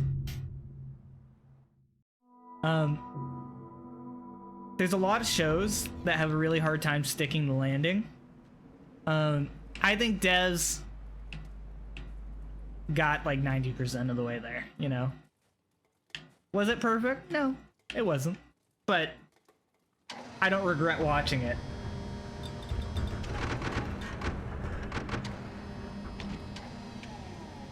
I'm somebody who watched The Walking Dead for a really long time because of sunk costs. I was like, man, I'm 12 seasons in. Let's try watching season 13. And I hated that show, man. I hate it. I'm gonna head out for the night. Ooh, well, white paws. Thank you for hanging out. Thanks for stopping by. You're probably not going to miss out on much because I'm probably going to be wrapping up soon because Chimney Canopy, not my favorite place in the world, and I think my stomach's growling at me. In fact, actually, you know what, chat? Let's call it here. I think this is a good spot. Yeah, when you build up some mystery, the answers better be somewhat satisfying. Yeah. I thought it was weird that, like, it was unclear exactly what happened at the end. Like, I don't want to say more because it's spoilers, but yeah, I'll leave it at that. My biggest problem with Des was that I kind of hated the characters and it didn't really explore much of its premise. I like the characters. I don't know. I liked it, but this stream's coming to an end. We'll have to agree to disagree. You think Severance is better than Des? I think that'll be the ultimate foundation. I'll probably get back to watching that now that I'm wrapping up stream. I'll watch that while I eat dinner. But thank you everybody for hanging out. To the friend who donated earlier. I know I read it when it happened. I'd like to give you a special shout out again because I sincerely appreciate the donation to the stream. As I said when you donated, I don't exactly do this for like the money. My goal isn't to become some big, giant, rich streamer or anything like that. I do this for fun. I like making friends. I think it'd be cool to build a community of people who are like-minded. I think that would be really, really, really cool. People who share interests and things like that.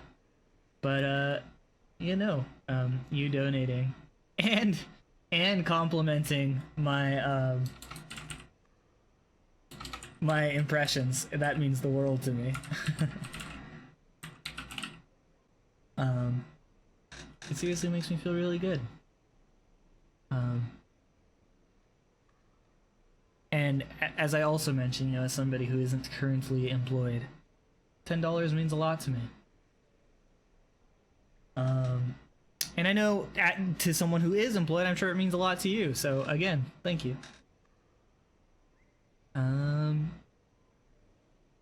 Continue with Twitch. Oh man, I gotta click through like 12 different things just to see my donations. Also, guys, we have like 3 other people streaming Rain World, and I'm gonna send you all to one of them. Who are you guys voting for? We got Bulwark of the Week. We've got Odd Poa, Her Majesty the Queen, And Doom lies.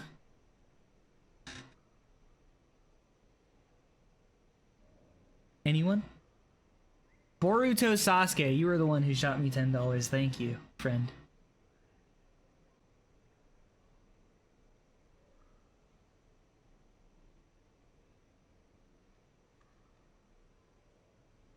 Okay, let's open one of these up. Actually, Rain World, the second stream, this is somebody who is also new to the game. I think we send you all to this person. What do you guys think?